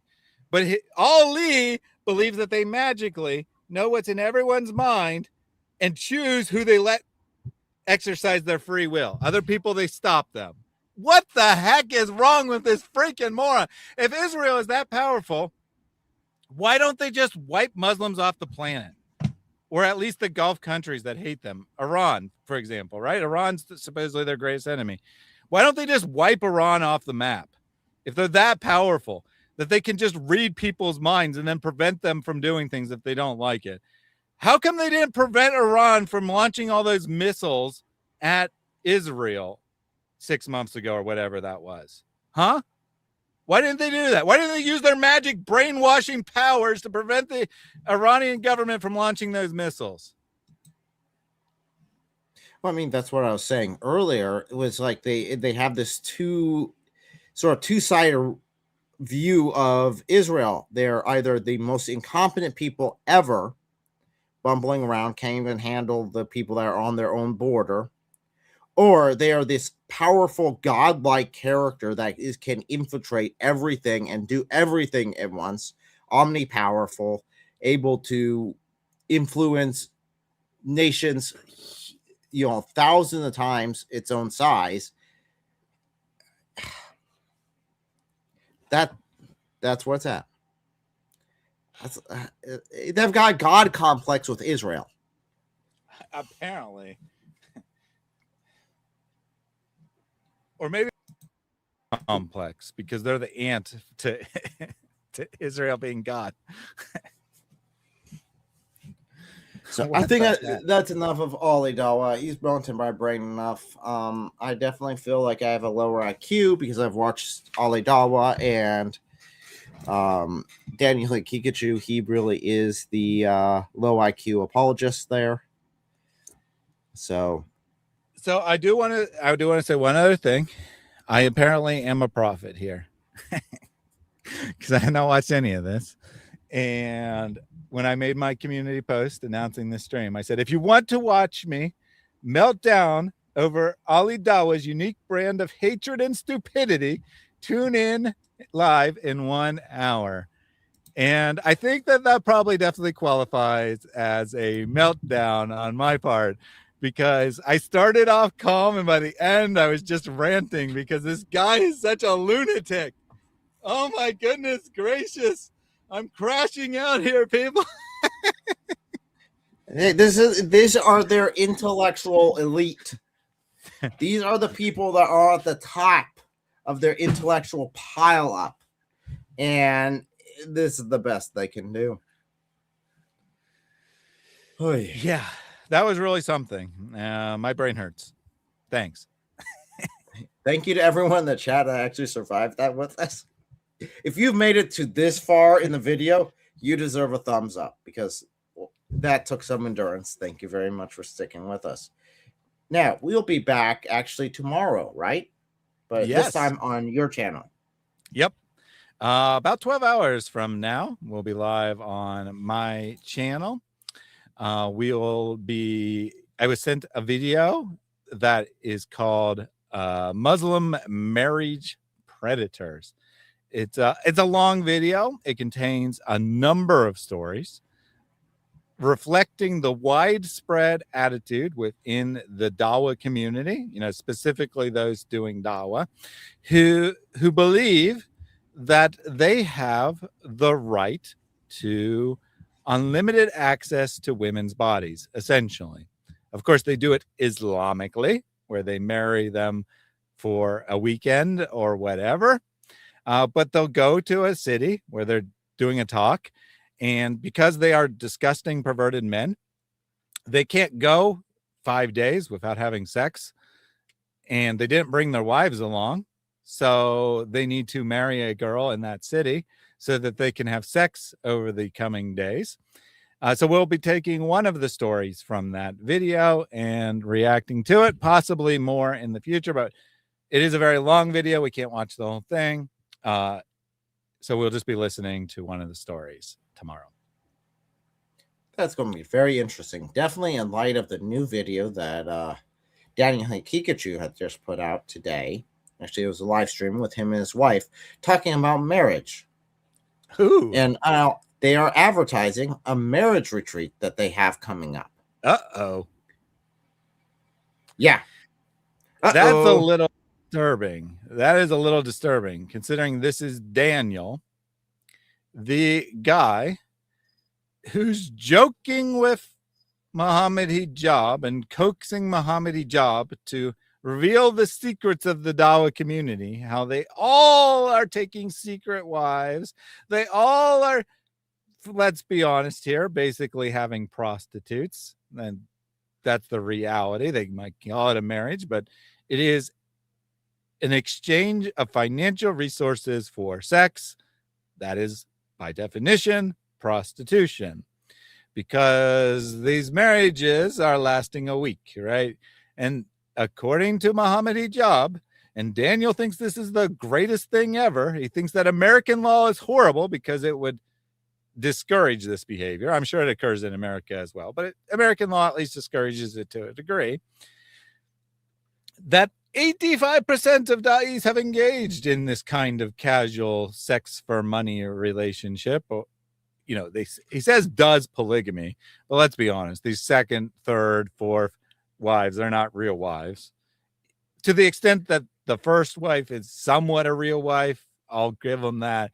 But these additional wives are just for the purpose of having sex in other places, right? Or just more sex in general. Because they are not really interested in having a relationship with these women. And they certainly are not interested in having families with them or long-term relationships or providing for them in any real way. They are only interested in getting more sex. More sex while they're on vacation, more sex perhaps while they are in their main area, because as Daniel laments, the American laws don't allow us to abuse our wives the way that Islamic laws allow us to abuse our lives. It's so horrible. The women actually have rights. If we divorce them, they can claim that they can take some of our money. They can't just be left on the street as used prostitutes to be used and abused by the next da'i. The American law is just so unfair to Islam. And now he's going to be giving marriage advice? This guy? Yep. This guy Starting who the says whole series. in Islam, we allow child marriage because the parents get to decide whether the child is raped by a man or not, whether they're providing enough money to rape their daughter. This guy? Yep. Marriage counseling, whole marriage, it's a whole marriage retreat in Istanbul. Whole marriage is like a whole week. It's, yeah. He's selling it to singles and married couples, by the way. And he even has a special what exception there for, yeah, tell me about it. A special exception if you need to bring a mahram or not. So, but that's marriage counseling, couples retreat, singles allowed. Yep. Singles allowed. After all, you can have more than one wife. So if you got a bunch, hey, this is window shopping. This is window shopping for wife number 2, 3, and 4. So we will be having fun with that topic tomorrow on Thaddeus's channel. We will be back on this channel this Saturday. We have the Christmas party followed by the year-end review that I'll be doing with just what status the channel is, what's happening, what happened this past year as far as the channel's related. So lots of numbers, lots of statistics, where your donations are going, what they were used for, that sort of thing. As well as an update on the Seek and Share Truth. If it's like this year, somewhere around August, YouTube will randomly recommend that video to me. What? That was like YouTube is weird. Yeah, I don't know why it randomly recommended that video to me. I mean, it rarely recommends old live streams, right? It recommends very few old live streams, but just randomly, somewhere around August, it's like, here's the video you might be interested in too. Your brother in Christ financial review. I'm like, oh, I might be interested. December 2024. What? Yeah, it's like every year, at least for like the last 3 or 4 years, I've made a point to do that. Ever since I get my channel monetized, is definitely the members, to have a members review, say, okay, here's how much I actually made from the channel. Here's what the deal is with the ministry. Hold me accountable. So that will be on this Saturday for all the members, definitely the new members who just got 5 more gifted members from Jack Ray. So 5 more people get to go watch that too, if they want. They might not be interested in statistics and status and number of subscribers and number of views and yada, yada, yada. But if you're interested in that sort of stuff and like that nerdy stuff, then this weekend will be for you. So, but with that, I will bid you guys adieu. And as always, Deus Vult. God bless.